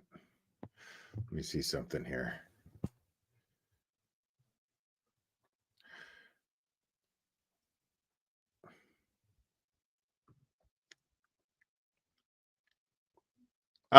Guys, make sure, please, here. This would really, really mean a lot to me if you guys did this. Go over to this Go over to Tom's stream and hit the like for me. Because I feel bad. Like I've got fucking almost 3,000 people watching between YouTube and Twitter. I got almost 3,000 people watching. Tom's only got 477 Kerry, people watching. I'm talking Make to sure somebody. you like Tom's video. I'm trying to figure stuff out here. Live. I'm streaming do him. this and I'm getting more views than he is. And I'm not going nowhere. Bugs me. I'm right here. Give me Especially a minute. now that he's monetized. So please make sure to click on that link and give it a like. That would mean a lot to me. It really would. And he's so cool about it. You know.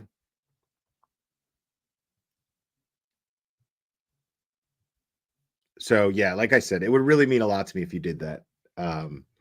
Tom is awesome being down there and being, you know, boots on the ground outside of the courtroom, outside of the courthouse, and capturing all that stuff outside. So please.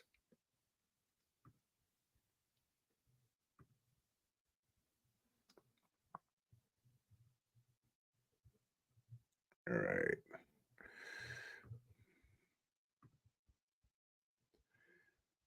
And he's muted right now. I think he's just having a private conversation.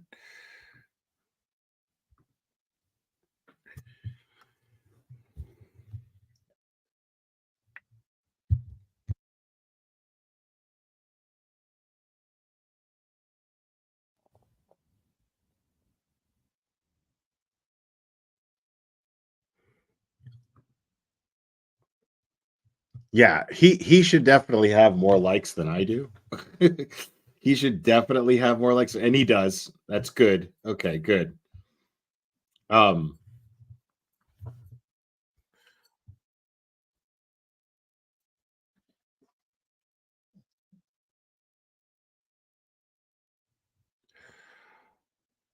did not, Cheryl. I must have missed it, but I appreciate it. Thank you.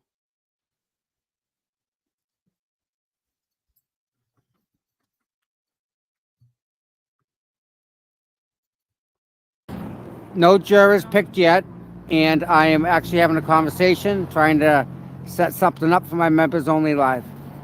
So it's a process. Remember, I told you I was going to leave a note on Ted Daniels' car with the pink Sharpie?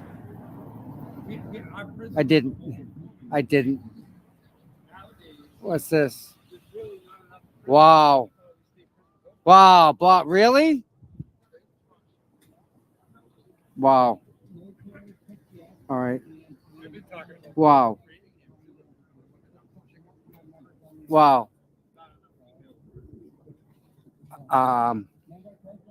Thank you, everybody. I got over 6,000 subs. That's huge. October, I had 400, and then I pushed and I got like 700, and Melissa and Catherine and I think MJ.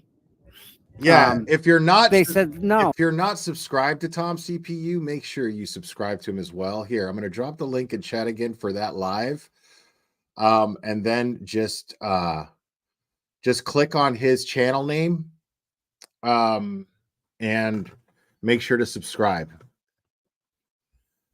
And I see Dietz is in the chat. Dietz, you want to come up here and discuss the case a little bit? You're invited if you'd like to.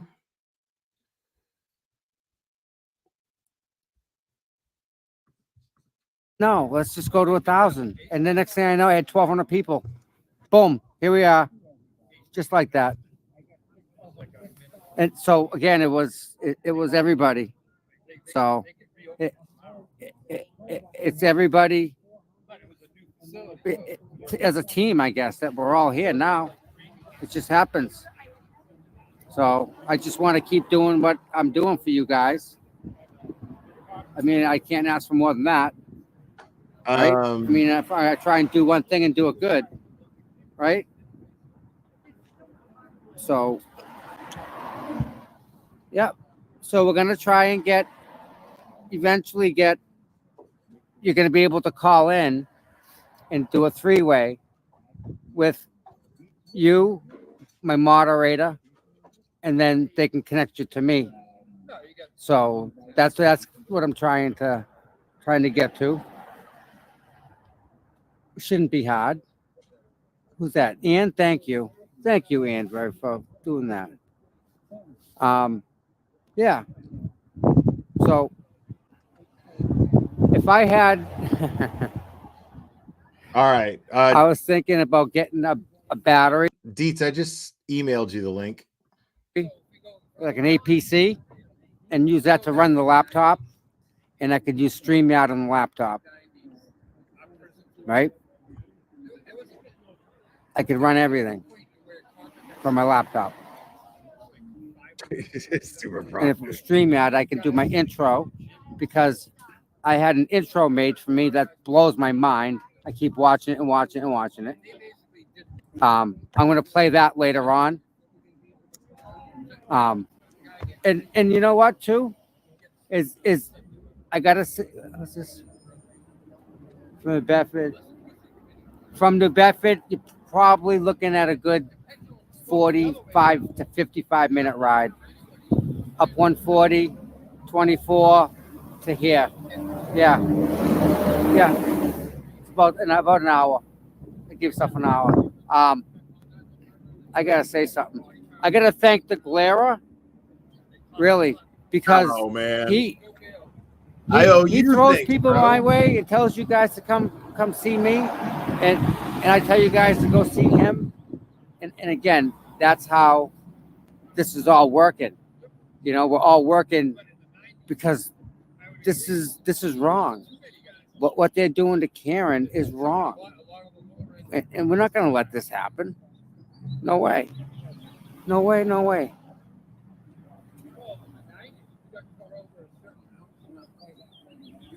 So, again, you know, we're gonna stand up for what's right, and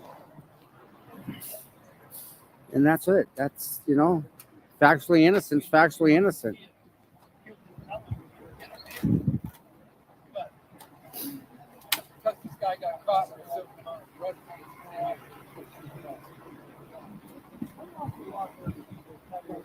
Gonna go live, maybe.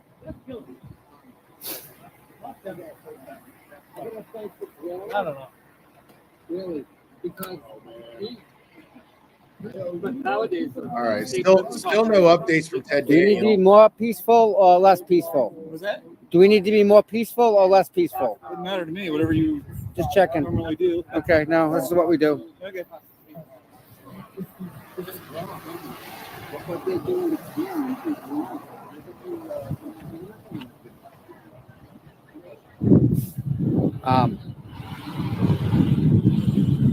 What's this say?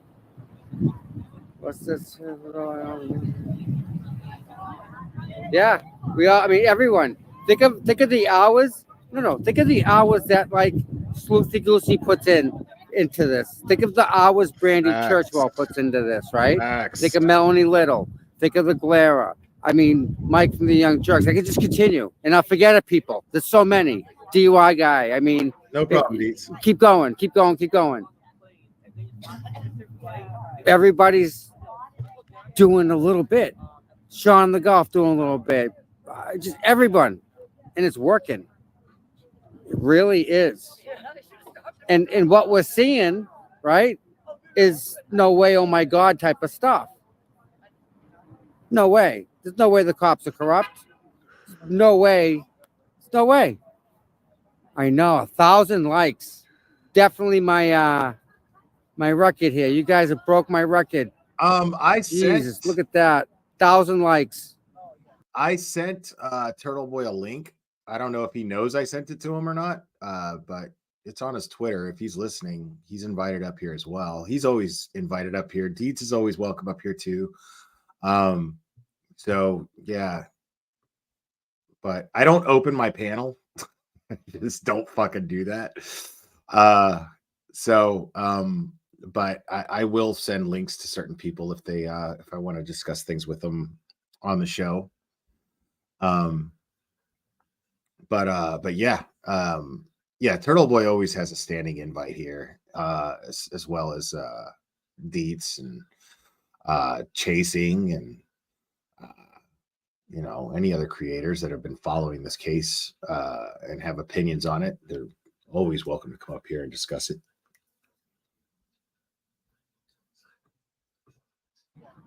Oof. That's awesome.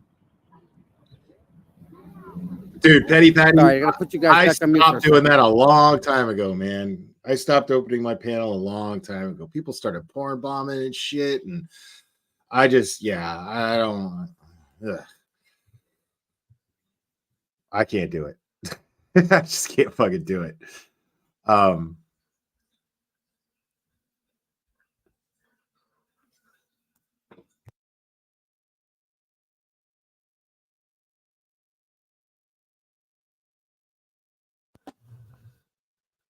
What I will do though, eventually, what I'll try to do for sure is open the phone line, take calls. But I'm not going to do that until later. If I do that, I'm not doing it till later. But yeah.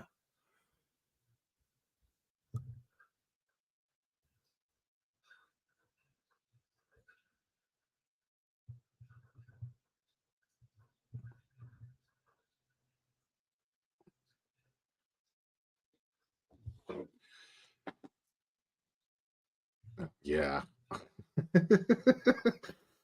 Yeah, that's the whole thing is, you know, Petty Patty, there's just certain fucking people I don't want to talk to, man. I don't want to put it up here. This channel is not an open invitation. I provide enough stupidity for this channel. I don't need more of it.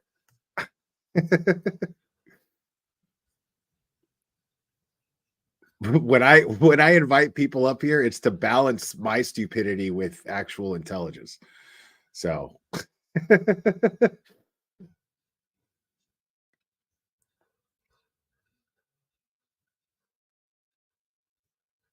oh, Bullhorn Betty has always has a standing invitation here. She can always come up here if she wants to. Totally. She just never will. But yeah. Bullhorn Betty can absolutely come up here anytime she wants. That's the exception to stupidity. But yeah, Dietz is coming up as soon as she's done with her call. She says so. Whenever she shows up, I will let her up. But in the meantime, we're just hanging out with Tom. Again, make sure to subscribe to Tom CPU. Oh my goodness. Erica, thank you for the Venmo. Appreciate it. But yeah, make sure to give Tom's live stream a like, and make sure to subscribe to Tom. If you're not subscribed to Tom CPU, make sure to subscribe. Oh, those cherry blossoms are really pretty. But he's muted. I wonder if Tom knows he's muted right now. I feel like he knows. Probably knows.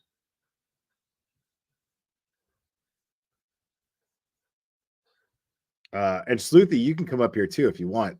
Here, I'll send you a link. Sleuthy has an open invitation up here as well. Let me do that real quick.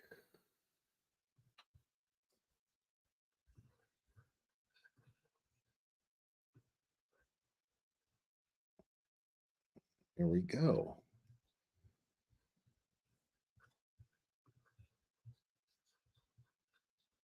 Still no updates from Ted.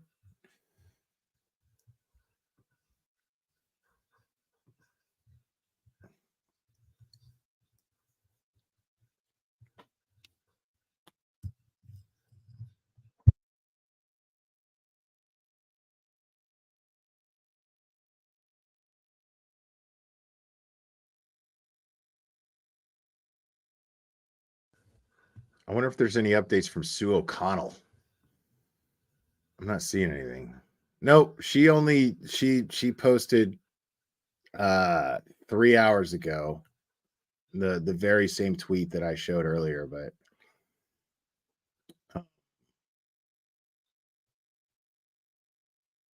Yeah, I guess Tom's having a sidebar.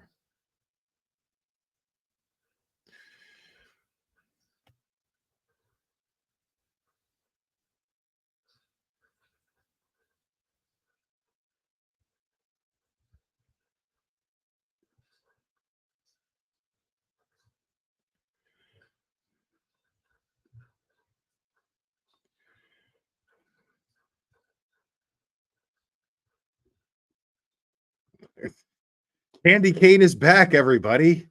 Candy cane is back.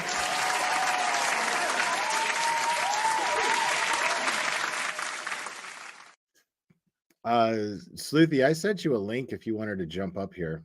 It's up to you. What is my Venmo, Kelly? I don't know. It's tickered across the bottom of the screen there. All right, we're back. Aren't those trees beautiful, guys? You should smell them. They smell beautiful too. All right, coming up to the crime scene. Yeah, I think it's just the glare. I like to keep things simple. Exactly, Megan. 5646. Exactly.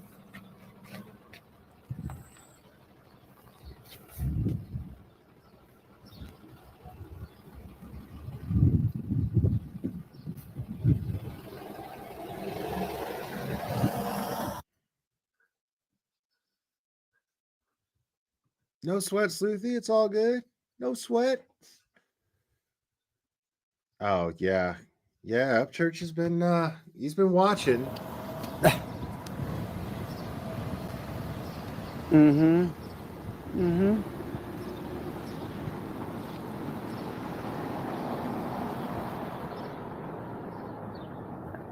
Yeah. The sun feels so good. Right on my face. It's like, yep, this is what I want. And then the wind blows and you forget about it. Yeah. But no, it's actually really nice out. We've had we've had worse. That was kind of a dick move, but it was I couldn't help it. You know, on this, man, we've had a lot worse. And you know what? I don't know if you guys know.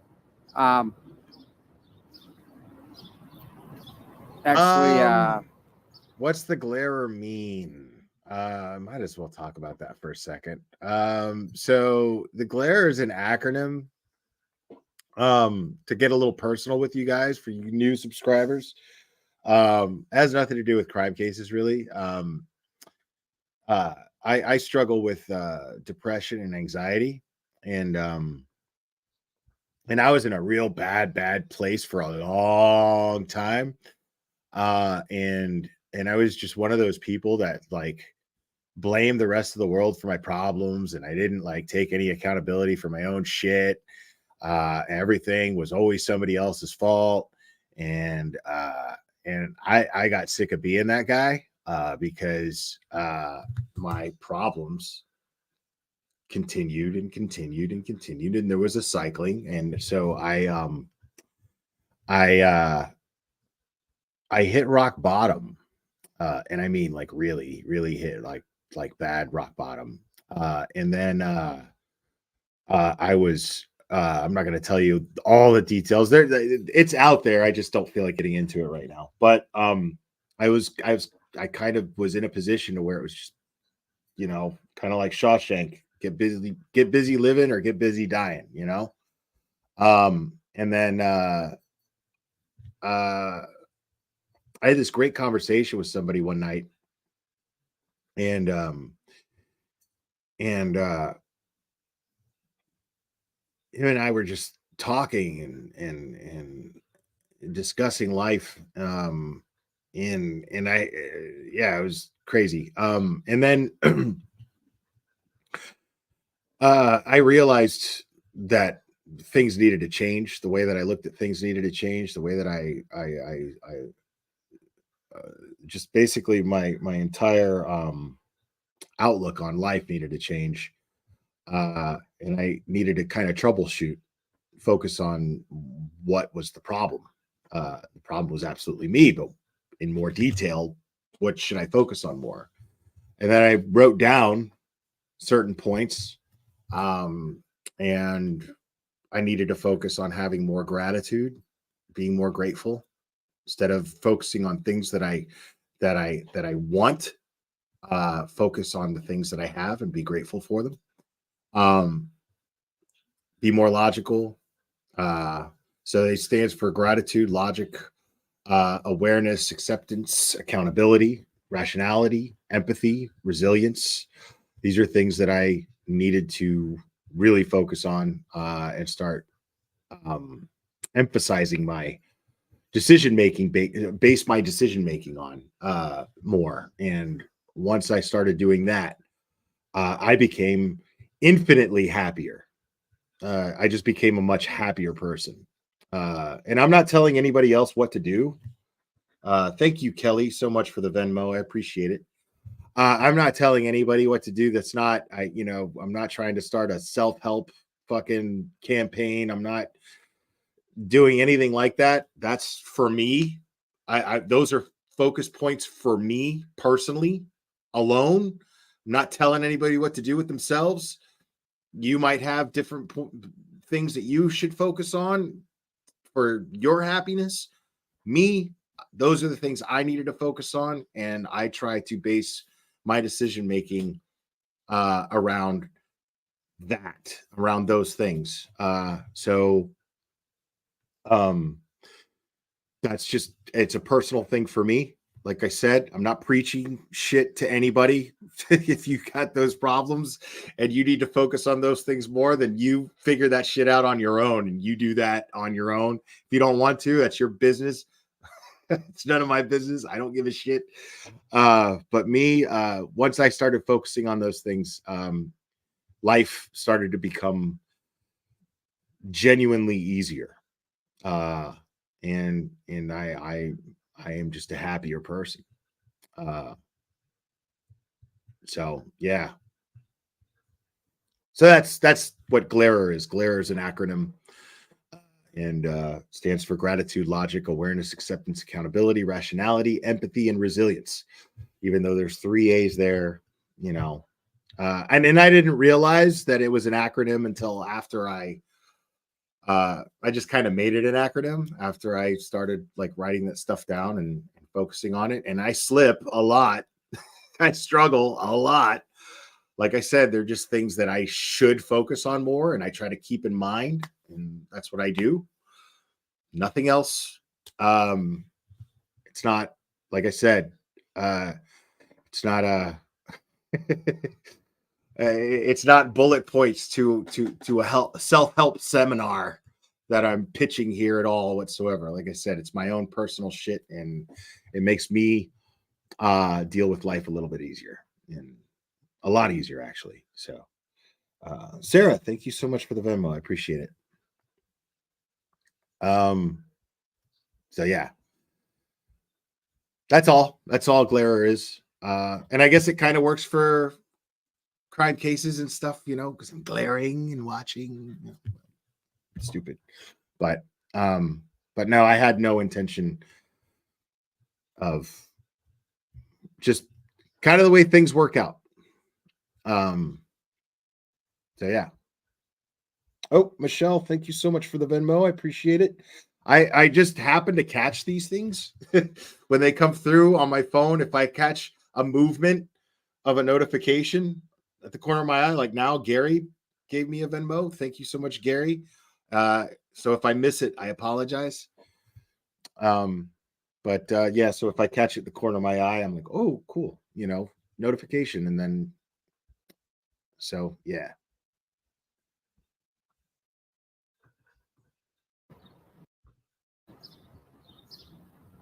Hold on a second.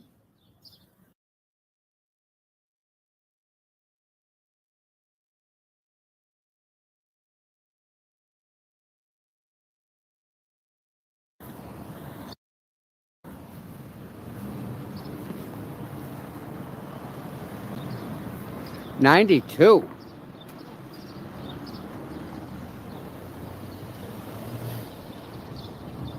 So listen, guys, this is the heads up. You ready?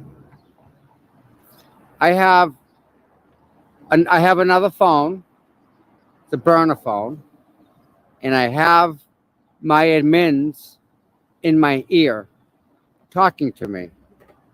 So when we're trying to set something up, we're gonna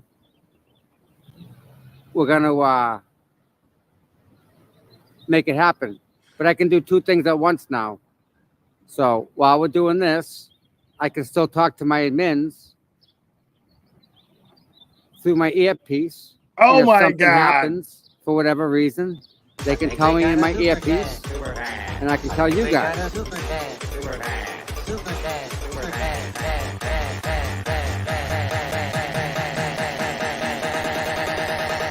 I think we got a super chat. I think we got a super chat. Nikki Cave, thank you so much. The story deserves a song. Good for you. Well, appreciate it. Thank you. It's not that great of a story, man. It's actually kind of fucked up. I'm being totally honest. But yeah, I mean, dude, depression and anxiety, man, it is a bitch, and it is a constant bitch, you know. And you know, like I could take medication for it. And I'm not against medication. I'm not, you know, one of those people that's like, you know, don't take medication. That's all blah, blah, blah, big farm, blah, blah, blah, blah. If it helps you, it helps you. Knock yourself out. Do it. Do whatever your mental health professional tells you to do. See a mental health professional about whatever you're dealing with. I am not trying to talk anybody out of that. I'm not trying to down talk that in any way. It's just that I like me being as animated as I am, as silly as I am, and if I take medication for these things, I will not be the guy that you guys see and enjoy so much. And so I had to come up with an alternative for myself. And luckily it worked good enough. It works good enough for me. You know, that's all it is. It works good enough for me. I would probably have a lot less brain farts when I do these live streams and talk about these cases if I did take medication, but I would be a lot more boring if I did. So you you got to pick. Either you're going to get like very accurate and you know, driven information coming through, but it's going to be very what's the word I'm looking for? Boring. Yeah, that's one word for it. Yeah. Definitely boring, but I guess somber, just and I don't like being that guy. Thank you so much, Jim, for the Venmo. Appreciate it. Yeah, I just don't like being that guy. I like being animated and silly and humorous and you know, that stuff. Yeah, so I opt not to take medication.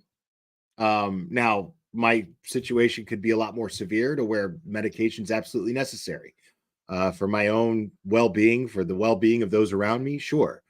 But thank goodness, again, I'm grateful that it's not to that point, and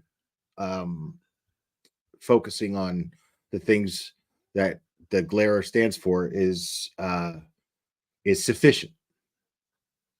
So that's it.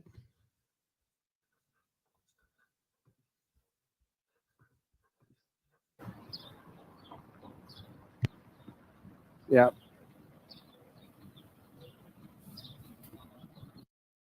Yeah, that's what I'm saying. It's totally okay to be a little fucked up. You know, who doesn't want to be a little fucked up? You know what I mean? Yes, there was an ambulance. 92 is beautiful. It is hot.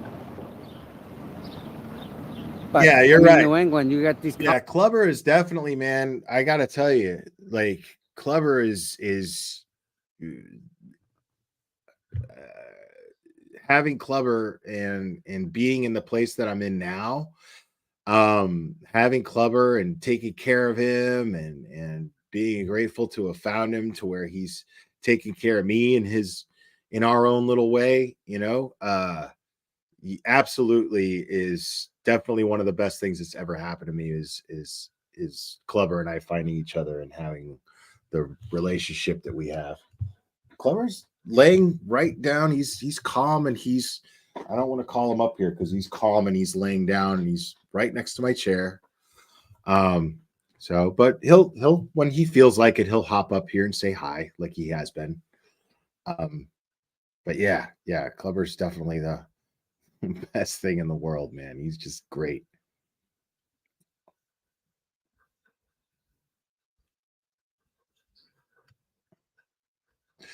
Yeah, he's super loyal. Like loyal to the point to where I got mad at him yesterday and I felt really guilty about it. Like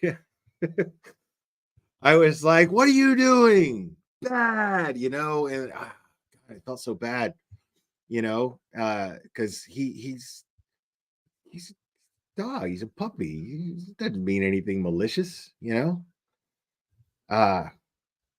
it's just like, fuck. Clubber is my dog, Amy. Oh my goodness. I think we got a super cat. Super cat. I think we got a super cat. Super cat. Super cat. Super cat.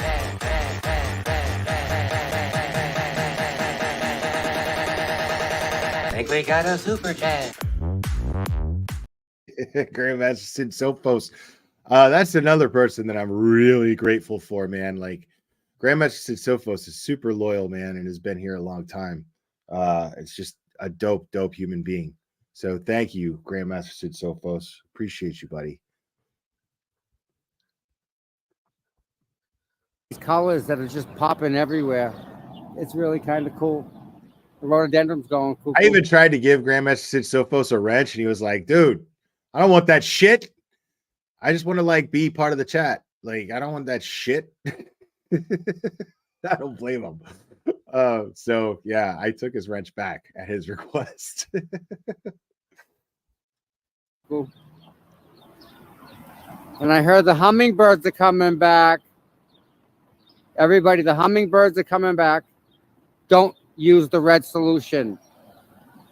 Just boil the sugar in the water.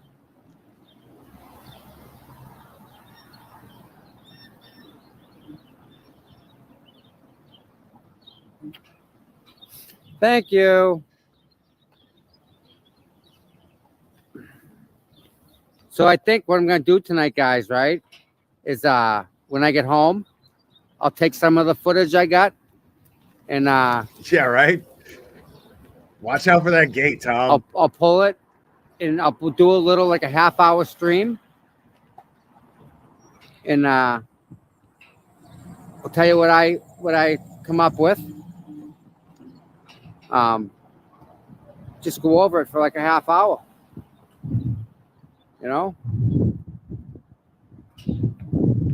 Set us up for tomorrow. Give us an update, right? I figure even like a half-hour show just to dump all the data,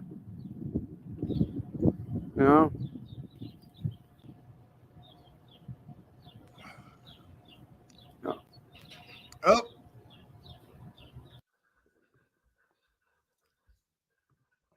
A second here, folks.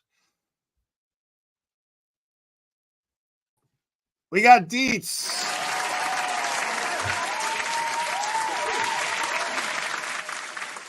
What's up, Dietz? How's it going? Clapping noise, you and that soundboard. Yeah, well. So many creators are into their soundboards.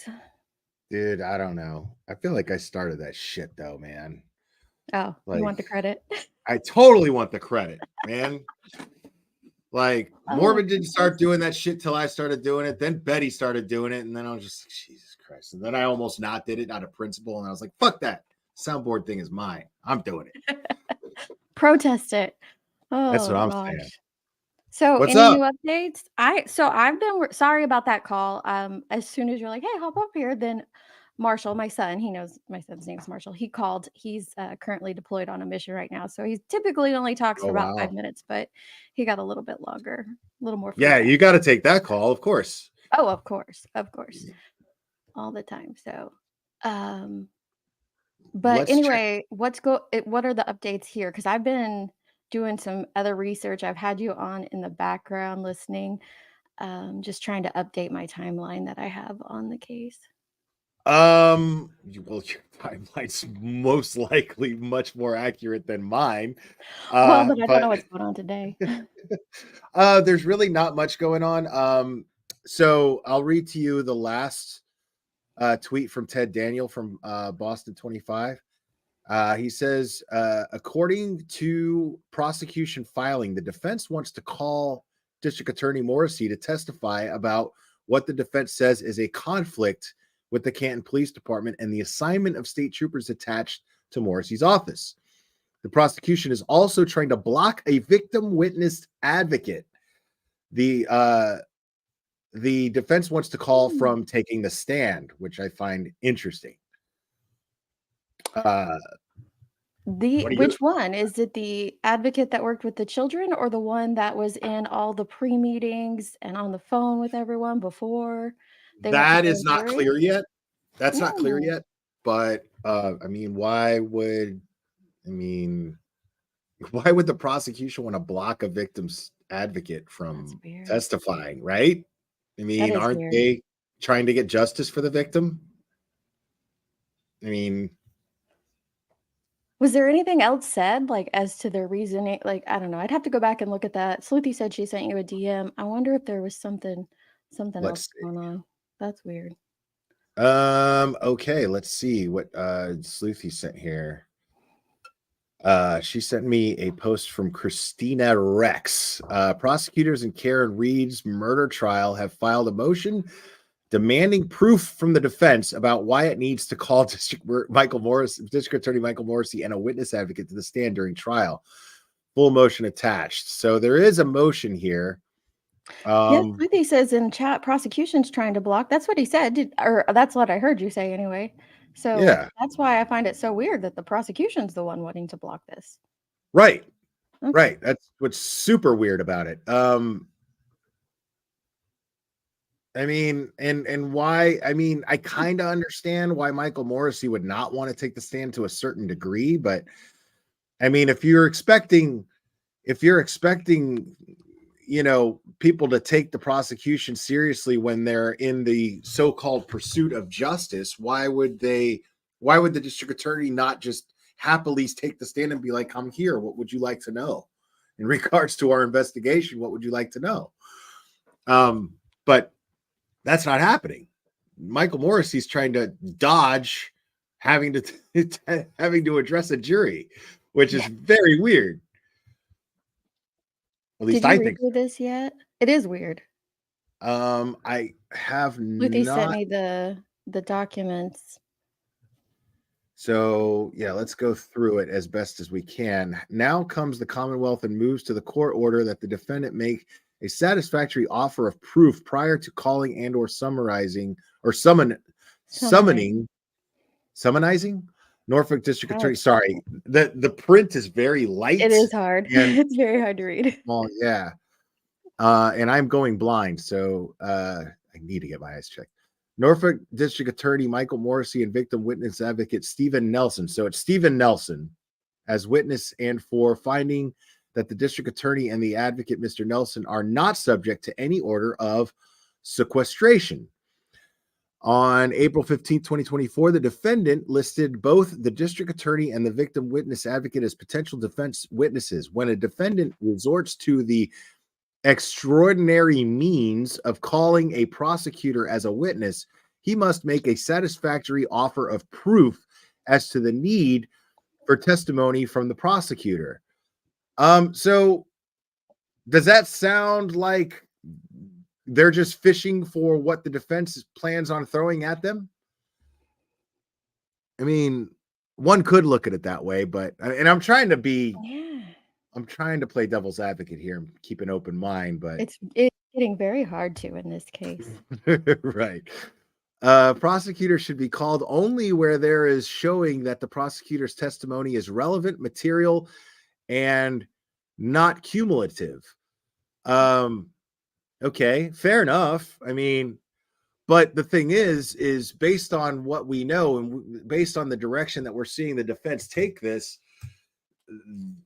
that shit stands. You know what I mean? Like they think Morrisy knows more than they should than he's letting on. You know what I mean? So again, a prosecutor should be called only where there is showing that the prosecutor's testimony is relevant material and not cumulative. So first of all, I don't know what cumulative means, if I'm being honest, but I can kind of read between the lines. Cumulative, like all together, combined, grouped together. Okay. So I mean, yeah. So they're trying to basically say like they're wanting to keep it from happening because they're trying to almost like doctor-patient confidentiality is kind of what they're trying to do. That's how I take this. You know how they're supposed to. You're supposed to keep that separate his work duties from this trial. That's how I'm reading it. I could be wrong. Chat, let us know. And for those of you who don't know, like wondering what's Deets on the Streets know shit about this. Well, Deets on the Streets has been following this case. She's been following this case for a long time. And I learned of this case through Deets on the Streets as well as Chasing. And then I got curious and I looked into it and I was like, oh shit, okay. And so here we are. But trust me, Deets is very well versed in this case. Probably more well versed than just about anybody, honestly. Oh, I don't know about that. But probably one of the few that have read every last document.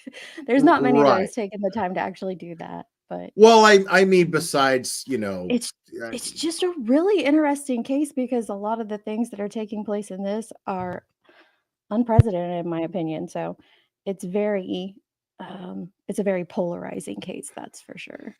Well, it's interesting that you use that term unprecedented because that brings me to my next point, which is like, well, if they're so worried about Michael Morrisy and they're saying that his testimony wouldn't be relevant, well, I mean, they're arguing. So the prosecution's arguing that Michael Morrisy's that the defense has to prove that Michael Morrisy's testimony would be relevant to the case.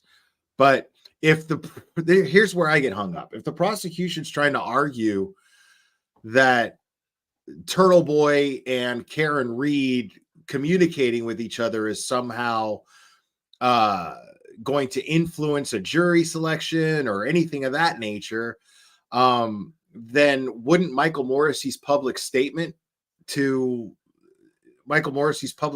he made months and months ago, wouldn't that fall under the same category? Wouldn't he be just as relevant to the case as they're arguing that Turtle Boy is? I mean, or more so. I mean, he's held to a different standard, so it would be.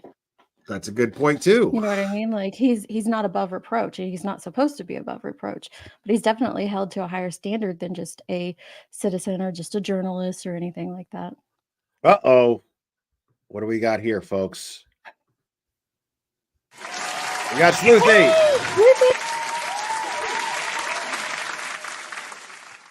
What's up, Sleuthy? I'm driving home and I'm looking at people saying the wrong things.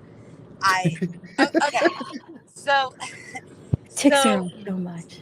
So this thing is all so weird, and basically the argument that Lally's putting forward is the same one that he put forward whenever they were asking for something. Oh, it was about the meetings that they were having with the witnesses, and he was saying that and some of the letters were protected under attorney work product. That's what he's saying here about this. So the advocate is not like a doctor or a mental health professional in the sense that when they're creating their notes, they're creating them for purposes of treating you. When they're creating their notes, they're creating them for the purpose of testimony at trial. So Mr. Nelson is a part of the prosecutor's office and team. So he's a victim witness advocate, but he works for the prosecutor. So the argument that he's trying to say is that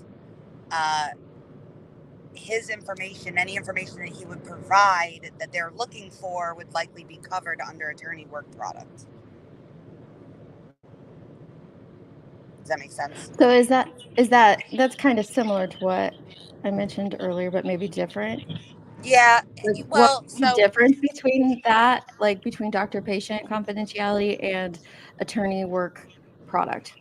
So for doctor-patient confidentiality, we're having like a one-on-one conversation about something specific to you that I'm keeping confidential.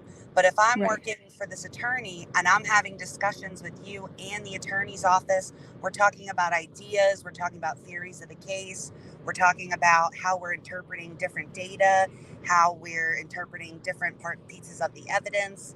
So it's more or less like their ideas, thoughts, notes that they're creating with their thoughts that are considered attorney work products. So if you're looking at like, think about it as, so we're two attorneys for Glairer, and Glairer's not even in the room, but you and I, Dietz, are making like a brainstorming board on the wall with string and pieces of paper pinned to the wall. Those pieces of paper might have information about Glairer's case, but that's your and I's work product. So we're making connections for different things, and those are the things that they're trying to keep away. Generally, work product is not discoverable. Okay, so you think they have a valid claim? I don't think this is work product. I think that you don't think it is. Well, that's what I'm about to get at. Is like how the fuck is that even like a thing? Because, I mean, if they're hired by the prosecution, then what other purpose would they serve other than to strengthen their case against Karen Reed? So why would they not want their testimony? Well, because if there's conflicting information that was provided by witnesses to the victim's advocate, or things that would, now that there are, so let's say that they're considering victims advocates or victim witnesses as Jen McCabe, we'll just say. If she's part of the defense proving this third party culprit, then information that she would have given to the witness, the victim's witness advocate, could be then used against the state's case. Well, that's my point that I'm getting at. Doesn't this, in the grand scheme of things, make the prosecution look that much more nefarious as far as the defense's claims? Yeah, I mean, they should just let them call whoever and then object as they see fit. I mean, right. What am I missing here? It seems dirty as fuck, does it not? Well, it seems frightening, like they're frightened. Right. Yeah. It seems like they're trying to hide something. Yeah. So I'm reading, I read it over again. They're just asking for proof. That's what the Commonwealth is asking for. They're saying that the proof that was given at the sidebar wasn't enough, and that the defense needs more proof to prove that. But in my, you shouldn't need, they have that whole other list of witnesses. Did they have to prove that any of those witnesses needed to testify? Morrisy put himself out there in front of the world, and he made claims about facts specific to this case. He should be. We were just talking about that. Yeah. He did that video, the hostage video. I didn't mean to interrupt you. I didn't want to get past. I didn't want to get past that thought. Like we were just talking about it. Please go on. But we were just making that point. That's why attorneys hire investigators, and they don't go speak with people themselves, because they don't want to be a witness for their case. Right. So Morrisy has investigators. There was no reason for him to have done that. He did, and he made himself a witness. Yeah, like he did that to himself by going on TV or whatever and going, this needs to stop. and just demanding that shit. Like, it's crazy. And Well, he made we're all definitive statements too, you know, and when the defense is taking a third party defense, third party culprit defense, then those statements that he made are damaging to that. You know, the definitive statements that Colin Albert was not in the house. Well, that's Yeah. proven to be a lie. He was, but this person did not do this. Well, you don't know that for a fact. And so many definitive statements, I can't even remember them all. and the defense argued that in their motion to disqualify. They argued that. They said they were like, they straight up claimed these people were absolutely innocent, you know? Yeah. Well, and that she's guilty. I mean, he very much implied he very much was firm in that these people are innocent bystanders and that Karen Reed is guilty. But I still don't think that was what made me feel like that was so weird. Like, it was just the weirdest announcement I've ever seen. But he also made statements. It's reporters, unprecedented. Right? He made statements to reporters, right? So he made a comment about the Canton Police Department knowing that there was a potential conflict there because Kevin Albert works there. Oh, she cut out. She Well, she's driving, so she probably went through a patch. The department always investigates. Well, okay, then now go we back have to, about 1 minute. You cut off, babe. Go back 1 minute. I don't remember. What was I saying? Well, 20 seconds. That did you hear that he told a reporter that the Canton Police Department conflicted out? No. Okay, so did not hear you like say that. he also, and that's one of the things that they mentioned there for why they want to call him, is that he told a reporter that the Canton Police Department noticed that there was a potential conflict with Kevin Albert having worked there. So that they conflicted themselves out in order to not affect the investigation, right? Well, then you have Lally saying that's not true. They didn't do it because there was a conflict. They did it because that, specific office of the Massachusetts State Police always investigates these. Well, now we have to have Morrisy come on the stand and say, did they conflict themselves out because of this, like you said, or were you lying to the public? And really, it's just that they investigate all of these.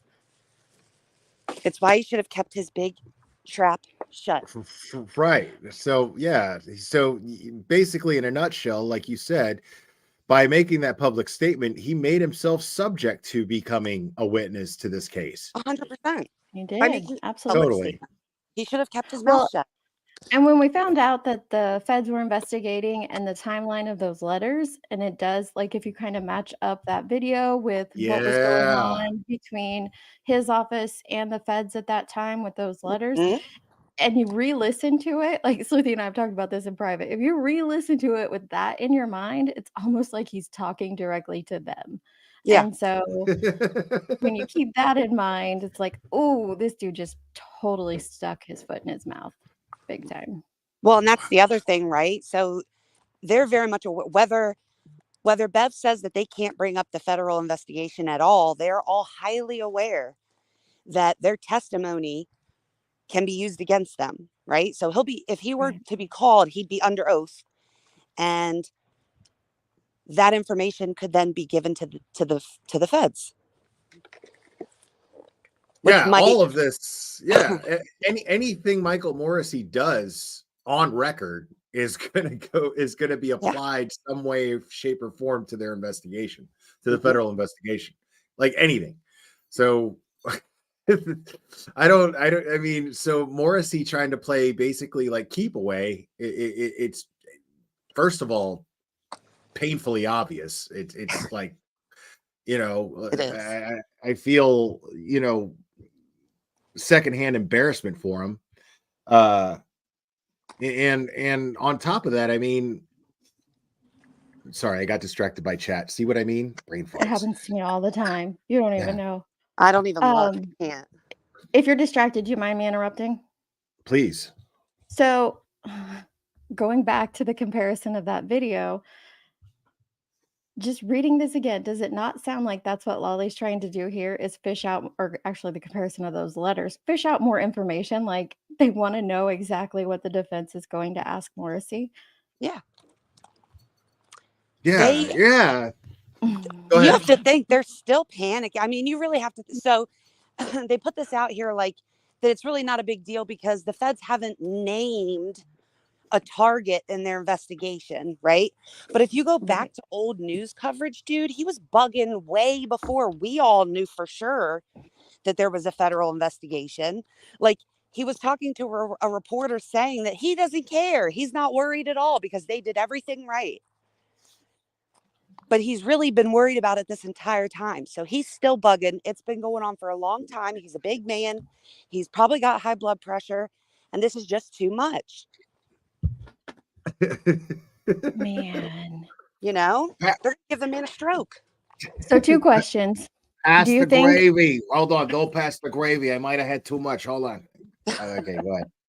he was outraged? He was outraged in that She's video. an outrage. You do a great impersonation. That's the only thing keeping me afloat Wait, right now.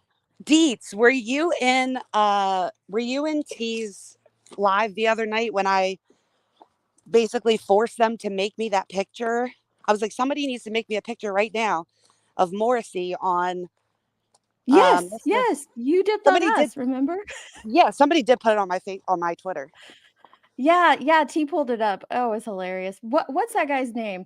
So Sleuthy made a comparison to Morrisy to this guy off of Monsters Inc. What's his name? Mr.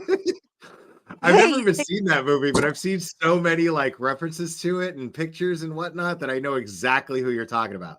The guy It's with the like boss, like the crab. Yeah, The crab purple guy, guy, right? He's Hold like on. purpley gray. Hold on. Crab guy, but he's got like 3 or 4 eyes on the top of his head. Not Morrisy, Oh, okay. the character. But yeah, he very Like the boss on Monsters Inc. Yeah. Nebuchadnezzar, is that his name? Someone said that. I don't know. No, I know. it's like something like that. It's something weird like that. No, it's not Sully. Let me see. Let me Google. Google's our friend. I mean, that's what I'm doing right now, actually. Boss I on feel like Monsters. Yeah. there's a few people that I Hey, could compare hey him Water to. News. That's his Water name. News, yes. Water News. What did you say? Liver daughter? And I read somebody in chat what they said, so I'm not gonna. It is You Water said News. Water News? Water Yeah. News. Yep. He does. Mr. Yeah, Water no News. wonder I never watched that movie. Randy Newman did the music to this fucking movie. Jesus Christ, that would have annoyed the shit out of me in the first 5 Oh minutes. my gosh, I watched so much Monsters Inc. when my kids were little. Jesus Christ.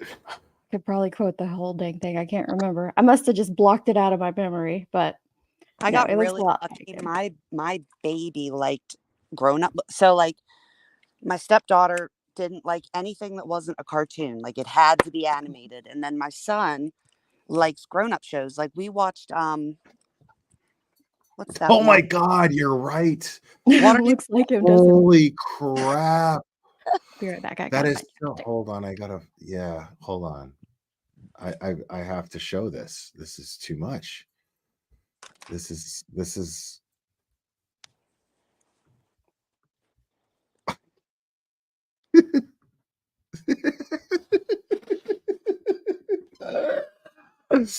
Can y'all see that? Like, dude, that's totally him. It's totally fucking him. Oh my God.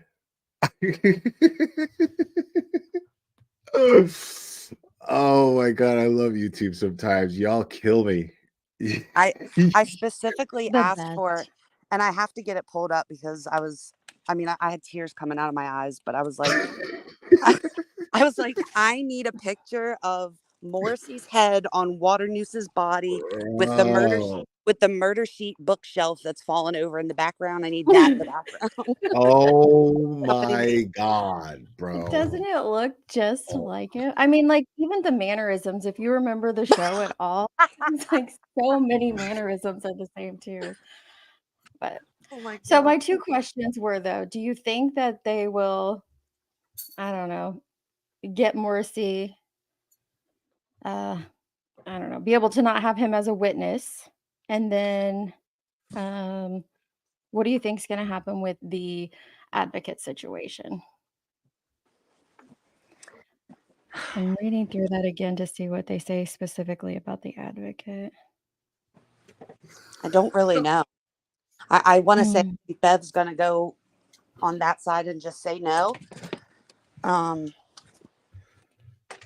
I don't think that's right. I think they're probably also a little scared that he might inadvert. So if he's on the stand, or even the victim's witness advocate is on the stand, and one of them opens the door to something that they're not really supposed to talk about unless the door is opened, like there's no coming back from that. Once it's open, it's open. So that could be a concern as well. That's true. Bev needs to remember that the feds are watching. She seems to have realized that a little bit more so here recently. So hopefully she keeps that in mind. Fuck. Oh, it won't let me do it. Come on. So some think that they're not going to make Morrisy testify. She said, Lacey Ann says she won't make Morrisy testify, guaranteed. I was shocked on some of the things that they ruled on, just that she ruled on in the eliminate process. That's what I mean. Didn't she seem a little bit more reasonable here recently after all of that stuff come out? She did for a minute, but then it kind of went back to, it seemed like during eliminate, it was back to the same old, same old. I'm sorry, but I have a big problem with somebody. Like, this is your actual job.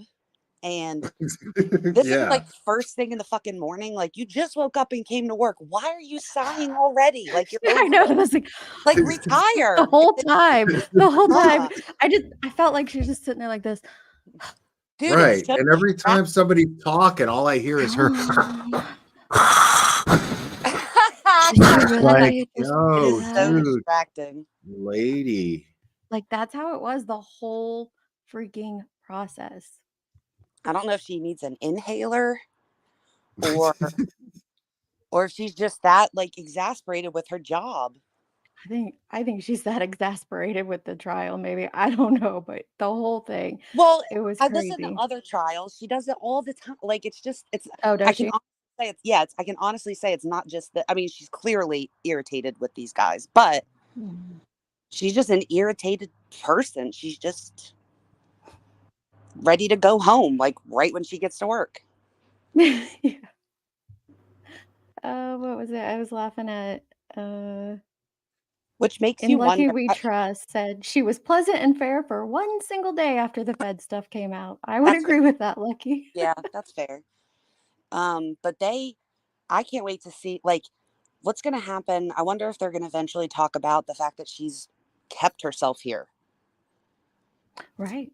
You know, like, is that ever going to get brought up again that she wasn't even supposed to be here? I mean, she went and reversed orders that were put in by previous judges for information. Oh man, I couldn't I tried, sorry, off the subject. I tried to switch Water Noose's face on Michael Morrisy's face. I knew that's because I have the app to do it, but it won't detect the face because Water Noose is animated. So it wouldn't, I guess the technology hasn't updated to that point yet. But I tried 2 different apps to do this and it wouldn't do it. Hey, ATS, how are you, love? Oh, if anybody I in don't here know. besides Dietz and ATS, because I know ATS does, is watching the Delphi stuff, I put Gull's face on Ursula's body. Oh, it is the funniest thing. Like, oh my gosh. Somebody beat me to it though. Hold on. Go ahead, keep talking. Sorry. Let me somebody has it. Oh, I have it here.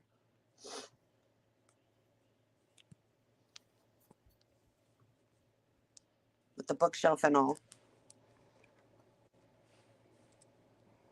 Oh my God. Oh, I don't know, Carrie B. That's a good question. I just sent it to you, DM. Yeah, that's what somebody just sent to me. Hold on. It's gonna be easier for me to post too. Like Let me this is fucking great. There you go.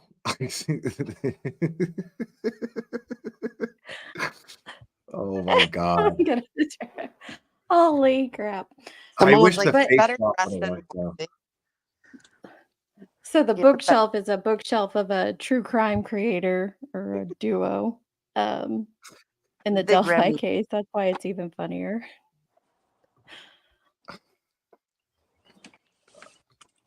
Oh All my right, I need god. a new drink. I'll be right back. And then I have to like oh, she just hold on. No, come on. I'm ready for this to start. I mean, this is Me too. exhausting. This, as long as this is taking. I mean, I get that they need to. I get that this is important. But like, you're only getting 4 today. I mean, I'm sure it's gonna get like, you know. well, Bob. So I was like, I'm gonna have to plan to take like all my breaks and lunches to be able to talk for like an hour during the trial here. And because I think that like maybe Wednesdays and Mondays are the only full days. And I was like, maybe I'll do it for like next week, because by then they should really be getting into it. And he was like, I think as soon as it starts, like they're gonna get all the way into it. So I hope. Oh, I agree. Once it starts, it's gonna be intense. I think it'll be like Murdoch's trial, where it was heavy stuff from jump. I hope. But we haven't seen. I was just trying to check Twitter and see, is there no updates at all on if they seated any jurors? It doesn't look like it. I could check. Let me check Ted Daniel one more time.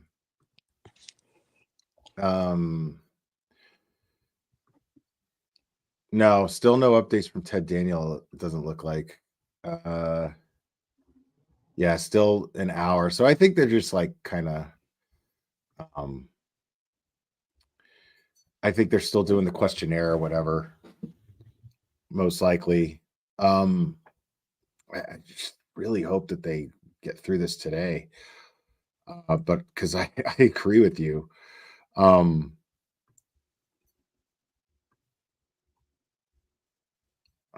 Yeah, I'm not seeing anything new.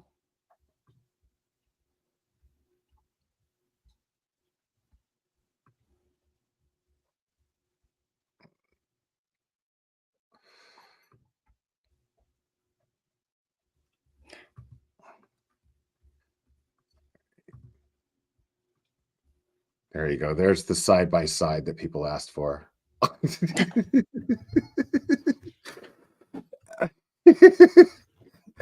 Oh my god, it's too much. Yeah, I'm not seeing any updates just yet. Let me check Sue O'Connell. She hasn't posted anything since the hearing started. So I think I read they had 93 potential jurors today. So they had a slew of them. 91, I think 91? it was. Okay. At least that's what Ted Daniel tweeted. But yeah. Oh, someone asked. I don't really Twitter. Someone asked me what my Twitter handle is. I don't really Twitter much. I just never use it Twittered. to, Yeah, I message haven't. people. I haven't used Twitter much at all, except mostly since I started this case. Mhm. I did watch the That Joseph was Scott so Morgan on it. good. We can rewatch that while we wait. It's actually a good idea. We can go over that while we wait. I'm gonna go over that a little bit tonight. She did such a great job, and he did. Well, his She really opinion is did. always important, in my opinion.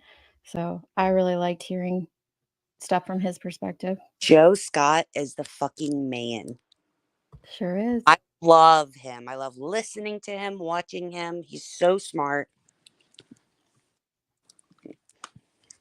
Let's get right to him.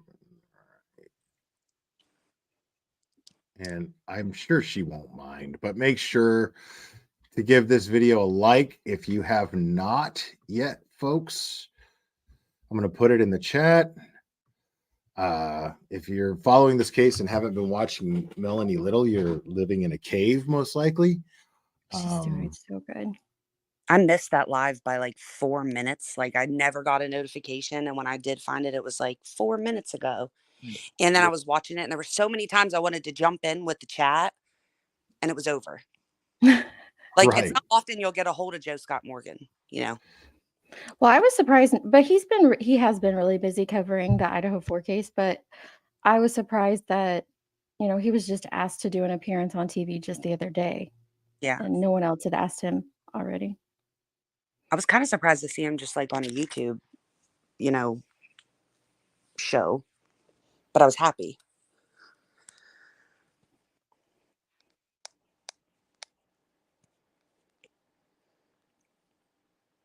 Oh my.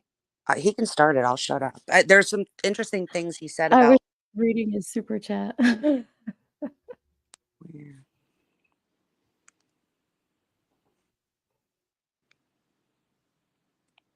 Who's Critical Karen? Don't. It's. You know who it is. As soon as you said it, you knew. Oh my God. Yeah. Canceled Karen. Mhm. Let's see. With Oh, yes. Oh my God. It's not even my fucking birthday. Are you kidding me? Oh shit, guys. I'm going to be busy on YouTube, y'all.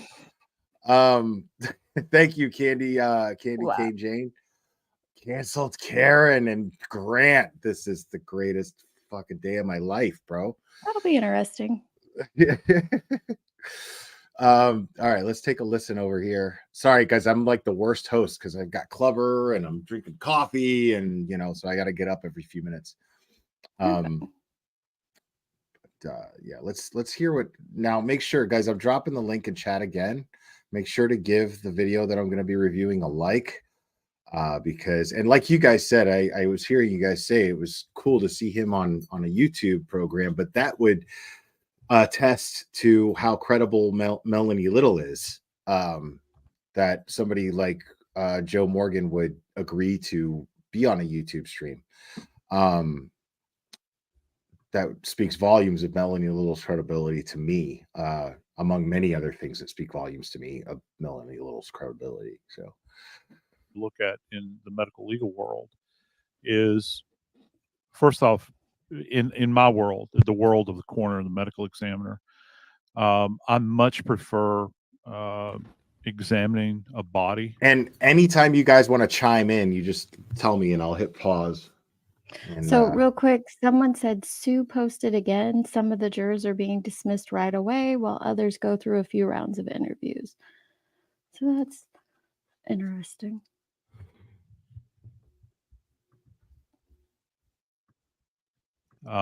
And making my own assessment, and try to, and this sounds so rote, but trying to understand what the body is telling me. You know, some people say, you know, the body talks to you.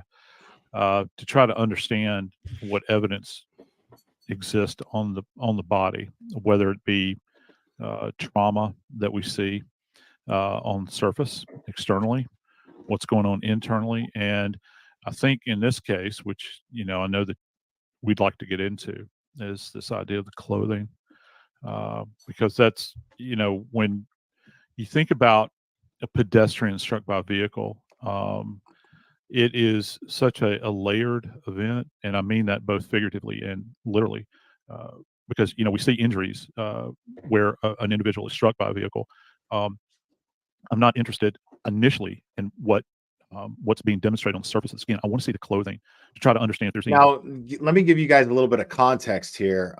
So this gentleman that's up here, I believe he's an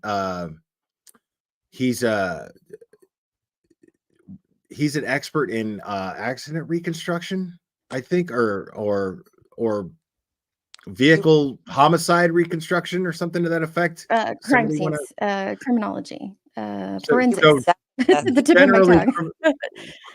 criminology forensics. Okay, so just generally, Yeah.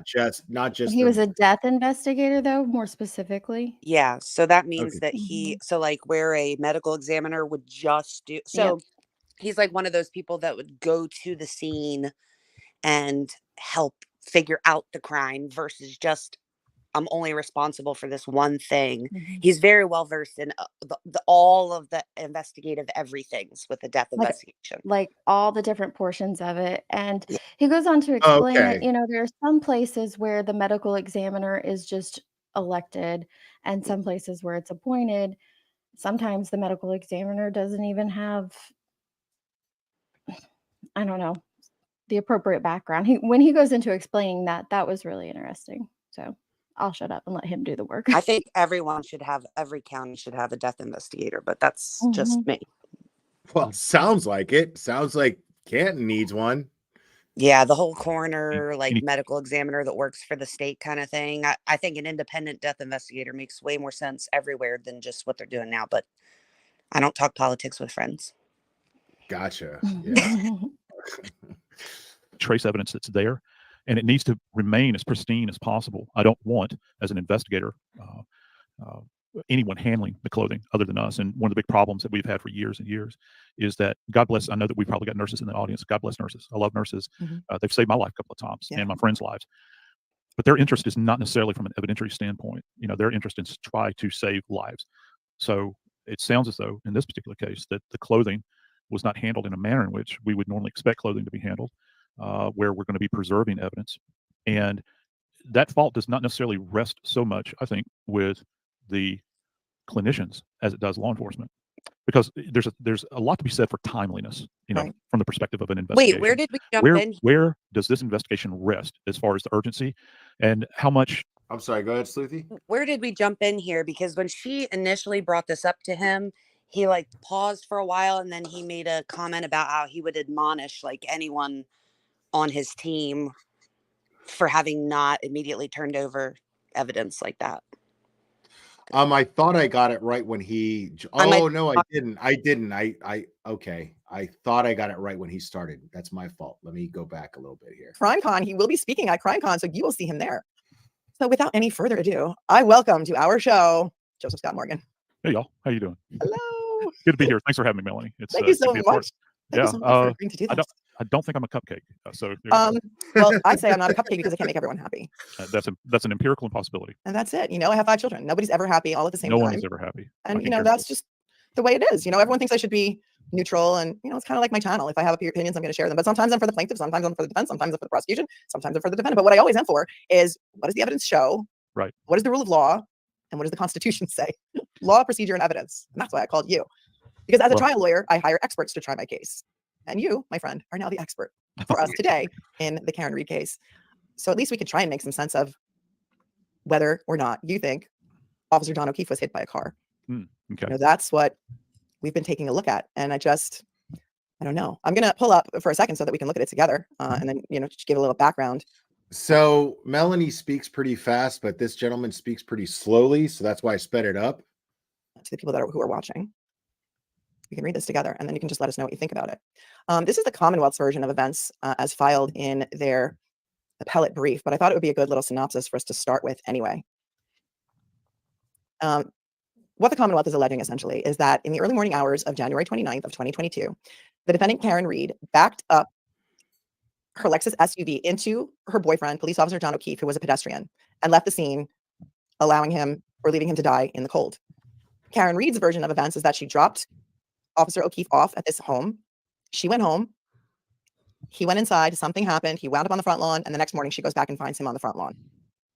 So according to the Commonwealth's versions of events, when they interviewed Katie McLaughlin, who was a Canton firefighter the next day, which was January 30th, Katie told them that approximately 6 a.m. on the 29th, Canton Fire and EMS had been dispatched to 34 Fairview Road for a male party in the snow and unresponsive. Upon arrival, Ms. McLaughlin observed the victim to have trauma to his face and eye area and vomit in his mouth. She observed the victim to be dressed in jeans, socks, and one black Nike sneaker. The victim's shirts were cut off or cut and his chest exposed for chest compressions. Ms. McLaughlin had exited the ambulance to speak with the defendant as to the victim's identity and medical history. The defendant provided the victim's name and date of birth. Ms. McLaughlin asked the defendant if she knew where the victim had suffered the trauma to his face/eye, and the defendant turned to her friend and stated repeatedly, "I hit him, I hit him, I hit him," in response to the paramedics' questions. Following the initial witness interviews on January 29th, Troopers Buchanan and Proctor then proceeded to the Good Samaritan to view the victim. They observed 6 bloodied lacerations varying in length on his right arm. And I sent you the autopsy photos, so you have them, right? Yep. The cuts extended from his forearm to his bicep. Both of the victim's eyes were swollen shut and black and blue in color. The troopers observed a cut to the right eyelid area of the victim. The victim's clothing, consisting of blue jeans, an orange t-shirt, long-sleeved gray shirt, and boxer shorts, were soaking wet and stained and saturated with blood and vomit. The victim was also observed to have one black Nike sneaker with a white Nike logo on the side. The victim's medical records were admitted as an exhibit before the grand jury in this matter as well. Throughout said medical records, the attending physician and medical personnel described the victim's injuries at length. Said description of his injuries and medical conditions include right superior orbital ridge region, approximately 7 millimeter laceration, positive, what looks like a plus sign to me, positive surrounding soft tissue swelling / contusion, positive breath sounds bilaterally, pulseless, positive superficial abrasions right forearm. Time of death was noted at 7:50 a.m. And then they go on to say that on January 31st, which was 2 days post death, Dr. Irene Scorti-Bello from the Office of the Chief Medical Examiner conducted the autopsy of Mr. O'Keefe. The doctor advised the troopers that she observed several abrasions to the victim's right forearm, 2 swollen black eyes, a small cut above the right eye, a cut to the left side of his nose, and approximately 2-inch laceration to the back right of his head, and multiple skull fractures that resulted in bleeding of the brain. Dr. Scorti-Bello further advised the troopers that the victim's pancreas was a dark red color, indicating hypothermia was a contributing factor to his death. Dr. Scorti-Bello opined from her examination that the significant blunt force trauma injuries occurred prior to Mr. O'Keefe becoming hypothermic, as evidenced by the hemorrhaging in his pancreas and stomach. Mr. O'Keefe had arrived at the Good Samaritan Medical Center with a body temperature reading in the low 80s. The doctor opined that the extensive injuries to his head likely rendered Mr. O'Keefe incapacitated. The doctor further opined that upon viewing Mr. O'Keefe's injuries and her examination of the body, she observed no signs of Mr. O'Keefe being involved in any type of altercation, physical altercation, or fight. In addition, the doctor testified that the victim had abrasions on his right arm. She described abrasions as scratches caused by a blunt object or contact with a blunt object.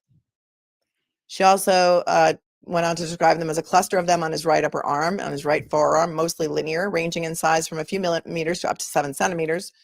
Dr. Scorti-Bello testified that throughout her thorough external examination of the victim's body, she observed no signs of an altercation or fight.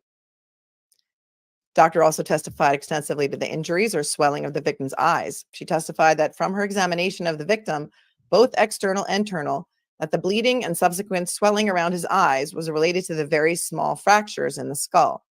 She testified specifically that the injury initiated or started in the back of the head, caused all the fractures in the skull, and then the eyes got red or black or purple because of the seepage of blood from the small blood vessels.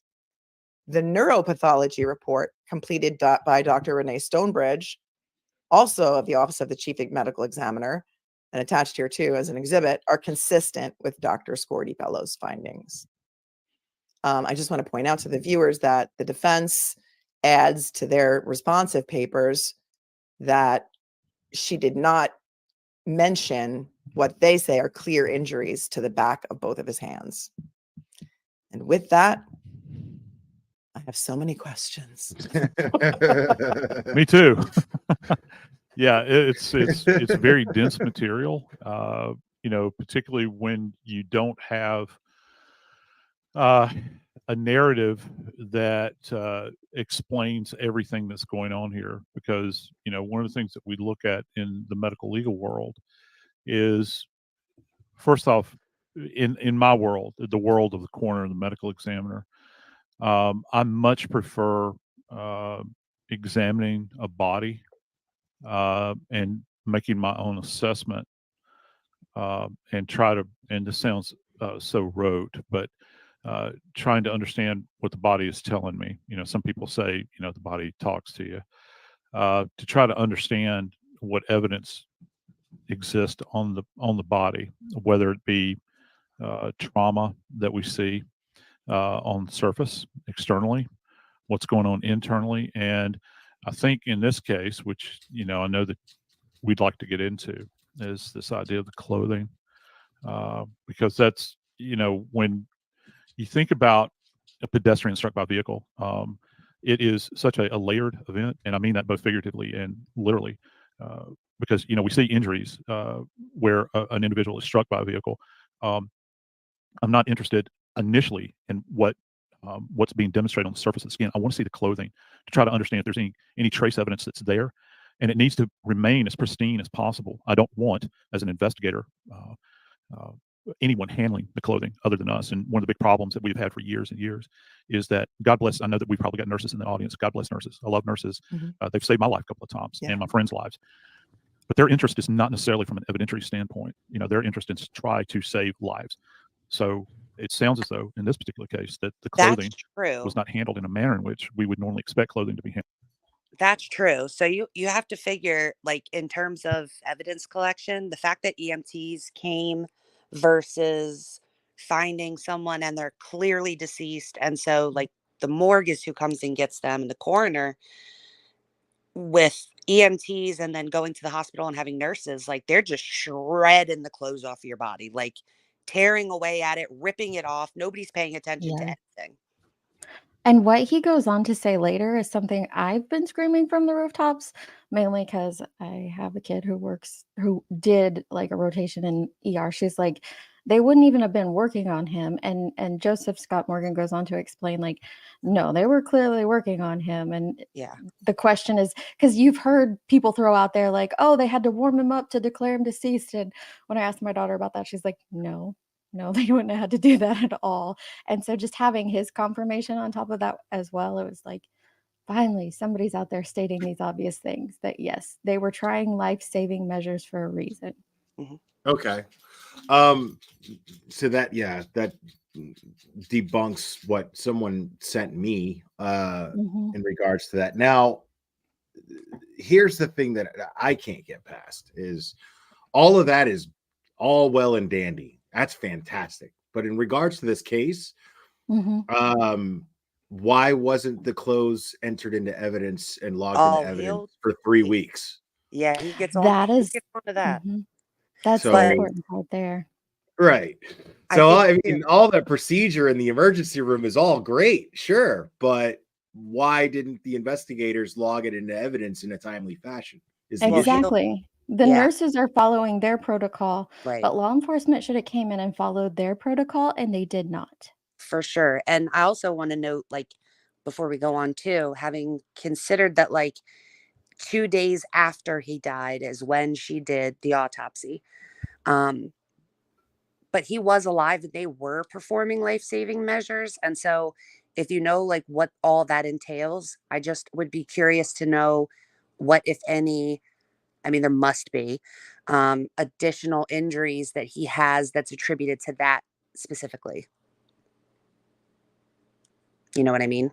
Yeah. Like, even his arm, the shoulder thing, like, you'd have to, this is why trials are important. We're going to have to sit and listen to someone that was at the hospital that worked on him explain what was done. That might explain certain other things. So Poor Clever was so bored just looking at me, but now he found the ball that lights up. So now he's. How do you keep him in toys? Like, I had a I had two. I had a he was a Norwegian. Most people don't even know what that is. He looked like a little coyote, and actually I got him like in the middle of the mountains off of eBay. He was covered in fleas when I got him. He was a puppy. I don't know what they were going to do to him. But he might have been half coyote, but he was the most protective and sweetest dog ever.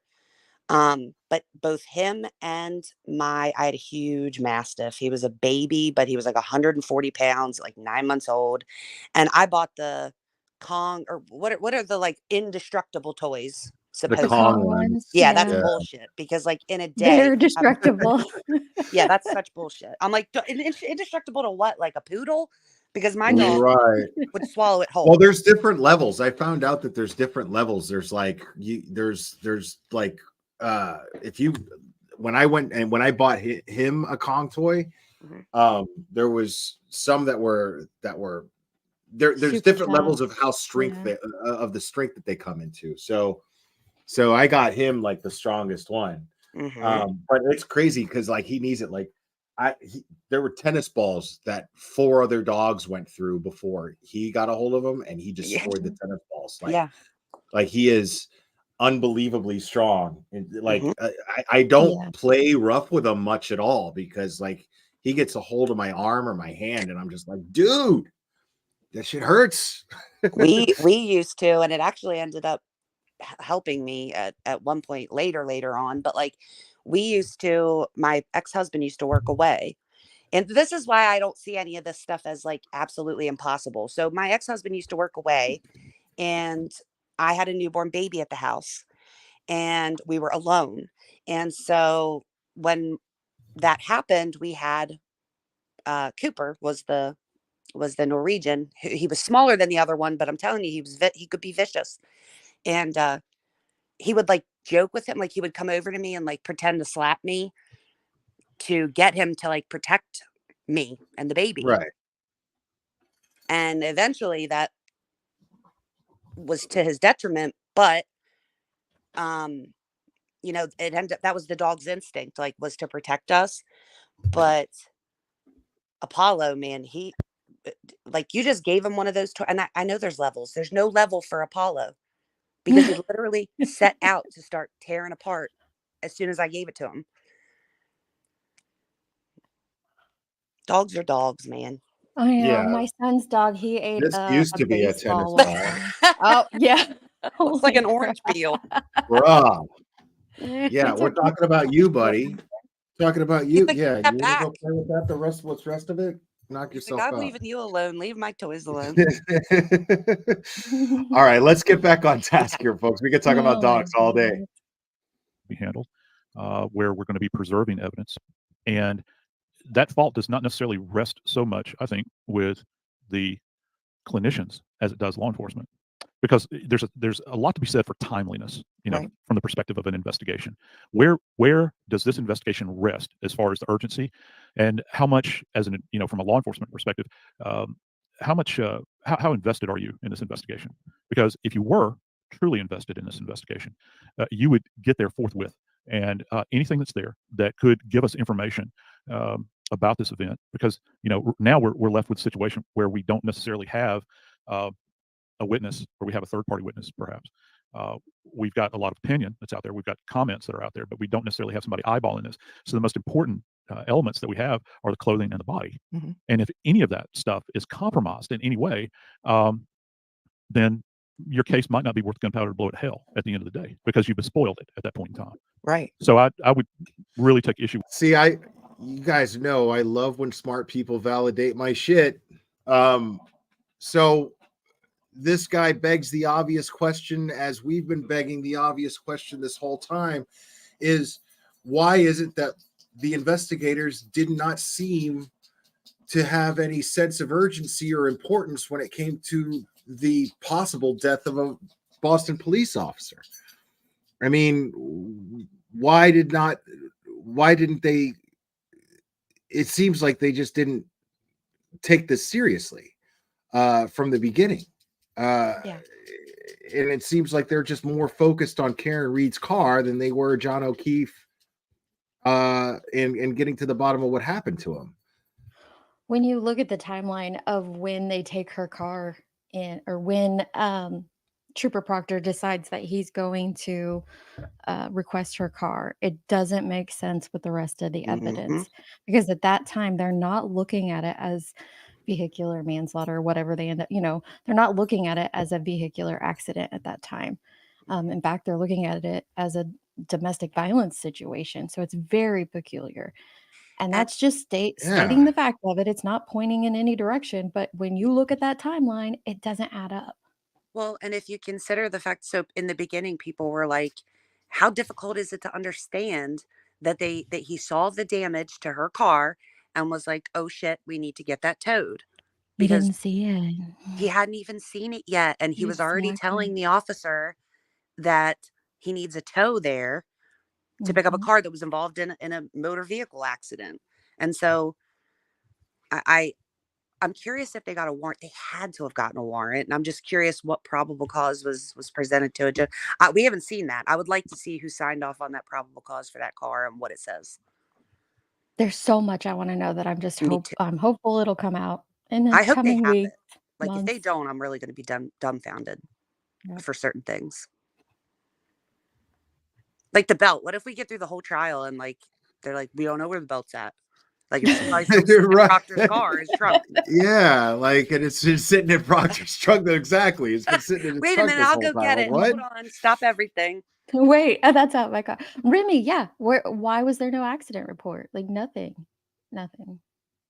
If they thought it was a Insane. vehicular accident. So crazy. Issue with anybody that did not view that clothing particularly with the utmost urgency to get their hands on it and examine it. Well, I will tell you what happened to the clothing. There are photographs in the hospital. While Officer O'Keefe is in a hospital bed, the clothing is piled on the floor. And subsequent to that, the trooper, Michael Proctor, who was the lead investigator from the Massachusetts State Police, took possession of the clothing, but did not log it into evidence for several weeks, somewhere between 3 and 6 weeks. We're not exactly sure. So See, this is, I got to stop you right now. Yeah, sure. This is the first I'm hearing of this relative to the clothing. As you Wait, know, I've been peripherally, Sorry. Yeah, Is I the lead gotta investigator hear that one more time because I don't know Yeah. what she said. What were you gonna Yeah, say? before Sleepy? he goes off, I just want to know if you guys know or somebody knows, because I don't remember ever reading it, but did any officers accompany the ambulance to the hospital? I It don't doesn't know. it I don't doesn't see where it says. state of the 3 officers that were already on scene, because Lank was still there, so it would have been the 4 that have given reports that were on scene.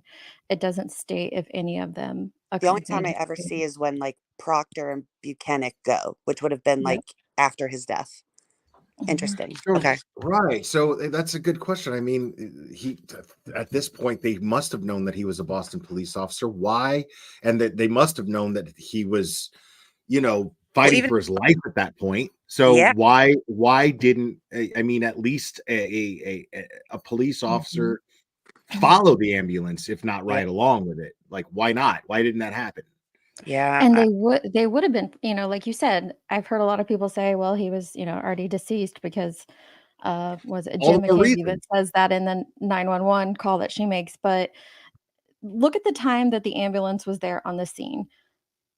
They wouldn't be there that long unless they're trying to do something. They're trying to make it to where they can transfer him to the hospital. And that And they takes a little did. bit of time to do so. And they, yep.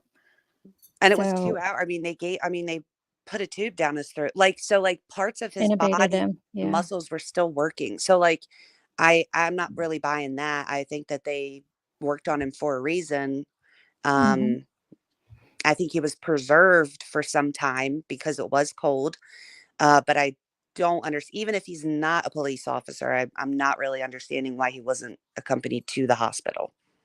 Well, and I agree with JK27 says a cop found unresponsive on a lawn. That would be a 2-block radius go into lockdown. Like just because he was off duty, I would assume that my local police are. If we had an off-duty officer die, I can remember the investigation that they put it. He was murdered. That they put into that. He was off duty, and the investigation was enormous. That's a very small county that I'm in. So I can't imagine. You would think a Boston police officer off duty that this would have been handled completely different. So you need to look up Boston police officers who died off duty and see how that was handled and compare. You know what I mean? We've already done that, ma'am. You know that. I'm just saying, Who are you talking to? whether he's off or on duty, it's, I know. a lot of cops will carry their badges with them, period. You know what I mean? Mhm. All right, now you can play because he's about to go off in the most polite and calm way I think I've ever seen. I know. I Yeah, love it. I gotta see what punish she's them. addressing here. It's my style to go off. Yeah, we I don't. wouldn't want to Yeah. be on like the bad side, I wouldn't want to be on the admonished side of him. That's for sure. Yeah, Barb 417, go sit in the corner. We don't trash talk Melanie Little in here. View that clothing particularly with the utmost urgency to get their hands on it and examine it. Well, I will tell you what happened to the clothing. There are photographs in the hospital. While Officer O'Keefe is in a hospital bed, the clothing is piled on the floor. And subsequent to that, the trooper Michael Proctor, who was the lead investigator from the Massachusetts State Police, took possession of the clothing, but did not log it into evidence for several weeks, somewhere between 3. There we go. So yeah, That look Look at my He's man's ready. reaction. He's Like, poised. wait a He's like, second, what? bro. They did what? That's a head scratcher. I know. Anybody want to Love fucking it. elaborate on this? Because I don't know. That sounds pretty shady. You paused it at the perfect time. He's like, they did what? Yeah. Oh, this is fucking great. 3 and 6 weeks. We're not exactly sure. So See, I got to stop you right now. Yeah, sure. This is the first I'm hearing of this. Yeah, I need to stop you right there. Right? He's like, I need to let this Relative one to the soak in a little bit. Totally. Clothing. As you know, I've been peripherally, following the case. But that in and of itself would be, how can I put it?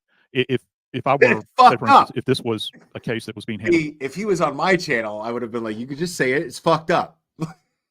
by one of my investigators at a medical examiner's office or coroner, that's something, that event alone relative to the clothing is something I would admonish my employee about from a supervisory blood standpoint, pressure because went up.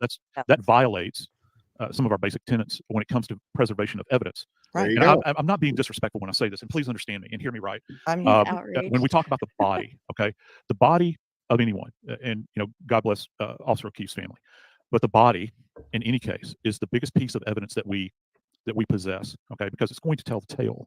And any of the accoutrements that come I love how respectful this guy is. Like, he Yes. never falters away from being respectful. Like, he has to point it out, even though it goes without saying. He's like, God bless Officer O'Keefe's family for this, because because he has to talk about it, he has to refer to it as the body, and it's hard for people to hear sometimes, man, because I mean, he was a police officer and a son and an uncle and a cousin, and I mean, Yeah, but like in his profession and in law enforcement and in the law, there's just honestly there's no place for emotions and feelings, because it You have to separate them. You up, but absolutely do. it changes the way you do your work. Like where you right. if you start getting like sentimental over, not to say they're not respectful, but if you're all sentimental over it, I mean, first of all, you wouldn't choose that as your job,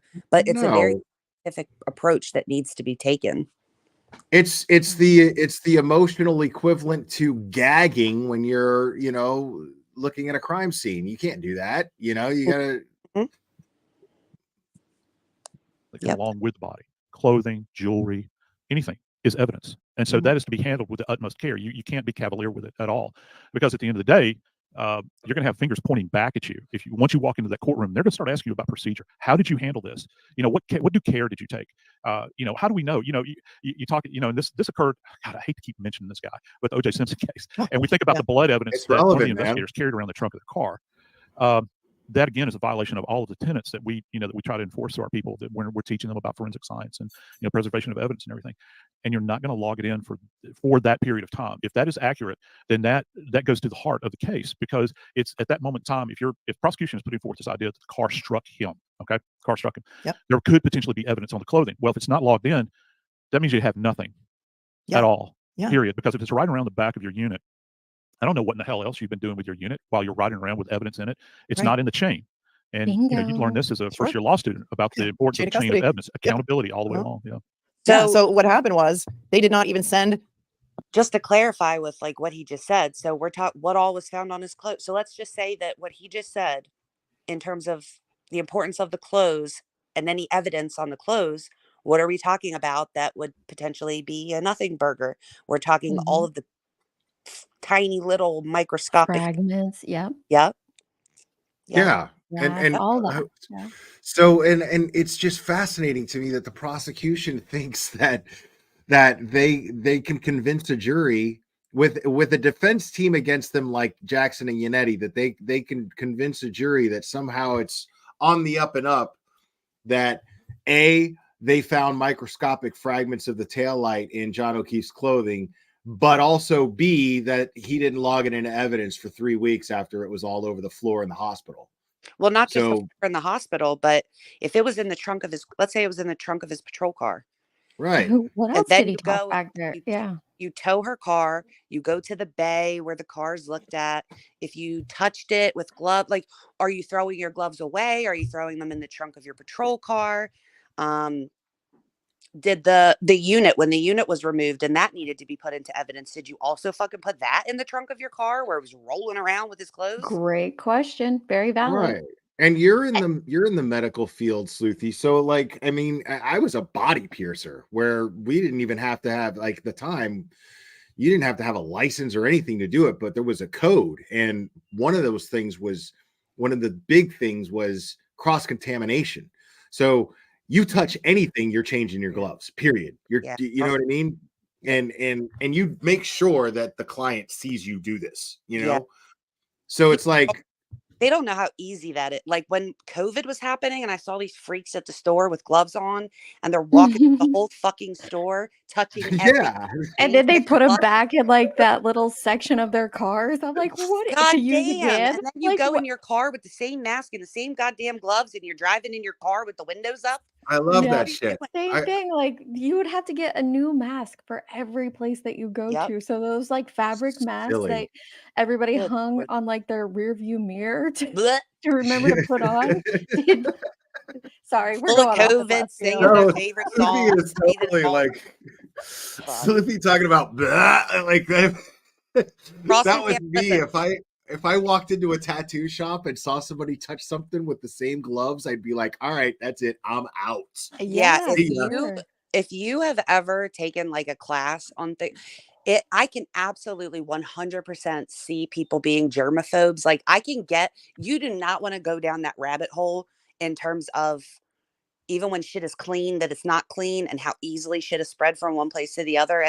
But like you just said, like cross-contamination is so easy. And regardless of what anybody says, especially in an emergency situation like this, it does happen that people cross-contaminate shit they don't mean to. That's why they take so if you have, 5 crime scene investigators, that's why they take those people's fingerprints and DNA samples, because it's going to show up somewhere within that crime scene and they have to explain, Eventually. it was our people, it was cross-contaminated. Like it happens all the time. Yeah, cross-contamination is definitely a thing. It's and it exactly, dude. Like it's gross.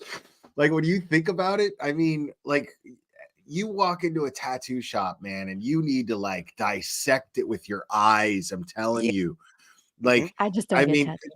When you think about like a tattoo machine, just that alone, like what it's doing, like what a tattoo artist is doing, like this movement, like there's skin fragments and blood plasma Particles in the air. Oh my goodness. The It picture you're is. painting right now. But I'm telling you, you need to make sure that there is somebody in that shop. I'm talking hourly scrubbing that place up and down. Like it's how it is. Like glare putting in everybody's heads about people. The clothing. Ass skin just It took the flying defense at least 2 years to get their hands on the clothing to be able to test it, because the theory is that he was involved in a fight inside the house, beaten to a pulp, and then the family had a German Shepherd that they believe attacked his right forearm, and the defense believes that's what those injuries are. So the prosecution. Sorry, I was talking to my SIRI. It activated. Something like in December of 2023, finally sent the clothing or the shirt to a canine veterinary forensic lab at UC Davis to test it for canine DNA. Right. But by that time, I mean, maybe you can talk a little bit about whether any such evidence would still even exist or be valid or admissible. You were the expert in this case. Well, it depends on how it's been treated during that period of time, right? And we've already got an environment, which is a very wet environment, that this victim would have been in snow. Of course, it's freezing outside, but it's wet. And unfortunately, particularly when you're talking about a molecular level like DNA, water destroys a lot of things. It compromises cases many times. improperly storing something that's wet, for instance, if it's not treated with due care. So what was the status of the clothing when it wound up at this laboratory out in California? Right. And moisture just breeds bacteria, bro. So like if you're like if you're just gonna bag up some wet ass clothes, you know what I mean? Like that's there's got to be a stronger procedure to preserve that evidence than what this clothing was preserved. Like there's got to be I don't know. It just seems insanely careless on the investigators' part, on the Massachusetts State Police part. Like I can't imagine any of this evidence being preserved properly and intact. And we're talking about 3 weeks worth of your imagination working. You know what I mean? Think about what you can imagine taking place in 3 weeks. You know, that's insane. In a hot, moist trunk rolling around. Dude, right. Dude, come on. What else is back there? Again. Right, dude. Dude just changed the tire or whatever. Oh my God. I bet you he puts his lunch back there. I mean, extra clothes of his.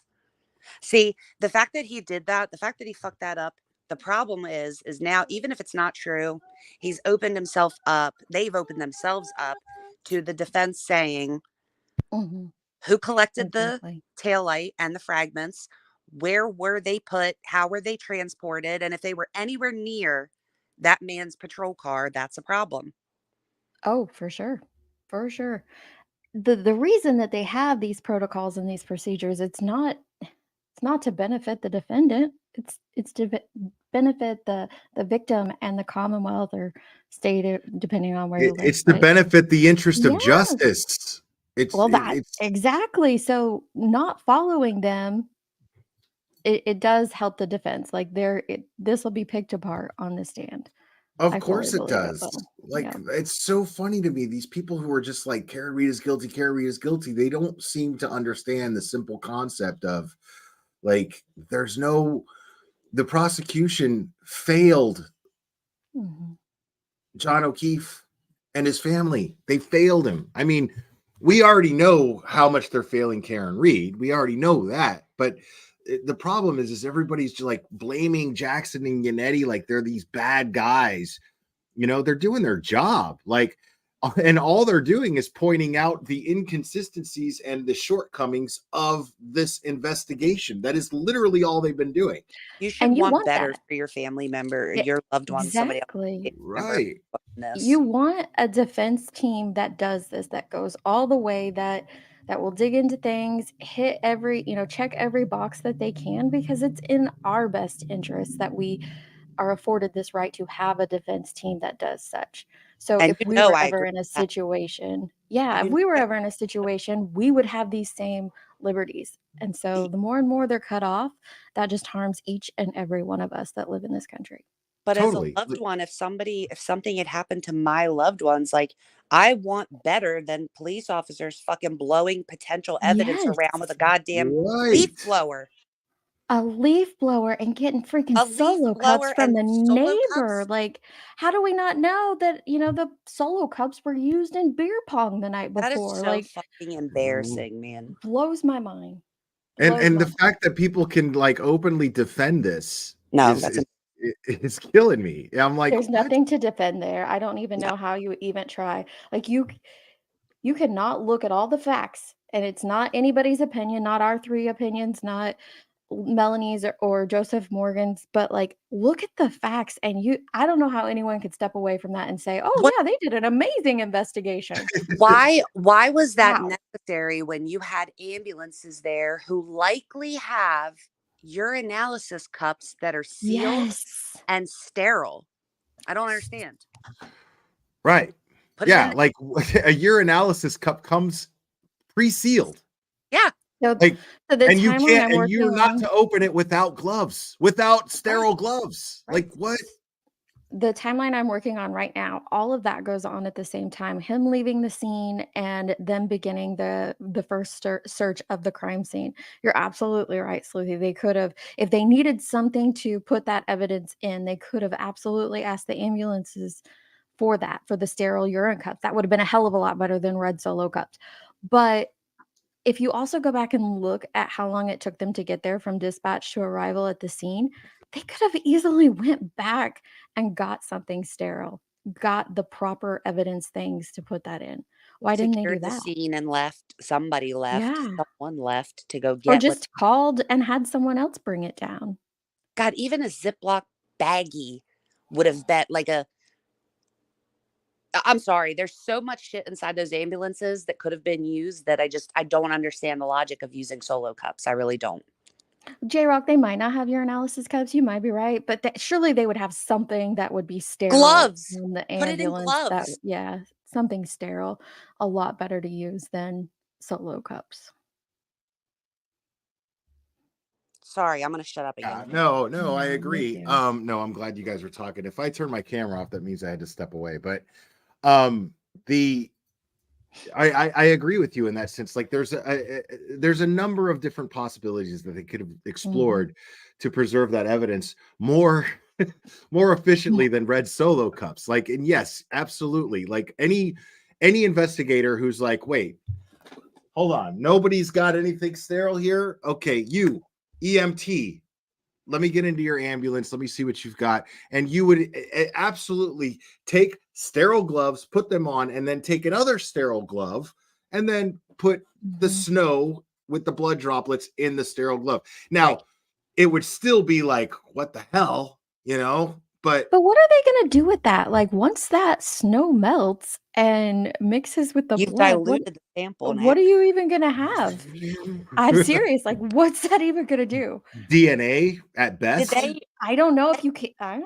Did they even mention that? Best. Like, is it ever mentioned that was even found to be John O'Keefe's blood? Right. Did they Like, even I test The it for fact his that DNA? they like secured it in Solo cups, I don't think there's ever mention. Like, I I don't think they're even in the going to bring it up. documents. I don't Not think to they the got best to of my even test. recollection. Yeah. Thank you, Aussie Insider. She says there's a gift for you guys on my YouTube channel. We'll check that out in just a minute. I'll do that while we play this. The veterinarian people to take a look at, and the fact that I'm sure that this UC Davis is a fun place, and you're telling me that you had to send it all the way out there, that this could not have been walked through someplace in the Northeast that could have facilitated this for you. I don't understand that necessarily, and procedurally, I don't know what they did with it, how they went about the testing. Right. So I would, if I were a defense attorney and I were to be presented with that, that's something I would probe extensively on the stand with certainly the police officer that collected it, the custodian of evidence, and then if they call in this person to testify in this case, I'd be fascinated to hear what they would have to say about the condition of the garment when they received it and exactly what kind of testing they did. Right. We expect that they're going to come in and say there was no canine DNA found on the clothing, but the family German Shepherd that they had for 7 years was mysteriously rehomed right around the time that people were testifying in front of the state grand jury, which they eventually upgraded the charges to murder in the second degree for Karen Reed after she was originally arraigned on vehicular manslaughter charges. So there's a lot of just very curious events that occurred during this time period. What they also did not do is take tissue samples from the arm. So no tissue samples could be tested by the defense to indicate what caused those injuries to his arm. Because when I look at those injuries, I see something that looks like an attack. Maybe you could explain to the viewers what the difference is between an abrasion and a laceration, because Twilight seems basic to us. I feel like I'm in the Twilight Zone when I read this report. That's okay. Let's talk about a laceration first off. Everybody that's kind of watching this right now, take your fingers like this and put them together. Not like you're praying, but just together like this so that your fingers are kind of bound, okay? And then slowly pull your fingers apart until they're in this position. This is representative, and this is something I do with my classes, that is referred to as tissue bridging.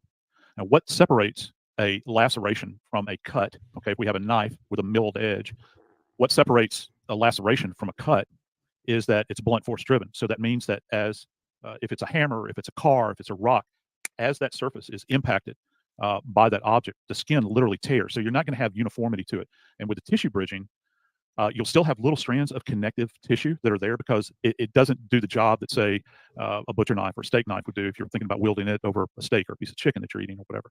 It's going to leave these connected strands. And also, And probably most of the people in the audience have had a laceration at some point in time. If you've got kids, you've certainly dealt with lacerations because they crack their heads open and that sort of thing. And the scars or the injuries look very jagged. And a lot of that goes to the position of them. Our body has surgeons operate on something basis the topography of the body called lines of Langer. And if you don't follow those lines when you make an incision, you get these really nasty scars. And so crime science doesn't work that way. It's not a uniform event, so you get these really nasty events that occur, and with lacerations even more so. So you have these real jagged kind of interesting injuries that you have. And the other thing that you'll see with a laceration, such as what we're talking about with the back of the head, if the person survives, you'll have what's referred to, it's a fancy $10 word that doctors like to use. It means bruise, but ecchymosis is what they'll refer to it as, a contusion, ecchymosis, and you'll get associated swelling around that area. And that, again, it goes to that blunt force trauma that takes place where something slams into it, or if you're knocked backwards and your head hits an object, the skin is going to respond. And again, that means that this is an antemortem injury if there's ecchymosis, as opposed to something that occurred after death. So you have this event that goes on where you have swelling that goes on and this sort of thing. And that's kind of fascinating. Now with abrasion can follow or precede a laceration. And abrasions, very simply put, are generated by friction on the skin. So if you have, again, back to the example of a hammer, baseball bat, or car bumper, it doesn't matter. You can get an overlying abraded area where you get this kind of rubbing that goes on. And if there is not sufficient energy to break the skin even further, then you're not going to have a laceration. But you'll see the epidermis and the dermis, which is the layer just below it, you'll see it kind of peeled back and abraded. It'll have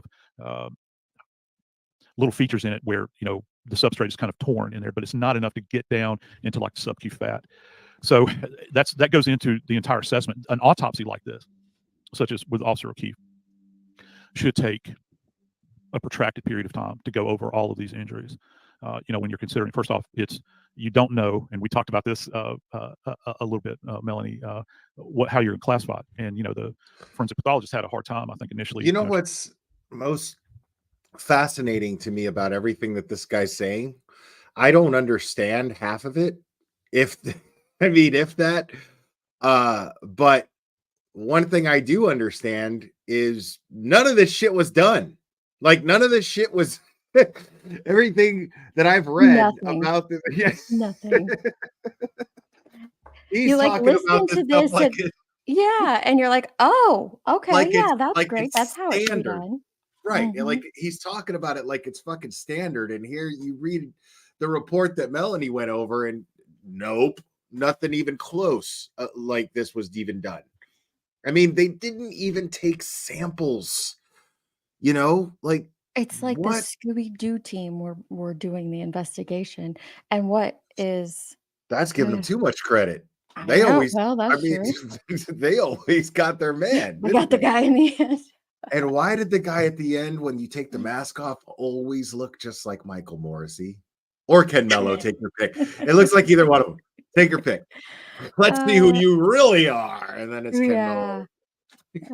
Michael Morrisy, I would have gotten away with it if it weren't for you meddling people. It needs to stop. Trying to make a classification. I think they initially ruled this case as undetermined. It still is. The death certificate says undetermined. Yeah. And so just because the ME calls it undetermined doesn't necessarily mean that the prosecutor is going to fall in line with that. And what that says on the medical legal part, I'm just strictly talking about the medical examiner here. Please do not misconstrue what I'm saying. I love this guy. The medical examiner has not been provided with enough circumstantial evidence for them in good faith to make a judgment that they're going to straight up call this a homicide. Now, when that individual gets on the stand, they're going to be asked questions like, well, doctor, in your experience, this kind of case, have you ever ruled a case with injuries like this as a homicide? Well, yeah. I can't wait till that medical examiner is cross-examined. Yeah. I can't wait. Well, testify. Oh my general, God. People don't understand that she has never said that he was hit by a car. I know. No matter how many times you argue that with someone, they still don't get it through their head. Like, no. And the one expert that did say that, the one expert that did supposedly say this, had no business saying so, because they were supposed to examine the data from Karen Reed's Lexus. So none of the data. Oh, Guarino. I was just reading that today. Yeah. Yeah, he testified to the grand jury that that's what happened, and he's not. No, he didn't. He didn't even testify for. I could be wrong about this, but as I understand it, Proctor testified on to Garino's findings, and Garino's findings were no data was collected from the vehicle, which is what he was there to assess in the first place, and then said, it's my assessment that Karen Reed was or that John O'Keefe was a victim of vehicular homicide. Wait, what? How did you come to that assessment when your expertise, you weren't even the stuff you were supposed to analyze wasn't even available to analyze in the first place? So I had that up already when you said that. That's literally where I left off this morning when I was going through stuff. And it says ADA Lally explicitly instructed Trooper Proctor to admit the following inadmissible and prejudicial evidence. Question: what is it that Trooper Garino does for the State Police Detective Unit at the Norfolk County District Attorney's Office? Answer: he's technology, a bit of an expert on cell phones, computers, and infotainment systems. Question: did Trooper Garino write a report in regard to the seizure and attempted examination of the infotainment system? If you could read from that report at this time. Answer: on Saturday, January 29th, 2022, Trooper Michael Proctor and Sergeant Yuri Buchanan blah, blah, blah, responded to unattended death at 34 Fairview. Through my investigation, it was found that O'Keefe was a victim of a motor vehicle homicide. And then it goes on. He's questioned. Now, in addition to that, did Trooper Garino write a report in regard to a cell phone extraction, a forensic analysis of the cell phone belonging to Karen Reed? Answer: correct. Question: and if you could read from Trooper Garino's report in regard to that at this time. Answer: through my investigation, it was found that O'Keefe was a victim of a motor vehicle homicide. Trooper Proctor secured the cell phone belonging to Karen Reed, who is a suspect in a homicide. At this time, we are unable to access the data on the phone, and it's secured at the Norfolk DA's office. There you go. The mediocre computer feller. I mean, come on, people. Come on. This is insane. Like that people could sit here and be like, see? What do you mean? Yeah, I have. Well, why didn't you rule this as a homicide? I don't have enough information that's being provided to me investigatively to make that next intellectual leap. That's what they're going to, that's the track they're going to take with this person. I don't know how much damage that's going to do to the case, or how much aid it's going to offer the defense. The prosecution wants that redacted. They don't want the jury to see that it was an undetermined cause of death, so they don't want that, or manner of death, right? Manner of death. Manner of death. Yeah, there's five manners. Yeah. Right. I know this. Wait, homicide, suicide, accidental, natural, undetermined. There you go. Pretty good, right? That's it. I'm impressed down to my core. Thank you. How long would you expect an autopsy report of this nature to be? How many pages? Just depends on how. A lot of it depends on how anal retentive the forensic pathologist is. Some of them go into a very exacting detail, down to a microscopic level many times. Sometimes I think all of us have looked at reports over the course of our life where, we'll say, couldn't you have just put this more simply? But, but there are other times where I'm like, and I'll be sent autopsy reports to take a look at before I go on some show or something somewhere. And I'll look at it and I'll say, where's the rest of this? I don't have enough information here. How did they arrive at this conclusion? Because it's not demonstrated out, in the narrative that they generated. We have not seen, obviously, the autopsy report. That has not been released, but we have been told that it's 100 pages long. So I just didn't know if that was. That's that's a voluminous report. Now that's probably going to include, because you had mentioned neuropathology. That's what I've heard. Yeah. Yeah. So we're going to have the gross anatomical assessment. That is when you hear the term in the medical legal circles where they say gross anatomical dissection or examination, that means with the unaided eye. So what they're seeing physically at the autopsy table, external injuries, internal injuries, organ weights, status of organs. If they're going through the heart and they're looking to see how much occlusion is in coronary vessels condition, you mentioned the hypothermic response in the pancreas, which is pretty fascinating. That's a hemorrhagic response that you see. I want to ask you about that too. What that indicates to you? Well, it's traditional. It's indicative of a hypothermic response. And you can have inflammation with pancreatitis, but that brings us to the next section of the autopsy report, which is microscopic or histological. So when you get the gross anatomical examination, which 100 pages is really, really long. Then they'll do the gross, and then they're going to do the histological examination, which, one of the reasons we do autopsies is to take little sections of the organs, and they'll be prepared in paraffin, and they're sliced, and then they're placed onto a microscopic slide, and the forensic pathologist will sit there and look for anything, at a cellular level that they can appreciate any kind of disease or, any kind of trauma-related changes in the tissue. Then you have the tox. Okay, so the tox will be thrown in there as well, which I Joe, think don't be afraid to dumb it down. Don't be afraid to dumb it down. I know you're used to lecturing to students who understand. Yeah, please dumb it down. Like, he's doing a pretty good job of dumbing it down, but you know, Melody's doing a great job of checking him when he starts to get a little over everyone, over the layman's head. All the terminology, but it's okay. Actually, your fans are probably far more attentive than my students are most of the time. Well, when you come, Well, I just want to clarify that ante-mortem means before death. ante-mortem means before death. He's like, Melody Little's chat is more attentive than his class. It's funny. Postmortem, and then perimortem means in the throes of. So you'll have these 3 stages. You know, you can have somebody bleeding out, losing consciousness. That's generally going to be a perimortem event. Okay, or if they're exposed, if it's a hypothermic event, you know, as they're starting to get shocky and they're going into that kind of twilight phase, that's a perimortem event. And then postmortem obviously is after death. And so you have those 3 phases. Okay. So another question I have for you is, so what you observe, I'm not going to show the autopsy photos because I'll be stricken from YouTube and I'll get in trouble, but everyone pretty much has seen the photos. They're out there. You can find them if you'd like to find them. Would you describe the injuries to Officer O'Keefe's right forearm as lacerations or abrasions? Those are abrasions. Those are abrasions? Yeah, I would call those abrasions. I can't, the problem with this relative to these injuries is that I cannot appreciate depth. So I don't know how deeply they're going, if they're getting into, because they're rather dried when I'm taking a look at them, as a matter of fact. And this is not what these are. Okay, please don't misconstrue this. I probably ought not even say this, but what was that, Dietz? I said I find this very interesting. I mean, it does go against, you know, those who believe that they are a dog bite, but I do think it is very valid and worth listening to what he has to say about them. Oh, totally. Yeah. I mean, well, how's he going to determine whether or not they're dog bites or not? She already had the guy on there that confirmed that they were dog. She goes into explaining Right. that to him. I found it interesting. Right.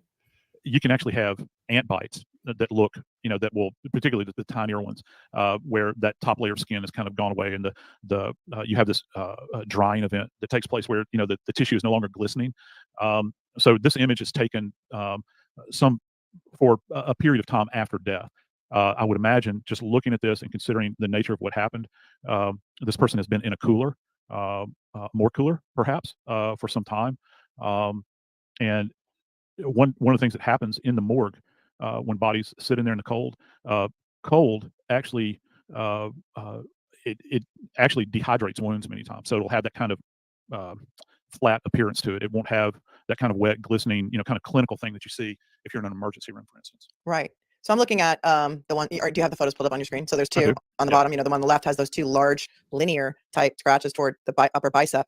And then if you look at the picture to the right of that, do you see where there's like a large? See, I honestly don't give a shit about showing those. I would love to show those. The thing is like, unless I'm using what do you call it? What's the other software that people use? Not StreamYard. I'm using StreamYard. Streamlabs or whatever. Yeah. I can't, like, I could pull up that while this is playing, but I can't do both. Gotcha. So, but I would love to be able to show that. It's just I don't have a fear of YouTube punishment or reprimand for not showing it. I just can't show that while I'm streaming these people explaining it. So, lump on the arm. It looks like below the shoulder, below that. I don't know what that is. Is that? Do you have any idea? On the posterior aspect, yeah, that does look. It does look a bit swollen.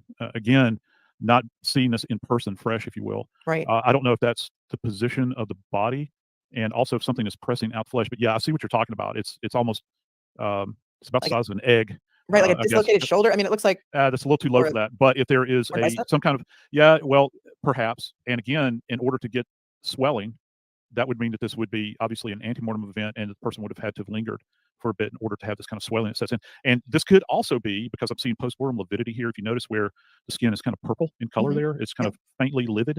That could be postmortem settling of blood in that particular area. But one of the things that happens, and we can talk about this with the hands as well. And forgive me, I don't mean to be grotesque or anything. But no. I was going to ask you about the hands, because they appear to be clenched, almost like they're frozen like this in these photos. And I don't know if that indicates anything to you. Well, what I would hope to see in this 100+ page autopsy report is that they did a dissection of all of these insults. And the reason that's important is because you can go, and maybe they did, depending upon what their assessment is of these injuries. If they're kind of vacillating between laceration and abrasion, the top the top injuries in that same reference photo that you're seeing there, those OBS, yes, sorry. bilinear is the biggest one. Wait, let me go back over here. Yeah, no, you're right. I just first of all, I don't have the pic handy, and second of all, the overlay you were discussing in the back chat, Deets. Oh, yeah.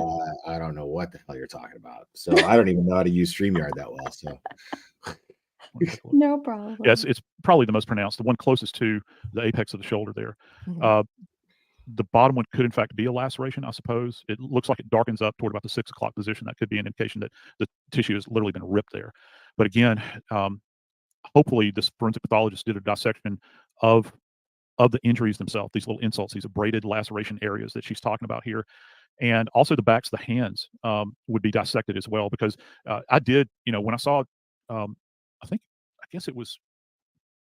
was on Ashley Banfield show the other day, and one of the producers contacted me. They called me at the last minute and asked me, and I had not heard anything about the contusions on the backs of the hands. I was like, wow, that's really interesting. So what I would hope that they did was do the dissection on both hands. You would need to cut down through the middle of it, take a look at it, and see how extensive those were. And another thing that I would also want to know is what type of steps were taken on the part of the. I was trying to understand, just looking at, because this is the first time I've actually seen the photos of the hands, and they're rather diffuse, these injuries on the back of the hand. I would like to know if they had attempted to try to start an IV there. Generally, if they're running a code, they're not going to go into the backs of the hands. They're going to go into the left and the right crook of the arms. They'll refer physicians, and in the autopsy room, they refer to it as the left and right ACF, which is antecubical fossa. And many times they'll go in and try to draw the line into the subclave right here, which is right beneath the clavicle.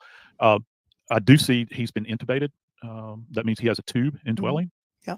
And a neck brace on, so they were trying to stabilize him. He does have these bilateral blackened eyes, which again is an indication. I was listening when you were kind of reading through that brief or the response. I'm sorry, forgive me. I'm not good with legalese, but the bilateral eyes, we call those raccoon eyes. That's indicative of a basilar skull fracture. I would imagine that when the brain was taken out, he's probably got a fracture that kind of runs along the floor of the skull. It's eggshell thin, and that goes to a very specific forceful impact. And they talked about small. You had mentioned small. I think your wording was small fractures. I don't know if that's external on the exterior of the skull. Sometimes when they say that, and again, this is a legal document that's being written. It's not being written by the physician. Right. It could indicate that there's tiny little fractures on the floor of the skull. And again, you need the autopsy report in order to really be able to appreciate what the forensic pathologist said. Sorry, it's rather verbose. I'm kind of winging this right now, so my apologies. No, I have so many questions, so that's good. I also say it looks like, I don't know this for a fact, he's got nose trauma. I know you said that he had a tiny laceration there. And again, this is not the best shot. There's another shot that they would have taken that's called a slab shot, which means it's straight on, like hopefully they did. Right. I don't know if his nose is deviated to one side or the other. That has classic signs of a fractured nose, though, just looking at it. I mean, I look at this and it looks to me like somebody was punched in the face. Like, does he have a fractured nose? Would a fractured nose be classified as a skull fracture, or would that be? Yeah, it's part of the skull. And so when you say he had many skull fractures, that also. Yeah, but you can have many skull fractures, and it could be generated by a single event as well. So you got to keep that in mind too, depending upon the amount of force that's applied. Just a quick example: stays away from cars. Let's say if somebody falls off of a building, which the velocity you could attain falling off of, say, a 3-story building, you land on your face, might be equivocal to a car impact. You could have multiple little fractures as a result of that you're not necessarily going to see externally. They might be all internal along the floor of the skull, because the floor of our skull, I don't think people fully appreciate how fragile it is. It's eggshell thin in a couple of places. So, like for instance, if you ever see anybody that's had like a nose job done, they come out and they've got raccoon eyes, and that's because the bone has been fractured in there. They're trying to, change things around, and people will get this swelling of the eyes. Sometimes people's eyes will be completely shut, swollen shut. So yeah. That laceration, I don't know if we're going to call it a laceration, that we see to the back of his head, and they have a. So let's explore that for a second. So how did John O'Keefe get a fracture on his nose? You know what I mean? So he's not going to get a fracture on his nose. Now, the two black eyes can be explained away by the back of his head being hit, and cracked open. Sure. But the fracture on his nose doesn't make sense to me, but let's explore that. Could he have landed on his face and then rolled over? I mean, Well, first, Possibly. an injury to the front of his an injury to the front of his face, let's say it was like really bad, or even I wonder, maybe I'll ask one of the doctors. Like, I wonder if you get hit in the head if you get hit in the back of the head hard enough, if it can also cause injury to the front of your like without your front of your face hitting something else. Like I know if I hit you I with don't see that being a thing though. You know what I mean? Kind of like, I mean, if you hit the back of a ketchup bottle hard enough, the cap flies off the front. And I mean, I don't think that applies to somebody's face. You know what I mean? Well, even if it did, my question is, wouldn't it leave lots of evidence of him? I'm trying not to be grotesque, but him on the Lexus. Yeah. Well, first of all, there should be tissues Mm-hmm. detectable on those taillight pieces. If that they still haven't really flat out said what they thought. Like, are they? Yeah, gonna there's no sound theory like Yeah. that's laid out yet by the prosecution. That hasn't happened yet. At least not publicly. So Like, are they going to say that the taillight hit just the back of his head or like, which would spin him around? It wouldn't throw him backwards. Mm-hmm. well, And I do think Mr. Morgan goes on to explain, like, I think Melanie asked him, do you see these injuries as, being possible from a car? I don't remember how she words it, but he replies, he's very hesitant to reply, but states that it would be almost impossible. Like he'd have to be like sitting down with his head in a certain position, and it just didn't. And then he would have to, and then when you take that into consideration, that would mean that while him sitting down, his head would have to be as high as the tail light would be for that to be the impact point. Right. It just doesn't compute. And the only impact point in order. Yeah. So he would have had to been in an awkward position, but also very awkward. Like so, you said, I mean, basically, you would have this happen. Don't pull up that thing. Oh, dear God.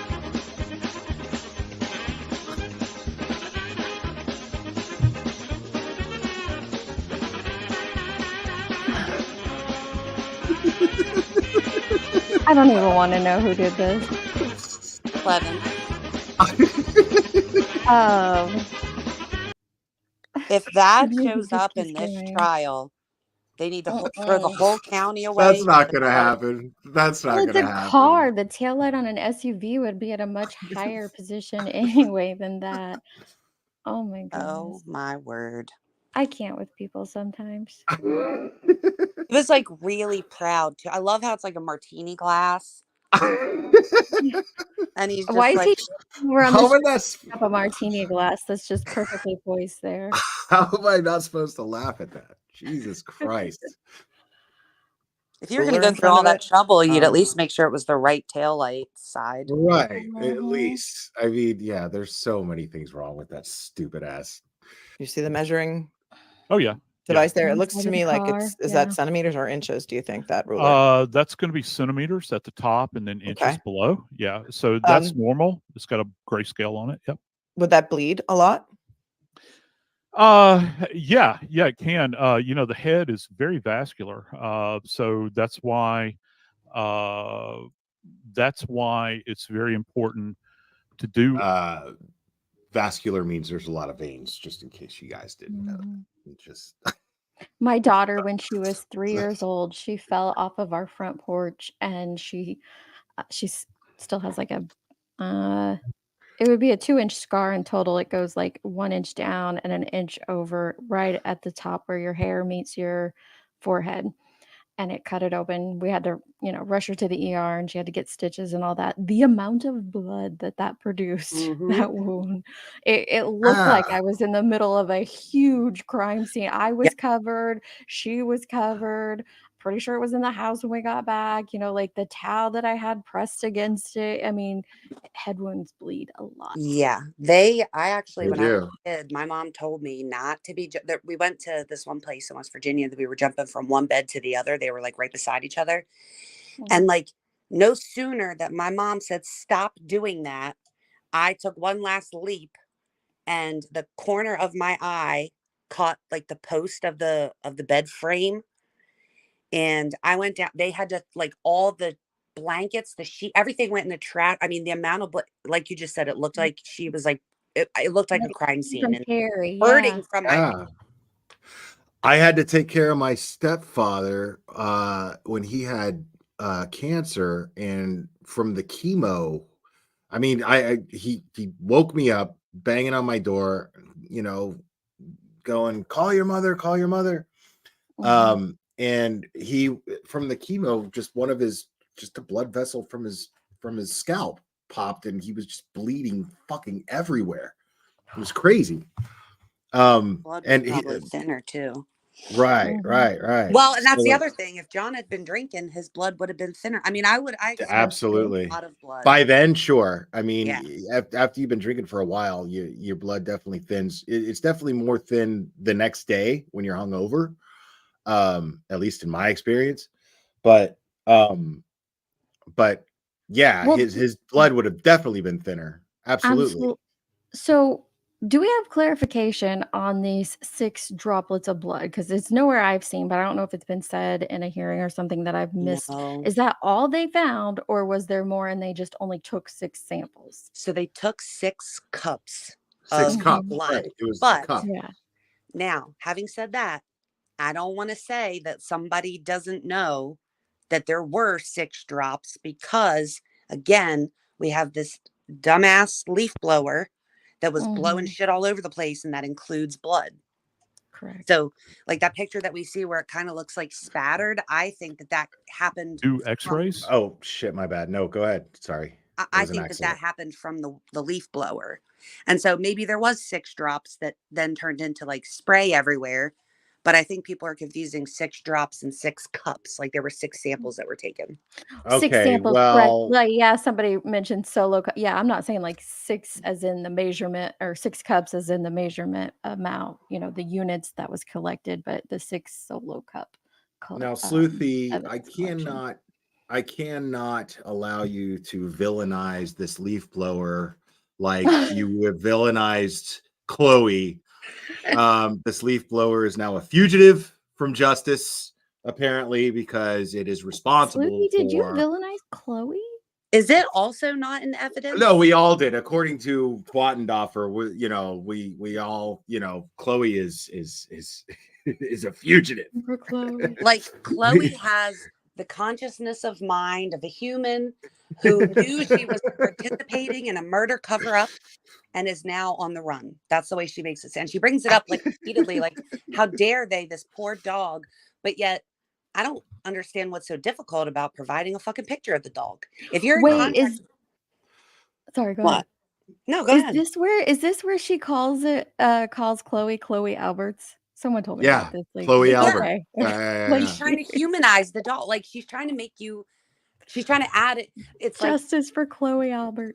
It's like how when people say, "Oh, if this is a conspiracy, there's got to be, this many people. There's 90 people that need to be involved." Like we're just adding Chloe as another person who had consciously partook in this cover up. She tries to do.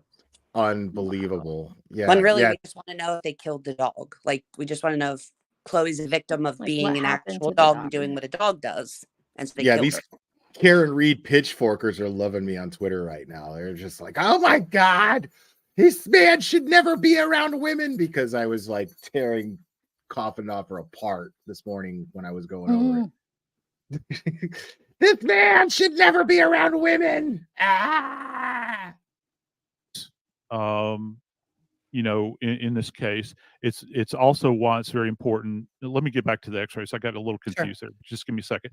So yeah, you would need to do a very thorough search of any location that this individual had been in. Okay, this is an excellent point, by the way.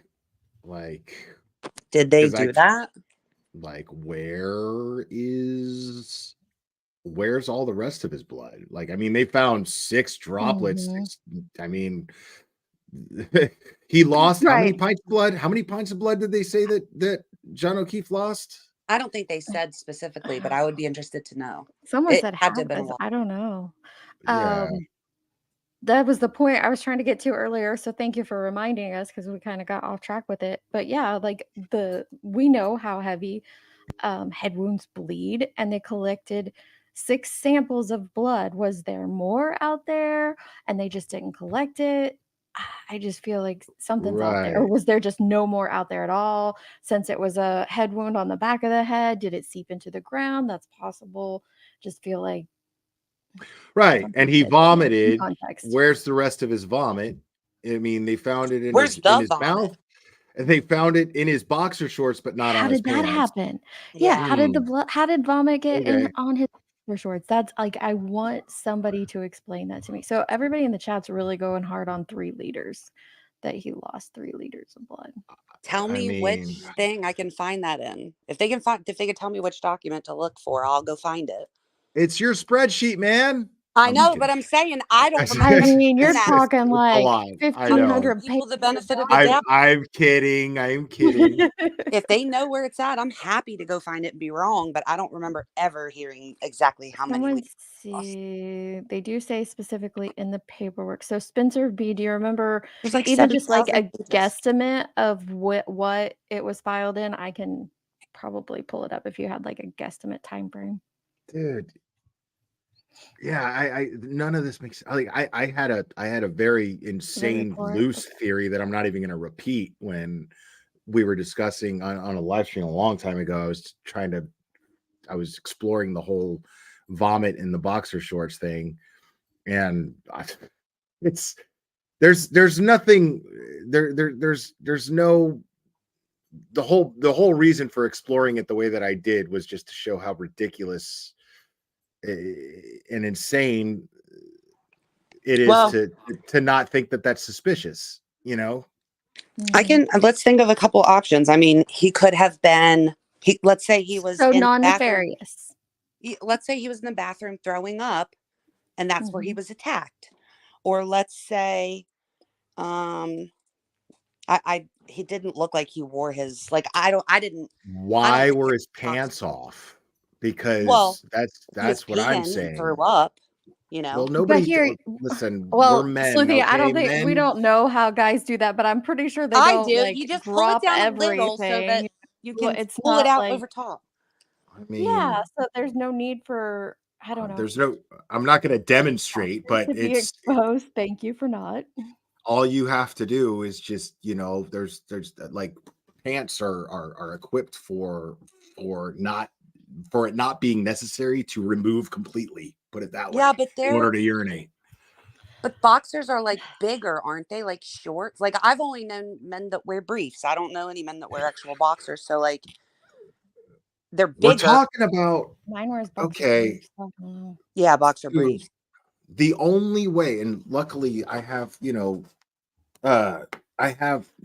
sweatpants on that are like stretchy, but the only way is if you're like, like he puked. You hold it out, you actually puke inside. There's no way. There's Yeah, but he no had way. jeans on. Yeah, he had Pretend jeans you're on. peeing. Like, Right. like, don't you just like pull your pants like outward and then a little bit down so you could pull it out like over top of your pants, don't you? I mean, you can, or you could just unzip, or you can just unbutton and unzip. And I mean, there's depending on the kind of pants you're wearing, but I have not taken off my pants, removed them completely in order to urinate since I was like 4. Like a toddler. You know yeah. what I mean? Now- When Like, you're potty training. Right. Now, Right. not to pee, but I have to say my brother is like in the military. He's like high up there in the Marine Corps. He is almost 30 years old. My cousin is the same way, almost 30 years. They're like a couple months apart. And both of them still, my son does it too, and he's 6, but they completely strip down to like go number 2. well, I do that That's a because I have to possibility. shower. Sitting down, to go to the bathroom, absolutely, they would be at least by his ankles, so that could be possible. But the Like thing they I take always off all come their back clothes to seats. is they say that the boxers were saturated with blood and Yeah, that's vomit. right. Yeah. And that word saturated, it's not just Means like, It would Yeah, imply that he's- his pants would have gotten yeah. something on them, right? His pants would I have would gotten something on them. imagine. Right. Of course. I mean, that's not it's not even like, oh, it's a possibility. It's a major likelihood that his pants would have gotten something on them too, but yet they didn't somehow. So But what would be the purpose of removing his pants? If it's, so, say the fight thing is, because that's another theory. So why would you remove somebody's pants? Well, maybe they didn't. Maybe they were already removed and they were put back on him without the belt. right, which just goes into another theory as to what the hell happened inside that house where John O'Keefe's pants were completely off. Which would be And weird because if you take your right. jeans off with your belt on, most people leave the belt on unless they're taking them to put them in the wash right away. Like I take my jeans off with the belt still connected. Well, the one shoe, I mean, I don't invest a whole lot on the one shoe thing, Red Rover, because they say that when you're hit by a car, it's common to be knocked out of your shoes, literally. So, and then they found it later. I mean, I do find it suspicious that they didn't find the other shoe immediately, but at the same time, I don't think too much about the shoe that most people do. But that's just me. Right. That's just me. The belt, though, and the fact that the hat, the hat wasn't turned over until he went back like a week later to interview Nicole Albert. And so I just want to know what happened with that hat. Did she say, I found this in the yard once the snow melted, but Berkowitz didn't? So I brought it inside and I'm giving it to you now and I've touched it and stuff. Or was it in the house and it was found and then turned over? And why wasn't it turned over like when they found, let's say she found it, 3 days later? Why wait till your interview to turn it over? Why not bring it to the police department? I don't know. I just can't think of a scenario. I'm finding it hard to think of a scenario where he would saturate his boxers with vomit. I bet they don't give one. I bet you I wonder if they even tested it to see if it is his vomit. I mean, but can we all that's agree? A thought. That's a thought. Can we all agree that there's no fucking way that he would have gotten vomit on his boxers and not his pants if he got hit by a car? It would have made more sense for someone to have realized he might be dead and then vomit on him, which if they didn't test it, that's where I'm going with it. I'm going with, I don't. My point being, as far as the theory of him being hit by Karen Reed's car or any car, that doesn't add up. That doesn't make sense at all. There's just no way. I can't imagine any type of scenario. I mean, I'm not an accident reconstructionist in any way, shape, or form. I don't know. But people are saying that Coffindorfer's in Massachusetts. I'm told they don't use the whole Sleuthie. That's what I'm told. I'm told the whole. I've seen the whole use. I've heard that as well. That men don't even they don't use that hole. So what's the point of it? Yeah. What, in the boxers? Yeah. Yeah. No, yeah, because the boxers are already elastic. It's easier to pull down than have to, fish your junk. Yeah, you got to fish your junk out. And, yeah. I have seen it used. I've seen the hole in the boxers used, but not like to go pee. Right. Now, Deets, now I know that you have too. It's story time, guys. Go ahead, Sleuthie. No, I'm just kidding. I'm kidding. Oh, man. All right. Whether it is in the yard or, they're saying that he was in the house.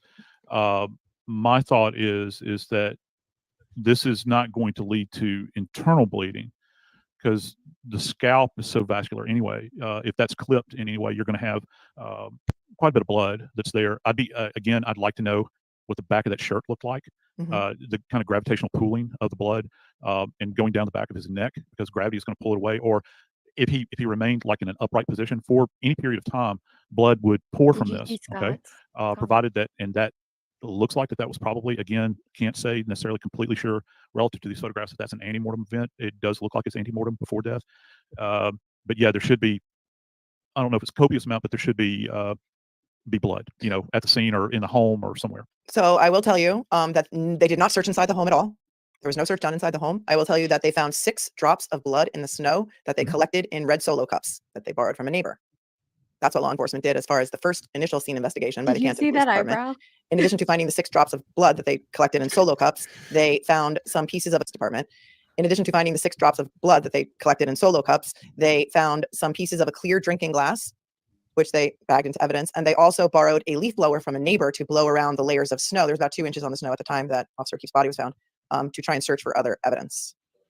I have questions. I have questions about the collection of blood in Solo cups, about what you would do as an investigator with regard to those pieces of drinking glass.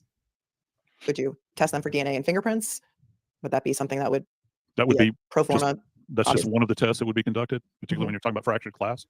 I'd be interested in sourcing of the glass as far as from a manufacturer standpoint, because again, this goes to validity. Again, yeah. See, this guy's making great points. Again, validating a lot of our common sense, which is like, when we say we're not experts, but we still say things like, well, you mean they found this glass? Okay, did they test it up against another glass? Did they test it against the glasses that were at the bar? Did they test it against any glasses that were in the house? Well, they didn't even search the house. So what glass is this? Where did this glass come from?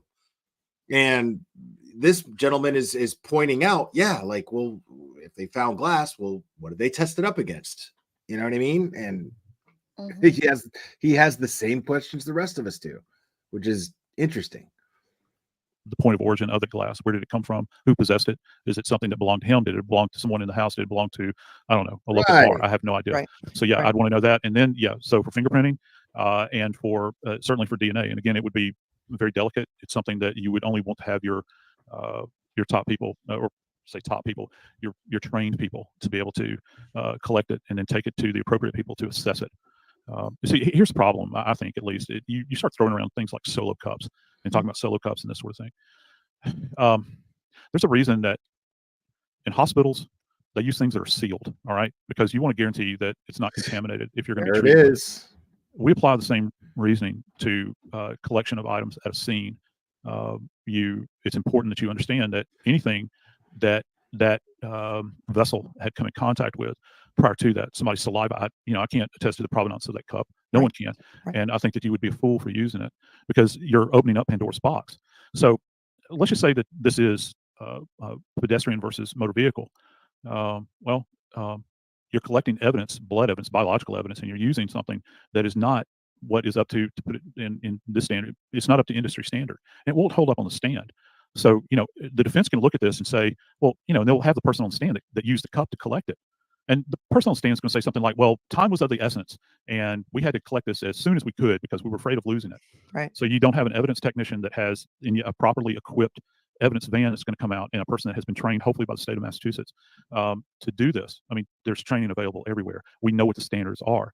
Why are you not doing it in this manner? Why are you relying on Solo cups? Right. So he's basically just validating everything that we've been saying. I'm gonna check back in with Tom. Guys, that live stream, the link to that live stream is pinned at the top of the chat. So please click on it and give it a like. And if you want to watch the entire thing, obviously the link is there at the top. So make sure to watch the whole thing. It's worth it. It's definitely worth it, because now you're getting an idea of exactly what they're getting into. And those of us with common sense, this gentleman who is very well educated and an expert is validating a lot of our common sense assessments. So let me go ahead and bring Tom's stream back, because I'm curious as to what's going on there. There we go.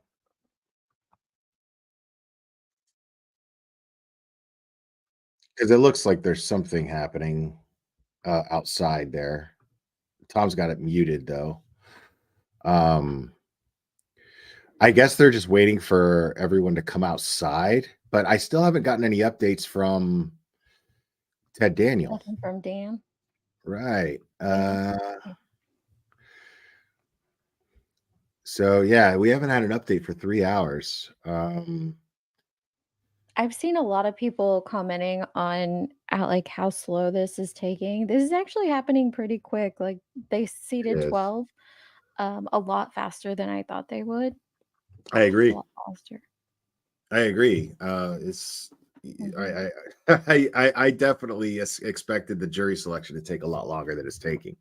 Now it's still not over. You know, it could go the rest of the week, but I don't think it will, considering the pace that it's going in.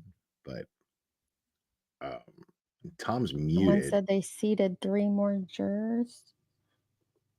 I'm gonna check Twitter. Okay. Well, then they're only needing one more. Yeah, if that's the case. Looks like we're starting Wednesday, they're saying now. Wednesday. That would be, they got jury. They got that last guy. Yes, her name, Sherry, her name is Karen. Yep, we don't want to do the wrong person. Yeah. She was on a panel the other night. Everybody mistakes her for Coffin Daffy. She's slightly younger looking, but she does very much look like Jennifer Coffin. With the same mannerisms? Same hair extensions and all that. Yeah. And they're both idiots. I know they got 3.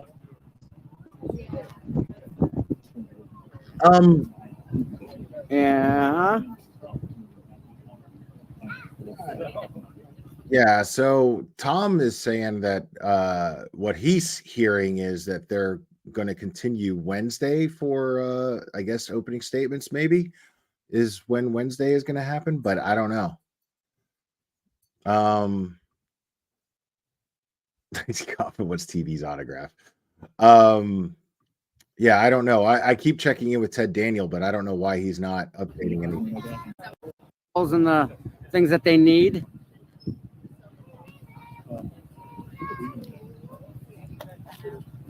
Nope. Those are jurors.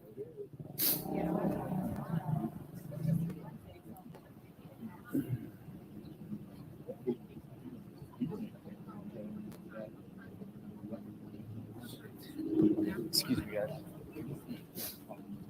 Another batch of jurors are walking out.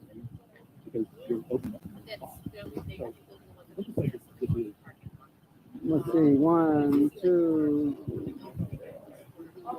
All right, so Sue O'Connell of NBC Boston tweeted another defense conference with Karen Reed, another juror excused, followed by quick excusal, and now there are 2 left in the pool. That is as of 7 minutes ago, according to Sue O'Connell of NBC Boston.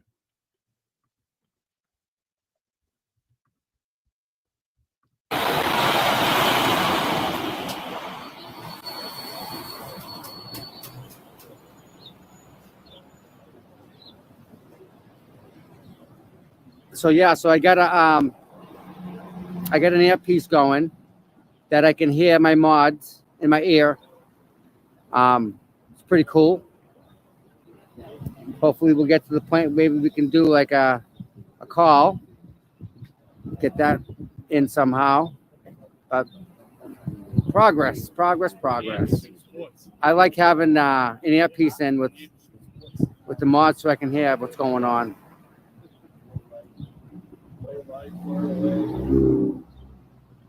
Yes, isn't that true, huh?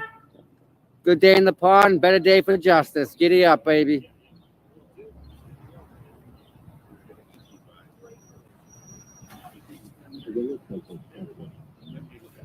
Is it possible to have 19 jurors? I don't think it's possible. No, they usually do 4 alternates or 6 alternates. I mean, So usually skeptical of people who could spend 7 weeks on a jury. I mean, no, you get excused from your job for that. Like, you have to be. Like, jury duty's jury duty, man. You know, like that's you get excused for that unless there's like unless you bring it up to the judge and say, hey, I can't do it. My job, I'll lose my job. Can't do it. And then they bring this up from the start, you know. Yeah, civic duty is a thing, man. Absolutely, right, Son. Yep.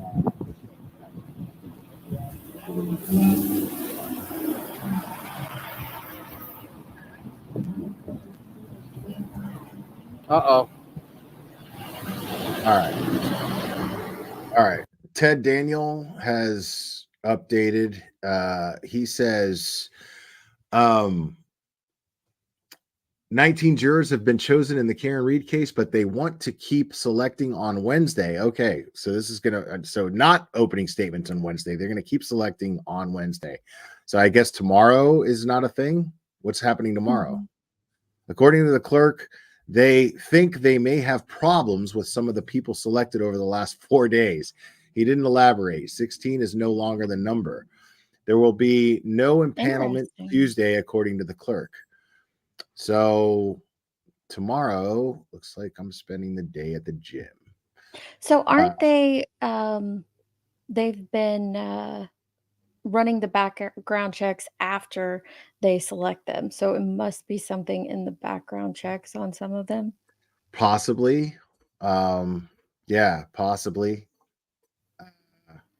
I mean, it really could be just about anything. Could be the prosecution has a problem with certain jurors because they might know more than they let on about the case, or the defense, same problem or other problems, or who knows.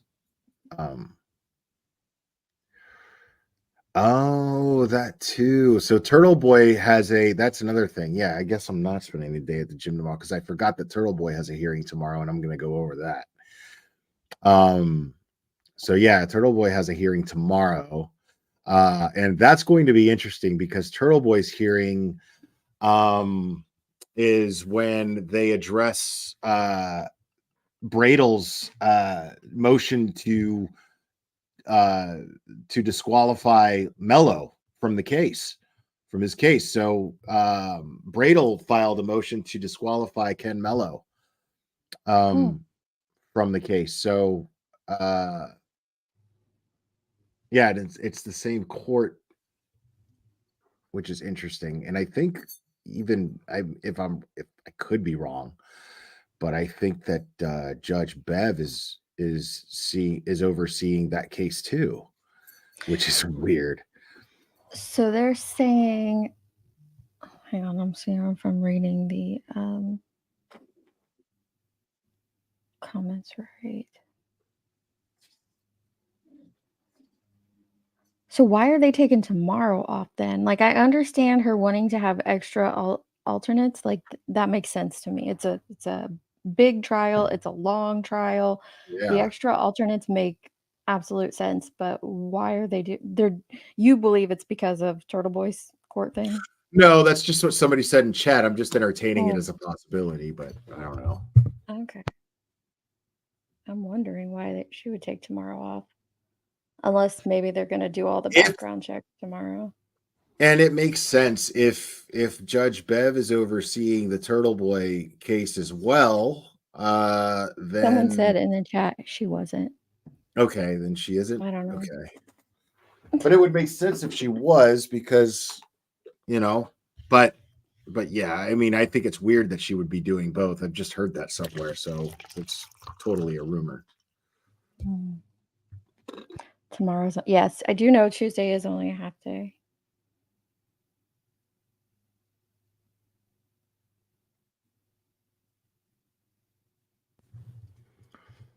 Media trying to form at bottom of the stairs, repelled back by Massachusetts State Police.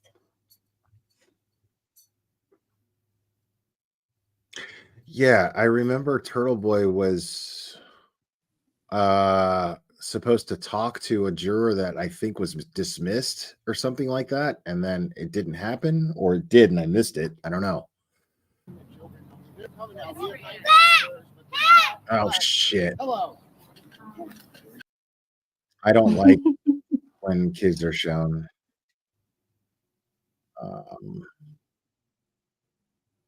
Wednesday, trial expected to start Thursday or Monday. Get ready for them. Right. Nothing wrong because something happened with the jurors. Who knows who could have caused that? Oh, okay, he did, and that's what the Twattendorfer thing was about. Gotcha.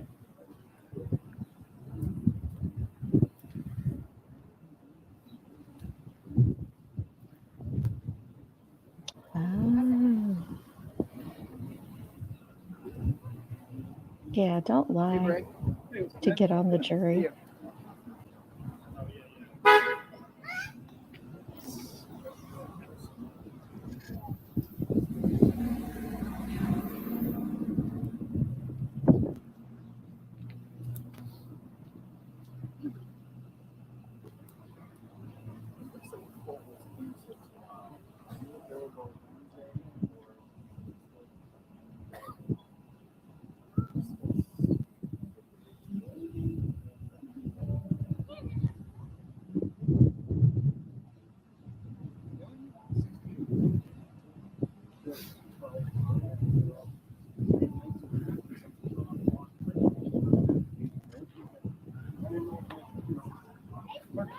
Chrissy's gonna love to know that she's here. I'll tell you that.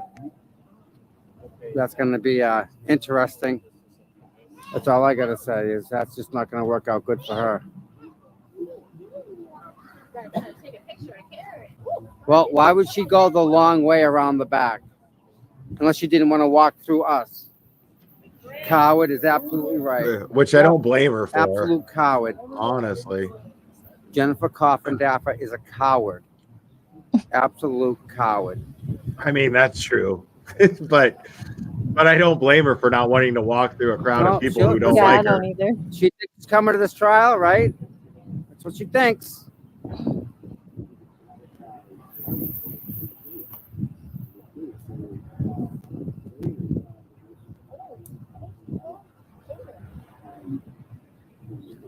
Coffindaffer. She's here. Yeah. She didn't get in. She went in and got paperwork. She didn't go into the courtroom. So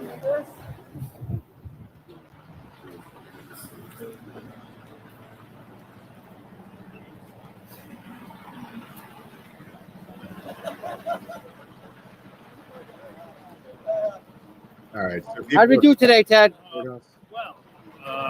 We're one away, I guess, from what they need. That's Tim Daniel. Nice.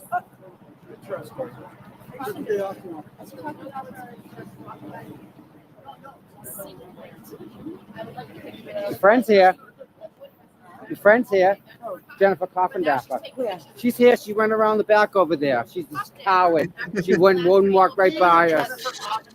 Oh, she's gonna get a thumping. Allison's gonna meet up with her real nicely. I didn't even know she was here. You just told me she was here. So she laughed at Allison's kid. So no, she's gonna be nice. It's mixed.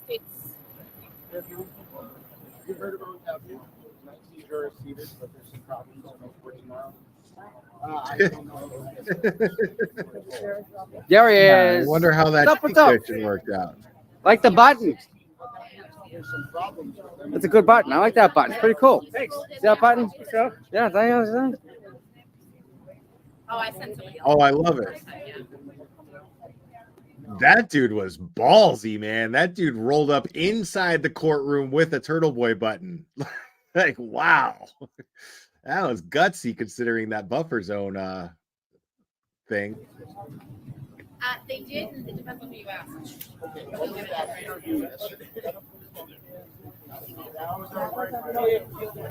Yes, but she was like, oh, the other juror told me she lied. I know, but not like that because then the court's like, I gotta go through every person now. Oh my God. Yes, if you don't know their identity, it's I feel so bad for that Everybody has to watch that bailiff. What I'm saying is the Oh, we lost Deets. Gee. Yeah, I'm outside. Okay, yeah, Deets had to hop down. Thank you, Deets. Appreciate you. And I guess we lost Luffy too. But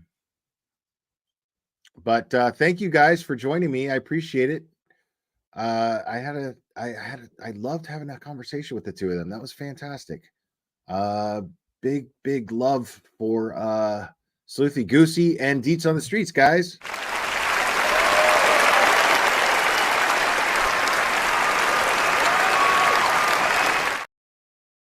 Yeah, I don't think that there is court tomorrow, but Turtle Boy's hearing is tomorrow. Yeah, I'll come back. I can see my walk now.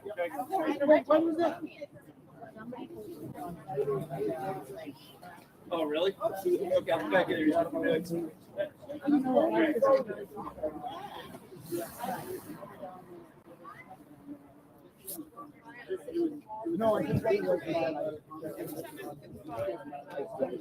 What do you want me to ask Ted? He's kind of busy. I already asked him a question already. Okay.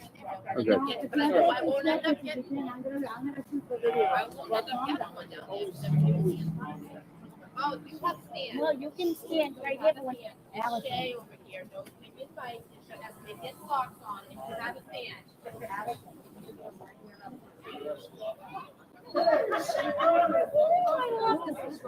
She's a riot. She knows the super chat song. She's dancing for us. She knows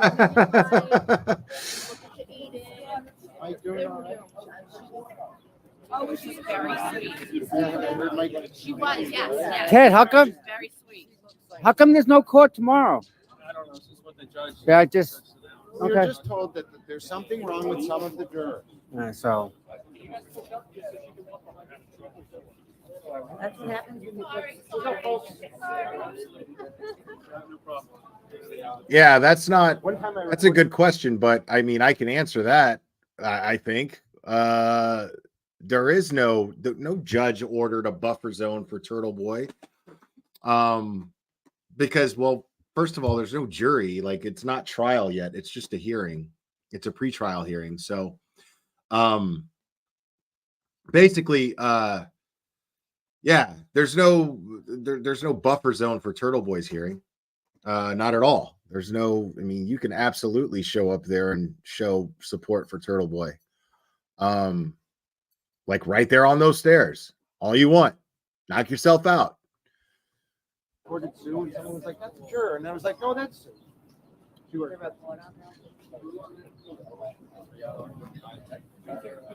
For some reason, they called her a local woman in the newspaper one time, and now all the newspapers refer to her as local woman. And, no, she's from.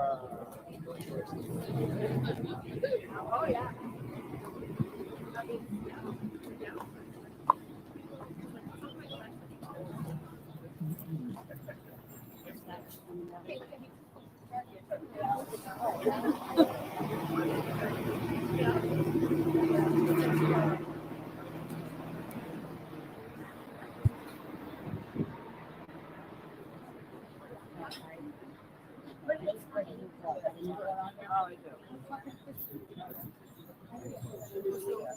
No, you can totally wear free gear, read gear all you want too.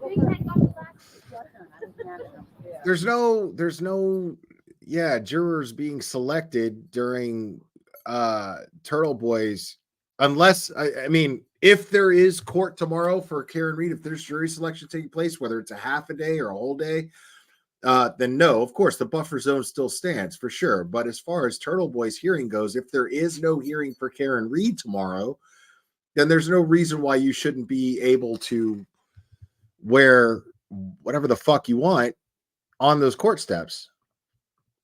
I don't want to smoke it. I know. We don't want to rip butts yet. I don't know what you. So 19 jurors the day that I met her, we're literally sitting in court. I'm Yeah. holding her hand. The clerk briefed us all. Briefed all the media at the same time. well, we'll figure it out tomorrow, guys. That's all. So, like, wasn't like one. So there's no court tomorrow? No court tomorrow. Figures I can come tomorrow, but Turtle Boy's still tomorrow. Turtle Boys tomorrow. Yeah, Aiden's got tomorrow. At 2? Is that what time? So there is court, but it's just not for parents. And it's later in the day. I think it's 2 o'clock, I believe. Yeah, I'll go live and cover that tomorrow. As long as, you know, I just have to verify exactly what time that's going to be. If it's 9 or 2, but I think it's 2. So I hope it's 2. But yeah, I'll definitely go over it and cover it. All right. Thank you guys. Appreciate it. And that's when I really. Right. No jury, no buffer.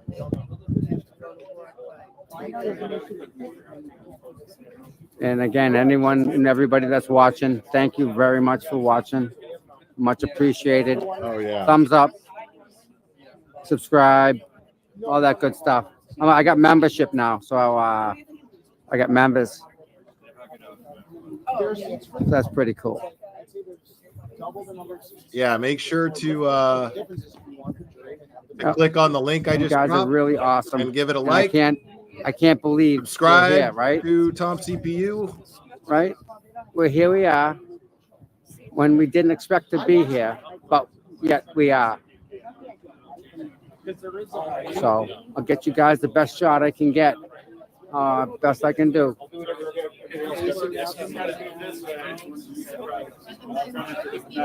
I don't know about the horn thing. I don't know.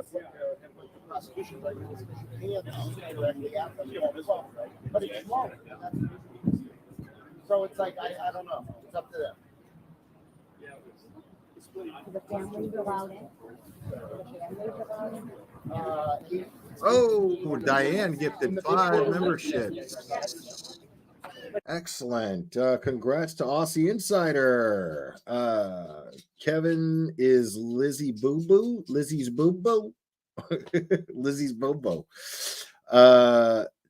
Jay Mansfield. Hashtag FKR, Free Karen Reed. And Giovanni's Pikachu. Welcome, guys, and congrats. Thank you so much, Diane. We appreciate you so much.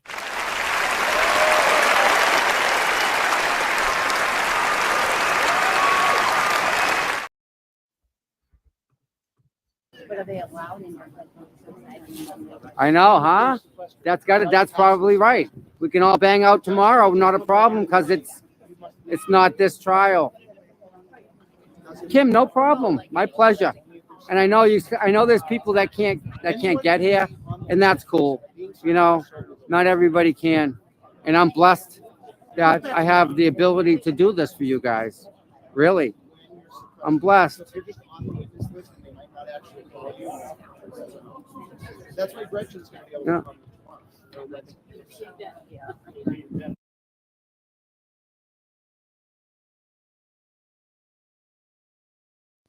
Every time Tom mutes, I'm like, awkward silence. Awkward silence. Here we come, guys. I told you I wanted to ask her one question. No, it's about the. Ooh, nice tie.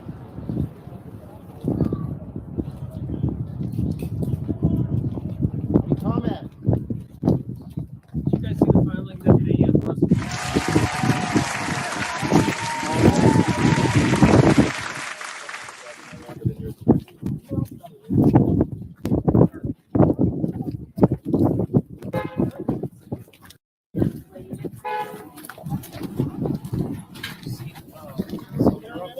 How can she file? Look at Tom. Tom's the jam.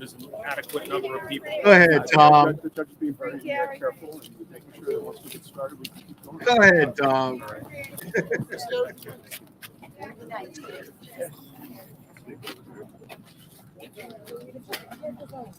Every day you get stuff at this problem. Every day. Every day. That's going to be Tom's Facebook profile pic. Watch.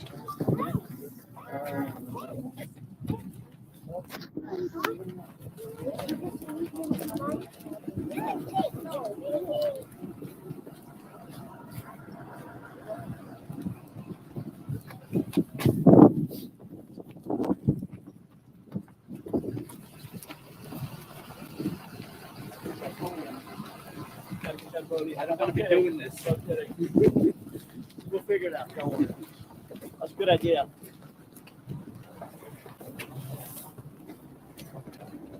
I don't see Grant, which is good. I think Grant missed out. Oh no, there he is. There he is. Spoke too soon. He's actually behaving. Like, good for him.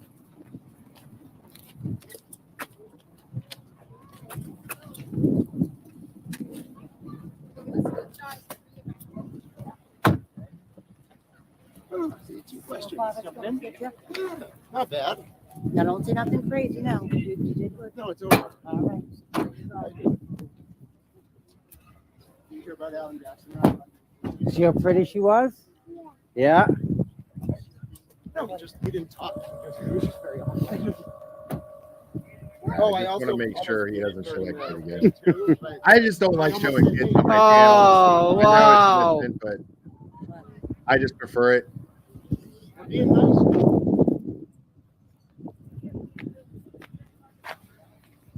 right.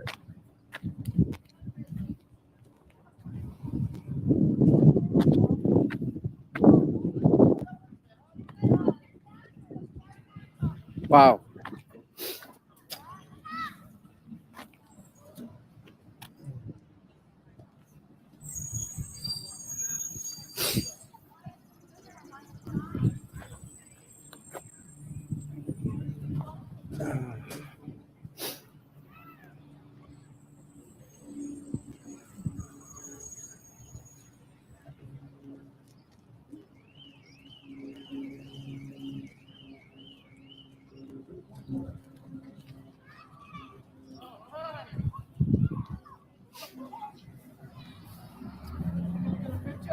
Okay, why am I confused here?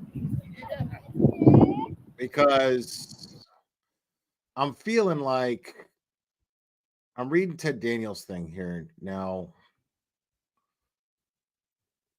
Ted Daniels says 19 jurors have been chosen in the Karen Reed case, but they want to keep selecting on Wednesday. According to the clerk, they think they may have problems with some of the people selected over the last 4 days. He didn't elaborate. 16 is no longer the number. Okay. All right. So that's confusing to me. I don't know what the hell's going on. I've never seen that before. So 19 jurors have been chosen in the Karen Reed case, but they want to keep selecting on Wednesday. According to the clerk, they think they may have problems with some of the people selected over the last 4 days. He didn't elaborate. 16 is no longer the number, whatever the fuck that means. So,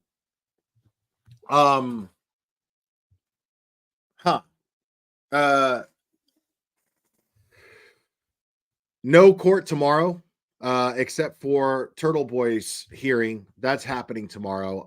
I'm going to go over that for sure. That's going to be at 2 p.m. tomorrow, so I will be live for that. Now, is tomorrow, as far as Karen Reed jury selection taking place, it's not happening tomorrow. That's going to continue on Wednesday. So we'll see how that turns out. But of course, 9 a.m. sharp, Wednesday morning, I will be live discussing that, but I will be live again tomorrow. I might even go live again tonight. But I will definitely be live tomorrow to stream Turtle Boy's hearing, and then and then Wednesday for sure I will we will continue this jury selection with Karen Reed, this shit show that it is, which we expected it to be. And if you guys aren't subscribed to Aussie Insider, make sure to subscribe to Aussie Insider. Oh, wait, we've got more gifted memberships. Wow. Carl Lively gifted 5 memberships. Congrats to P. St. Croix, Ashley Oakes, Carl Liz, J Rock, Charlene, thank you for the Venmo. William Glass, congrats, guys, on your gift and memberships. Thank you so much. Carl Lively, I really appreciate that.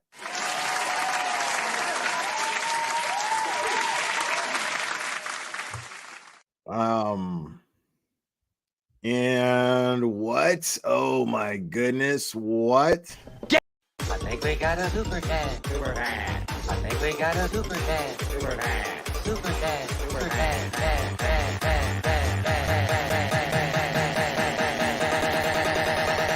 I think we got a super cat. I think we got a super cat. Kaylee H, thank you so much. Christina Rex on X explained more. So let's do that. Let's check on Christina X or Rex. I don't think I follow Christina Rex.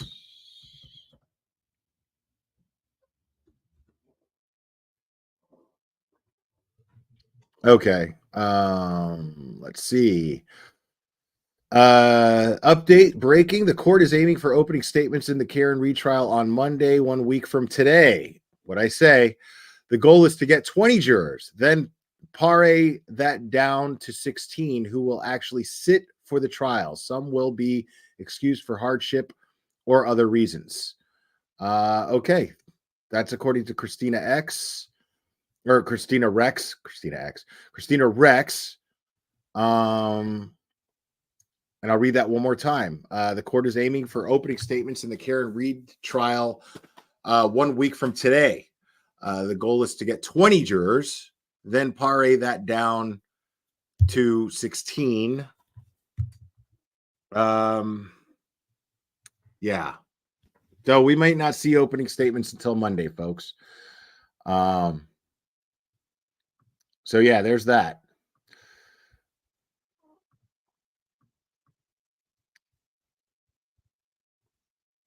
Supreme Court 1 p.m. tomorrow. Okay, thank you so much for that. So Supreme Court, is that the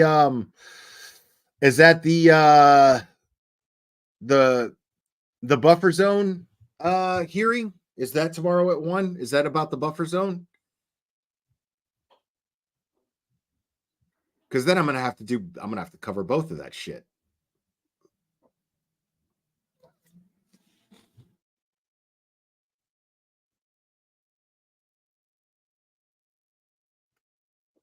Okay, so all right, gotcha. All right, so the buffer zone thing is happening at 1. I will be live for that too. So we'll cover them both as best as we can. How about that, guys?